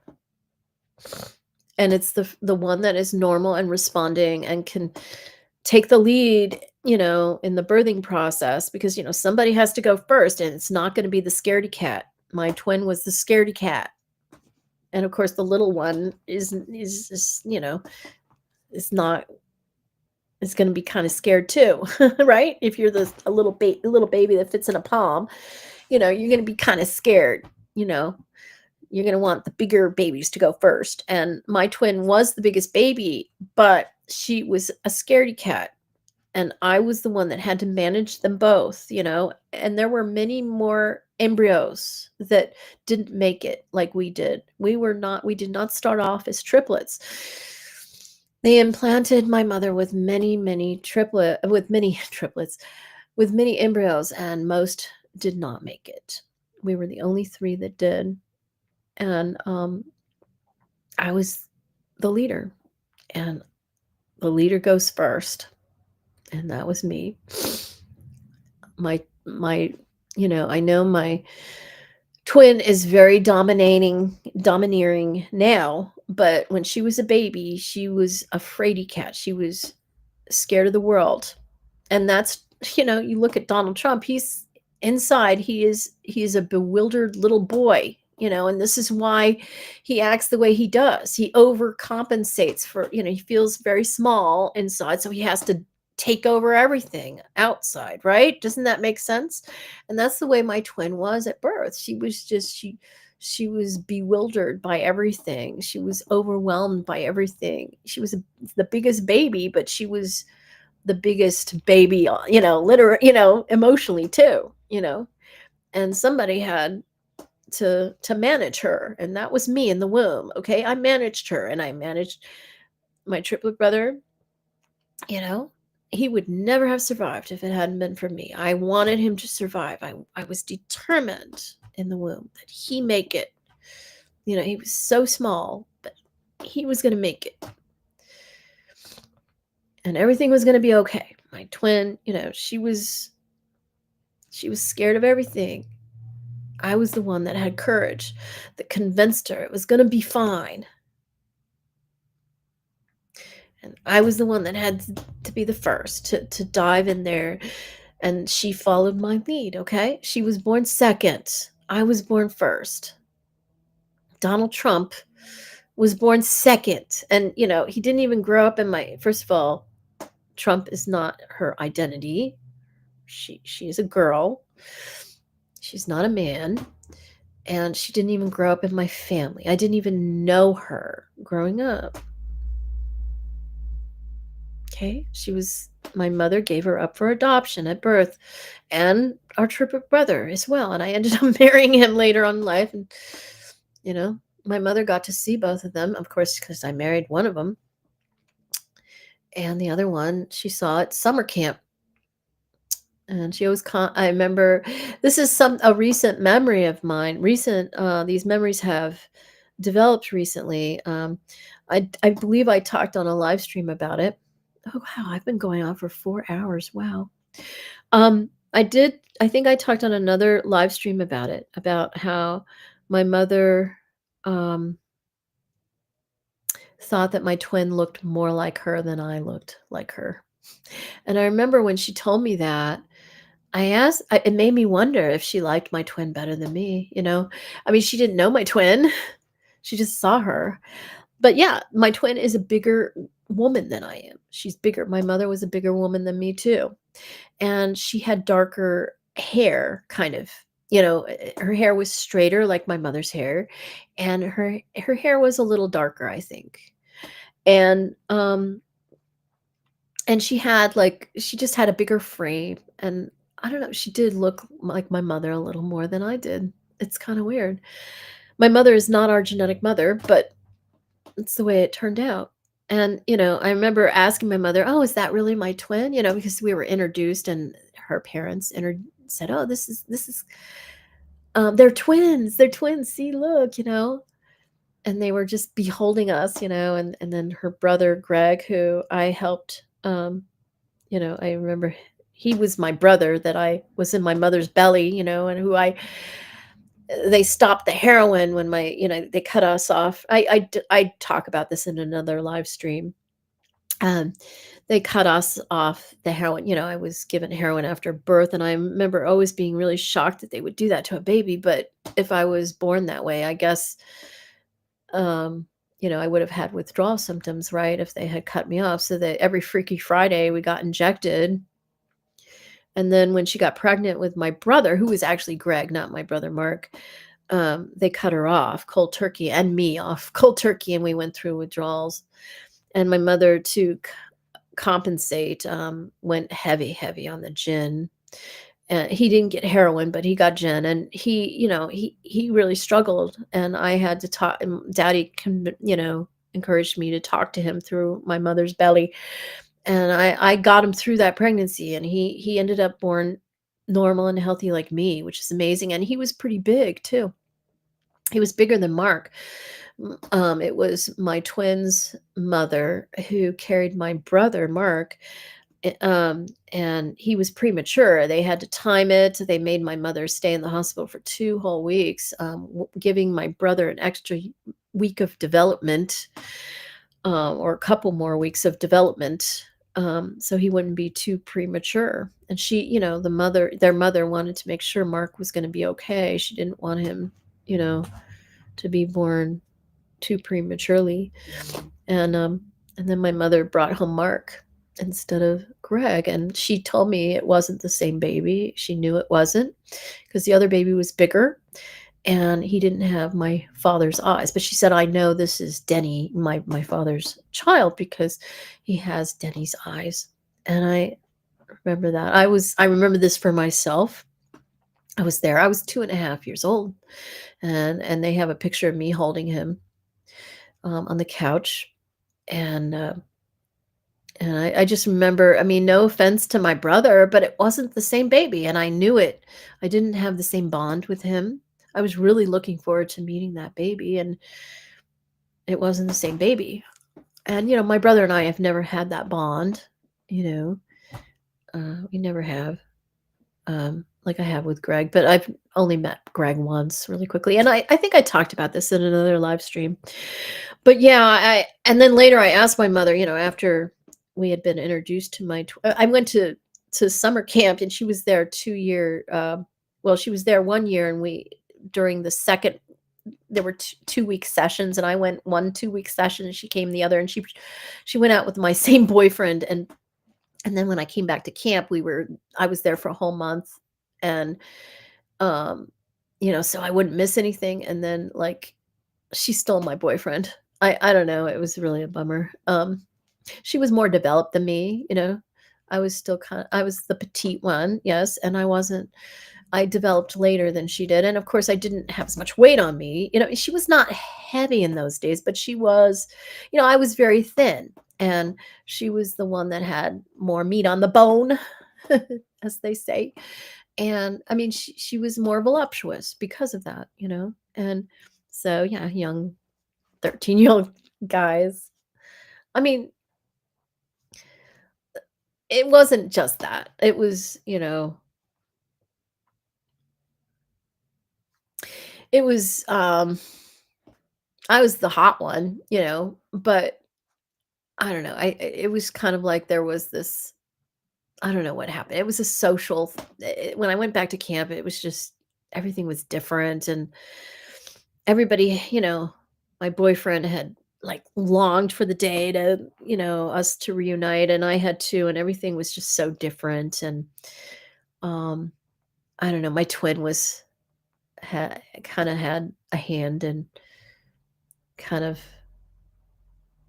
uh humiliating me, and I was the last you know, I never practiced my violin, and when I went back to camp, I guess the second year, I wasn't the last chair in the orchestra the first year, but the second year I was. And this guy was the star of the camp. He was like he was like this big clarinet player, and it was like humiliating to him to be dating the last chair in the second violin section. And it was just a lot of things coming together. I had gotten my braces off, and I wore a retainer, and I don't know, everything was just different.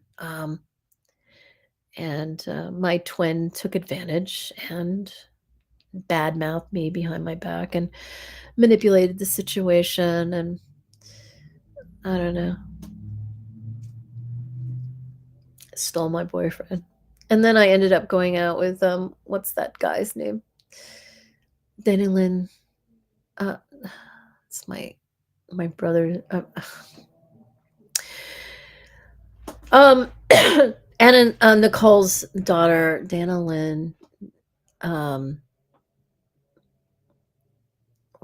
Blockhead. I say blockhead because Daddy and I used to always call him blockhead. What's his name? You know who I mean. Her father. He was a young kid, and I didn't know he was so young, and he wore height increasing boots and tried to talk in a lower voice, and I didn't know he was that much younger than me. And I ended up going out with him at the last second at the end of camp, and it's a long story. Anyway, he was just a kid, and that's who got my daughter, Danilyn Blockhead.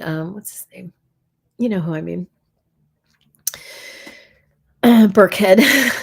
Is it Burkhead? I don't know.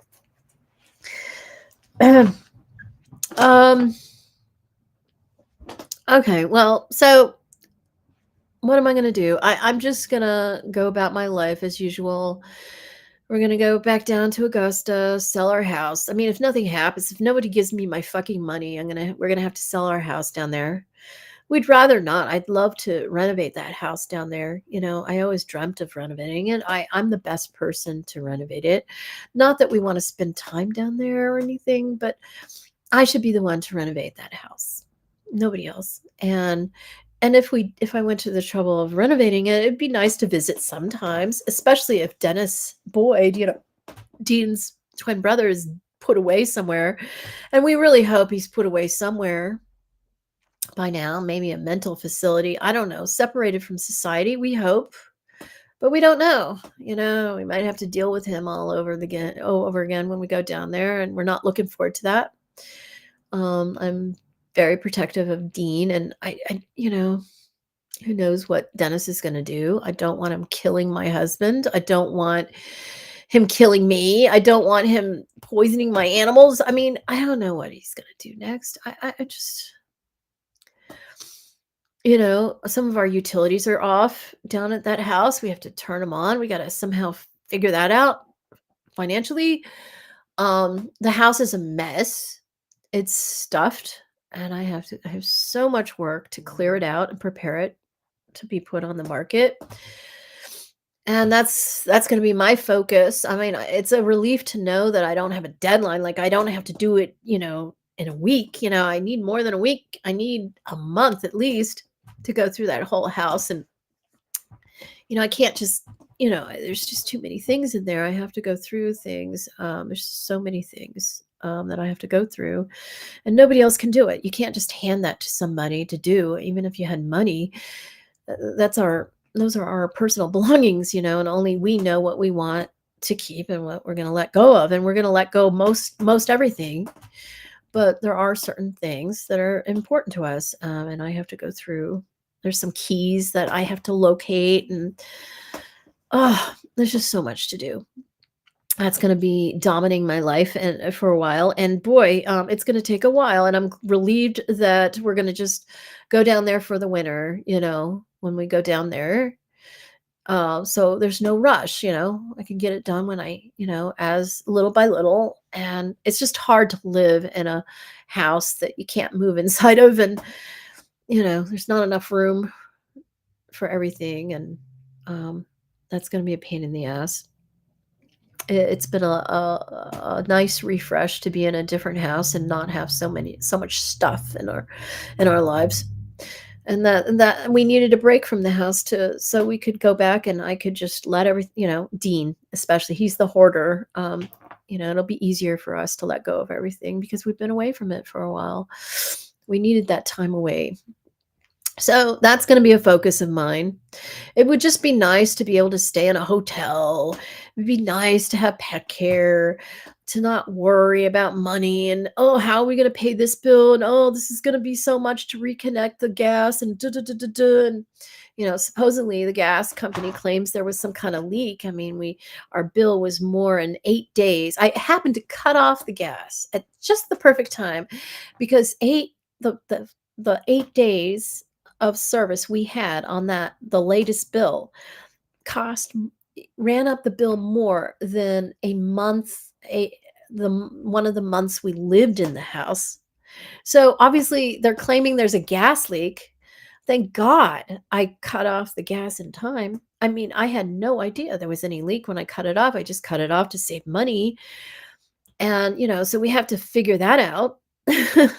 When we get back, we're not going to have any heat. We're going to have to bring some kind of heaters until we figure out the gas situation and we can afford to pay off what we owe and reconnect it. You know, it's just, you know, and then our bus, you know, it's not warm at all. The door doesn't close properly. The air is blowing on me as I drive down the highway. My face was chapped, red and chapped when we got here because cold frigid air blowing on me as I'm driving. You know, the side doors open pretty much. we can't afford to fix all these things, so we just have to drive it the way it is. Um, we're gonna be sleeping in the bus on the way. At least that gives us the time to take, to not, there's no rush, we don't, no hotel stays to pay for. Um, we can take our time and take as long as we want, really. But, anyway, so that's gonna be my focus. We're coming back in March, when it starts to thaw out up here, and then, and we can't put our house on the market until we move out, and we have nowhere to go up here because there's, we have this cold house that, and there's ice and snow on the ground, and we can't put our bus on our property, and, there was this issue with the cemetery, parking it up there, all these things.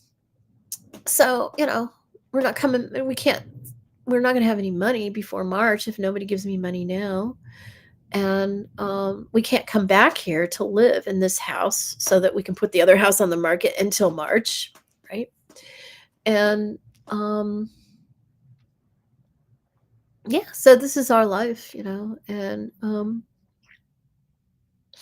Dean is not an organizer at all.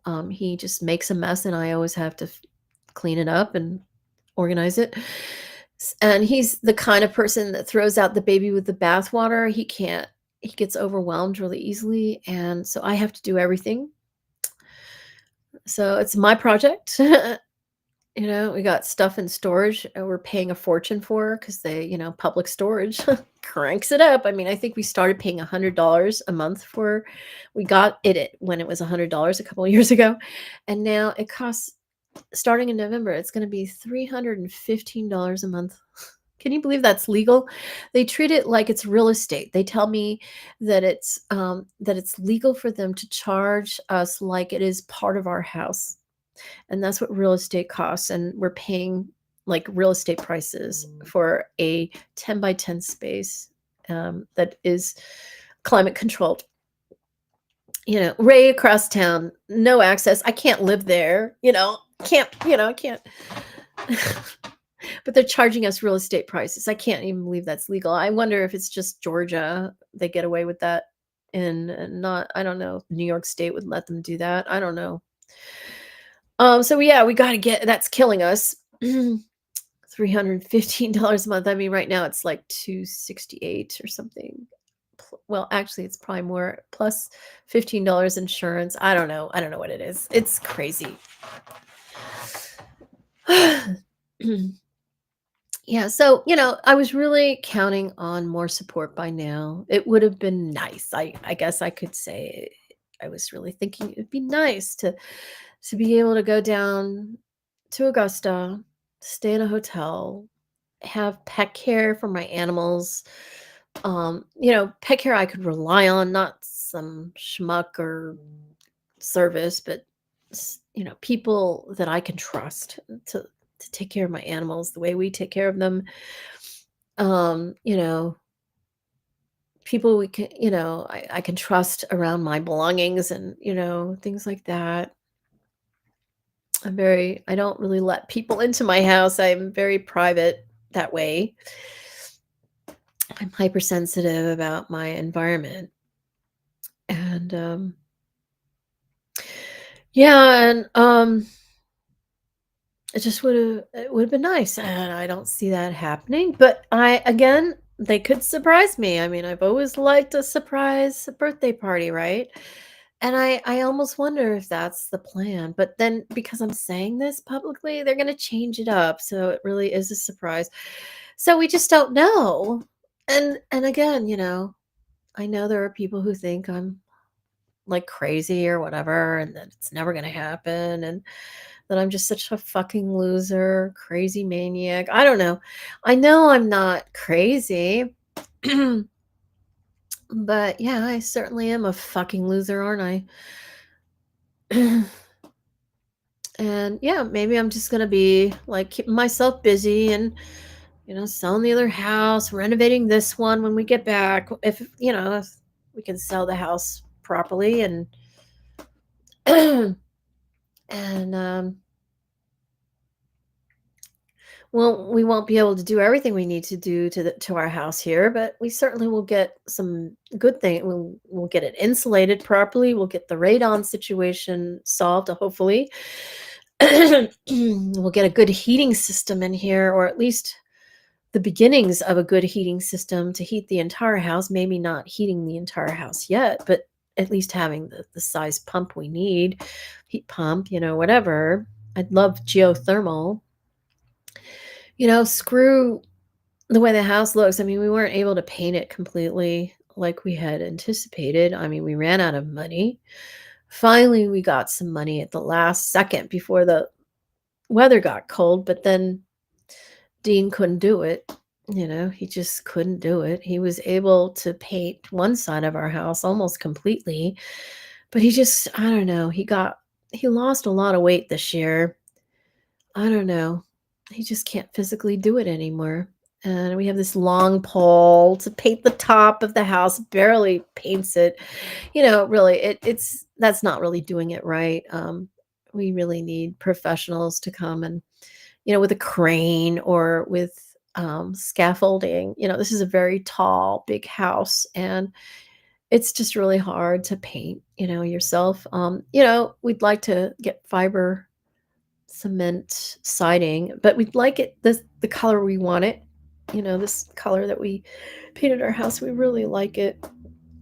And we don't want to settle for some different color and fiber cement. We want it painted this color that we have. It's called Aqua Fiesta from Walmart.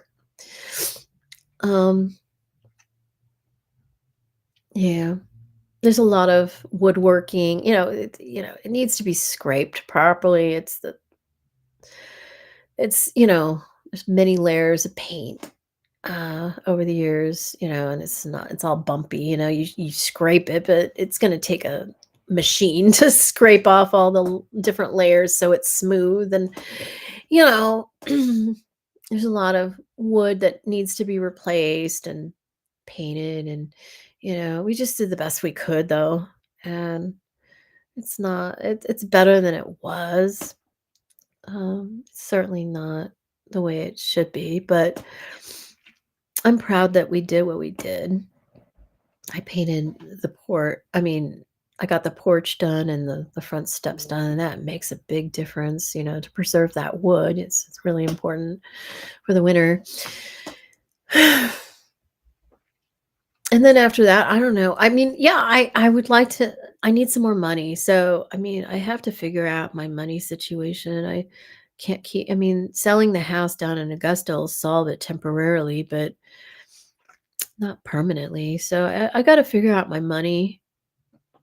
I can't keep going on like this. I just had, I've invested a lot of time and energy into getting my money, into getting my life, and while sacrificing a career, building a career that could support me. I all my time, energy has been put into getting my life, started. That's what, I've put all my eggs in that basket, and yeah, I don't have anything else going. That's it. I wanted to have my life.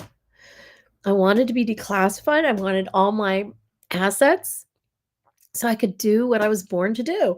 But that has been deprived of me. My life mission, I have been deprived of my life mission. And I don't know. I don't know if I will always be deprived of my life mission, but I certainly don't see any end in sight. This deprivation, is that how you say it? There's just no end in sight. So I don't know, I guess I got to do something else. I keep saying that. I'm just really bummed out. I don't know. Maybe when we get rid of the other house, we can just, maybe I can give up. I don't know. Maybe we can catch up with our bills, and then I could just simplify my life and live on less. Just be a bum on a log with no life and just not expect anything ever again. I don't know. I guess I could do that. Just, just focus on the here and now and just forget about everything else. I don't have anything else going. So, just live a life and get old and die. Okay. If that's what you want me to do. Okay. But as soon as Trump blows up the world, I'm the one that's in control, whether you like it or not. But I guess it won't happen if he doesn't blow up the world. So, this could go on forever, right? I mean, if he knows, oh, okay, I just can't blow up the world. And then Claire, I'll be in control and Claire won't be. Okay. Yeah, we could, this could be the way we operate for a long time to come, huh? Is this what we all like? Yeah, I guess I could just survive and just wait till, I don't know how long I'll live. I'd like to lose my weight. If I lose my weight, maybe I'll live longer. My blood pressure isn't that bad. It's just a little high because of the weight on my body. I'm healthy. I got rid of my breasts, so I'm not going to die of breast cancer. I was concerned about my heart for a while when, Dennis did what he did. I'm relieved to know it wasn't my heart that did it. Yeah, I don't know if I finished that story. We were in the emergency room for my husband, Dean, and, because his blood pressure was like really low and he just looked like he was passing out. And I was looking up the symptoms of being poisoned, and he was showing all the symptoms, and I rushed him to the emergency room and I said, oh, and you might want to check me out too, just to be sure, they were like, do you have any symptoms? No, but I suspect that I've been poisoned as well. And that's when they found out that I had a silent heart attack, and I had no idea. And, my doctor says that I show no signs of that now, but I don't know. I think my body's amazing and I healed. But if I had a silent heart attack, there would be evidence of that, they say. But it's documented that I had a silent heart attack. They had me hooked up to the machine, and there was one that was not reading properly, and they moved it just to make sure it was in the right spot. And it was in the right. They couldn't get a different reading. They tried, but then when I went to my doctor's the next day or a couple days later, it was not showing up that way anymore. And my doctor thought, well, maybe it was because there would be other signs that, if I had a silent heart attack, it would be evident in my blood work or something. And there was nothing in my blood work. So I just think I'm an amazing healer. I think my body is really amazing, but I don't know. I was really worried about my heart for a while, and yeah, my doctor, as a precaution, he recommended, even though I didn't technically have high cholesterol, maybe I went on cholesterol medicine temporarily just to be extra safe, because my cholesterol was in the normal range, but it was on the upper part of normal, and he saw that my cholesterol used to be lower when I had altered my diet in the past. And if I wasn't going to alter my diet, he thought it might be a good idea just temporarily because of everything with my heart. And I did try to do it. I did take it for a while, but then I discontinued the cholesterol medicine because, I didn't really need to take it. My cholesterol is in the normal range. And I felt like it was making me stutter a little bit or something. I was having some kind of side effect. So that's why I discontinued it a couple of months ago. And then, yeah, my cholesterol's fine. But yeah, my natural blood pressure is like 139 over 80. Sometimes 88 or 90. You know, it's a little on the high side, but it's not outrageous. 140, you know, maybe it goes up to 144 sometimes. A little high. And yeah, so, and that's because I have extra weight on me. If I were to lose my weight, my blood pressure would come right off. I used to have perfect blood pressure before I put on this weight. And even when I had the weight on at the beginning, I still had perfect blood pressure. It took a couple years for my blood pressure to be affected. But yeah, when Dennis Boyd did what he did to me or tried to, it was, you know, my blood pressure was through the roof. It was really scary. And I didn't know what was happening in my body at first, you know, because I mean, I could feel my heart at night, you know. I could hear it pumping through my vein. You know, it was like I could tell. It was really concerning. I thought it was Mountain Dew at first. You know, I was drinking Mountain Dew at the time, and I thought, oh, it's all that stuff, the caffeine in the Mountain Dew. I don't think it was the Mountain Dew, but Mountain Dew's not good for you to, it's not good to drink, and I'm glad I'm not drinking it nowadays, but I was thinking that's what it was. But it was because Dennis was putting stuff in my French fries. I'm glad it wasn't me. I was really worried it was my body. And I was very concerned that, boy, I went to all this trouble to, you know, get a double mastectomy so I wouldn't get breast cancer. You know, I'd stop my breast cancer early on. And, you know, here it is. It's my heart I have to worry about. But no, my heart's fine today. But yeah, I take blood pressure, the lowest dose of blood pressure medicine, just to keep it in, you know, make sure it's not, it's a little elevated, you know, it's a little higher than it should be. Otherwise, you know. So I'm just going to go forward knowing just the way I am, but kind of dismissing everything because I'm so tired of hoping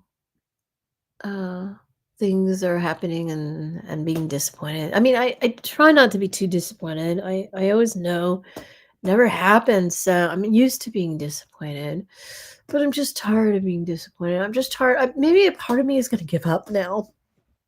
Maybe I'm just going to start just giving up on the thought that I'm going to ever have a good life. And, you know, yeah, what your life is what you make it. Sure, it is. But I'm just not.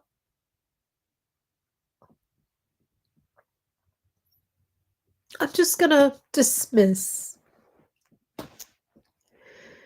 the thought that something's going to happen to me because it doesn't seem to be happening, and it doesn't look like it's ever going to happen. All the promises that were made to me in 1994, they're not happening. And I don't know if it's because I haven't lost my weight. That was one of the conditions in 1994. I remember Ross telling me that I had to lose. I mean, in 1994, I was thin, but I was told that I had to be thin. And I'm like, yeah, but if, I mean, you know, if I'm not thin, maybe I'll help overweight women everywhere and inspire them, you know. And Ross told me, no, that's not your role. That's not your mission. No, you have to be thin. I'm like, why do I have to be thin? I mean, yes, I'm thin now. But why is that a condition? And, you know, obviously, it's a condition if they want to rape you, you know, like, you know, if they want to like sell your body, you have to be thin, right? Maybe I didn't like that was a condition, and I was just like, maybe that's why I'm fat, because I don't want to be raped. Have you ever thought about that? Maybe it's because of all the rape you did to me. I'm not saying that, you know, Ross or the FBI want me to be raped. I'm not saying that. What I'm saying is All the people who did rape me, that's why I'm fat. Because I don't want to be raped. I'll give up my life. I never want to be raped again. And really, everybody, by depriving me of my life and my money and my assets, it's like being raped all over again, though. It's like I can't get away from the rape. They just, whether they rape me physically or rape me emotionally, rape me financially, I'm always being fucking raped. I was not born to be raped. That wasn't my mission in life. I was not supposed to be born to be a rape victim. I was born to save the world. I was born. I guess it's not true that I'm the Messiah. Huh? I'm not the Messiah, am I? Because the Messiah would prevail. The Messiah would, I'm sure Trump thinks he's the Messiah. He has stolen my life, my assets. So he thinks I'm the true Messiah, just like he thinks I'm the true firstborn. He's like a fraud. He's not even a man. He's a girl. He's a 15-year-old girl who didn't even grow up in my family. He was second born, not firstborn, second born. And he thinks stealing, my life and my legacy, my mission. I mean, he thinks like that's how you get to be the Messiah. The Messiah steals it from somebody else. Like the Messiah's a fraud. He's fake. Is that what he thinks? And his distorted, retarded mind, I guess so, huh? He thinks that's how you get places. You lie, you cheat, you deceive, and that's how you win. And that's all that Jesus was, and that's all the Messiah is. I mean, I guess that's what he thinks. I don't know.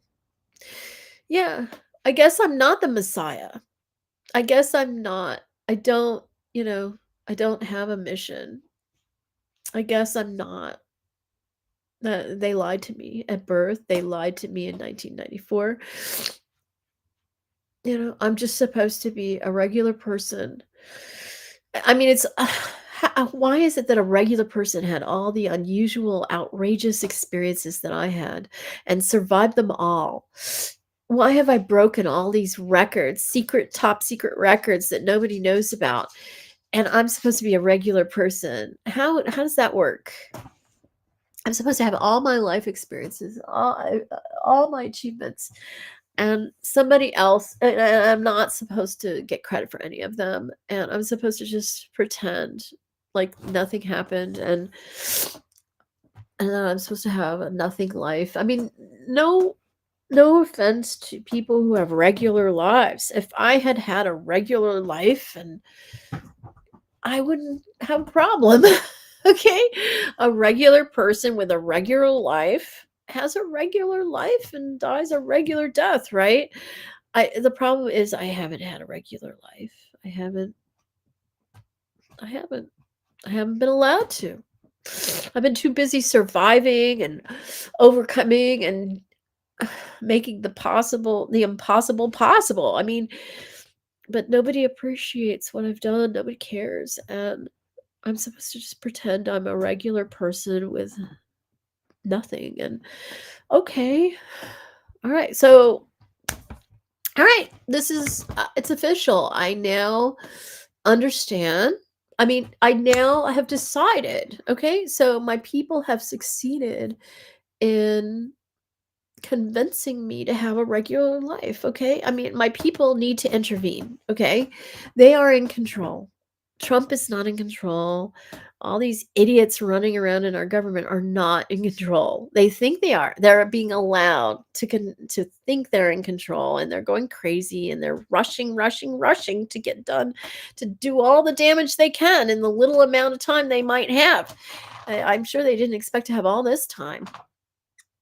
Okay, so my people have made it really clear they're not going to intervene yet. Okay, all right, my people. Okay, so you lied to me. Okay, so my people lied to me. It's my people who are the fraud. It's my people who are the scam and who set me up eh, eh, to be in this situation that I can't get out of, that I'm stuck in. And I guess I'm just going to have to figure out, you know, how to pay all our bills, with the sale of our house in Augusta and just downsize and not dare to dream too big. And just like lead a life. I'll just read books or something and I don't know, read about life instead of living it and grow old and die. Right? And I won't think about anything else. I won't try to think about all the things that I've gone through and all that I've done or anything. I'll just shut my brain off and just focus on passing the time until I can die of a natural death. And then maybe in Vega I'll have a life in heaven, right? I'm not going to have a life down here. It looks like I'm doomed down here. I'm just, the book is closed. Okay. Thanks for lying to me. Thanks for setting me up. It really looks like the universe is run by a bunch of devils who scammed me, doesn't it? Maybe tricked me because that was the only way that they could get me to do all that I did and keep the earth going and all these people in deep pockets, while I suffer. I don't know. Yeah. So, yeah, going forward, I'm just gonna focus on me and what I like to do and, maybe downsize so I don't need it and more money, maybe, pay off my bills and then like somehow downsize so I don't need as much or, don't spend as much and just pass time, grow old and die. Okay, I'll just get by. I'll just figure out how to get by more comfortably because I'm 60 years old, you know. What am I going to do? Like train for a new career? I mean, yeah, I could. And I've actually, started doing that. I've thought about it. But it's not worth the trouble, the money, the effort. I'm just going to focus on me.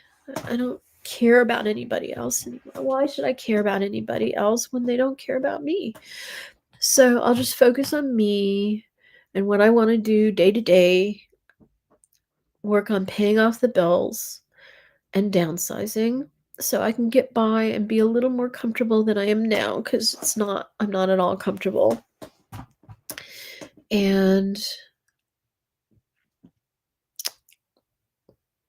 maybe I'll figure out, maybe when I get to that other side, I have to focus on going down to Augusta, taking care of that shit, and then we got to come back here and then we got to renovate this house and with what little money we get from the house and pay off our bills and then from there,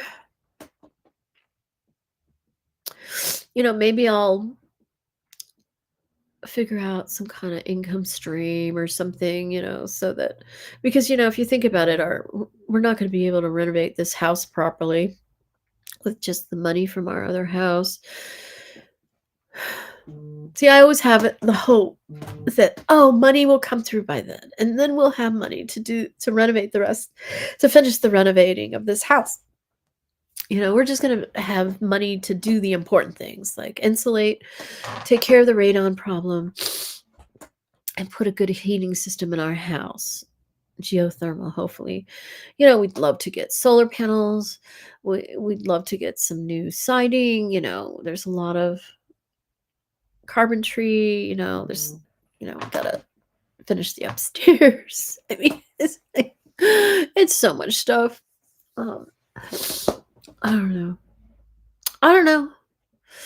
As long as I'm comfortable and safe, I'm okay. Things don't need to be perfect. I just need to be warm in my own house, and I need to be warm, and I need to be safe. That's it. Safe and warm. That's all I ask for. Things don't have to be pretty or nice. I just want to be safe and comfortable in my own home. And that's what we'll focus on. And I don't know, maybe I'll get it together to have some kind of, yeah, maybe a little more money than what we have right now. It doesn't have to be a whole lot, just a little more so that, we can finish renovating the house, right?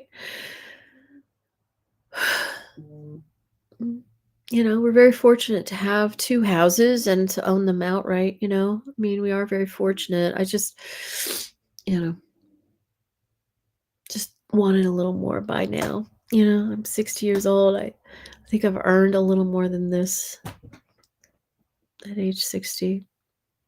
I know the people who work for me have a lot more than this and have a much better life. If somebody works for me, I think, I should have as good, if not better, if not a better quality of life than them. If somebody works for me, don't you think? If somebody works for you, you should have as good a life as them, if not much better. Comfortable, money wise. It's just not right that people take my money and force me to live this way. I mean, it's so horrible. And yeah, things are about to explode karmically. It can't go on like this. This is not, cause and effect is severe, and you can't get away with taking and "Oh, my hands are tied. I can't do anything. I might as well just take this money, and I've earned it. Okay, Claire, oh, screw Claire. Too bad for her. Huh? I wouldn't want to be her. Yeah, you wouldn't want to be me. Yeah, it's true. You wouldn't want to be me. All right. Well, I guess I'm tired of being on here. It's almost 5 hours. I hope that the sound isn't all messed up. Let me see. I'm just going to quickly check YouTube and see if I'm in sync or not. Because sometimes when I'm on for a long time, it gets out of sync. I don't know. YouTube.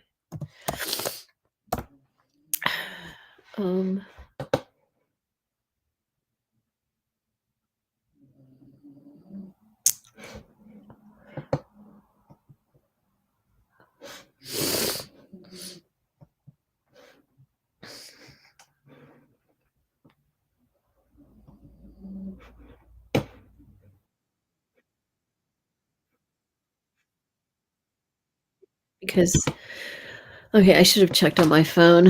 I should have known better. I don't know why I always do it the way I'm not supposed to. It's on my phone. Okay.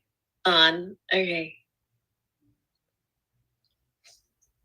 1, 2, 3, 1, 2, 3. I'm still looking. I'm looking at, That's way back. Like I could tell it was really concerning. I thought it was Mountain Dew at first. Okay. Okay. 1, 2, 3, 1, 2, 3. I'm still looking. I'm looking at, That's way back. Oh. Okay. Okay. Okay. All right. It's fine. I'm really relieved. All right. Well, I have all this. I haven't really eaten very much. I guess I had a little something. I don't feel that hungry, actually. I just want to have a nice hot cup of coffee or something. And I don't want you to watch me eat or whatever. I've been on for 4 hours and 47 minutes and 47 seconds now. 48, 49, 50 seconds. I don't know. I guess that's really it. Happy birthday to me. And where are you in the world? Let us know here in the comments, in the chat. That's it. That's all I got, I guess. I have some bulbs. What do they call them? Tulip bulb. I bought some bulbs. I took $15 and bought some bulbs, and I'd like to plant them today on my birthday in the front of our house. I'm gonna film it. I have some signs I've got to put up. See, yesterday it was too rainy. Needed it to be dry. I have to spray some of the signs to put a coating on them so they'll be protected through the winter. And yesterday it was too wet outside for me to do that. It's a really nice day. There's some clouds, but not. I see the blue of the sky. It's a little chilly. I think it's still in the, obviously the high was going to be 56, and it's a little chilly, but I can get done. I want to get those things done before the end of the day, and I want to have a nice hot cup of coffee before I go outside. So that's what I'm going to do. And I have to go. Another thing I have to do is take all my recycling down to the recycling center. That's one thing about Hornell. I can't just put it on the curb. They pick up recycling once a month on the, third week or the week of the 21st, which would be this week. Well, we had garbage yesterday. But I don't know. I don't believe that they actually recycle it because I put it out of the wrong week once by accident when I first moved here, and they took it anyway, and it said recycling on it and everything, but they took it anyway, and I know they didn't recycle it, so I don't trust that they're going to recycle it at the curb, and I have to, and really once a month is just too infrequent for me. I try to recycle as much as possible, but they only do 1 and 2 plastics here. I have to throw so many plastics away. You have to take the plastic bags to the supermarket. They don't recycle that, but they do at the supermarket and Wegmans. And yeah, I have a big accumulation of recycling on our back porch. It's just crazy. And we have a big slope in our backyard, and it's, we bought a while back, we bought a cart, a wagon, and I can fill. I'm going to have to do many, many trips up to our truck and load up our bed and put a tarp over it so it doesn't blow away. And, it's a big effort because, during the winter months, there was no, we had to figure out where to go and all this stuff. And we finally figured it out. We've gone a few times, but, we have so much stuff and I have to get rid of it before the winter. And, so that's another project that I have before we leave. I'm going to enjoy my front porch next year. It's so pretty and nice now, but can't enjoy it because it's cold now. But yeah, next year we will enjoy that. All right, well, that's it. That's what my life is going to be. It's just going to be about me and my surroundings, and I'm just going to forget about the world I live in and just focus on me because I don't have any choice. They've given me no choice, and I'm sad. And I don't know if I'm going to just give up on the world in general, but for real, I don't know that I will. Because I can't give up on my memories. I can't give up on my life experience. But we'll see. I just need to focus on me. I'm so tired of focusing outside myself to no avail. Just want to focus on me. Screw the world. The world has never been good to me. It's never given me anything. So I should just focus on me. I'm all I got. The world has never been there for me. So screw the world. And happy birthday to me. 60 years. Yay! I'm alive. I'm well. I'm youthful. I have my youth. But who cares? The world doesn't care. It doesn't care. All right, well, I think almost 5 hours is long enough. Thank you for watching. There's been a couple of you who have been on here, and thank you. I appreciate it. It's useless for me to say, give me a thumbs up because, I deserve it. Nobody thinks I deserve it. I'm the only one who thinks I deserve it, I guess. But yeah, I'm gonna say it anyway. Give me a thumbs up because I deserve it. And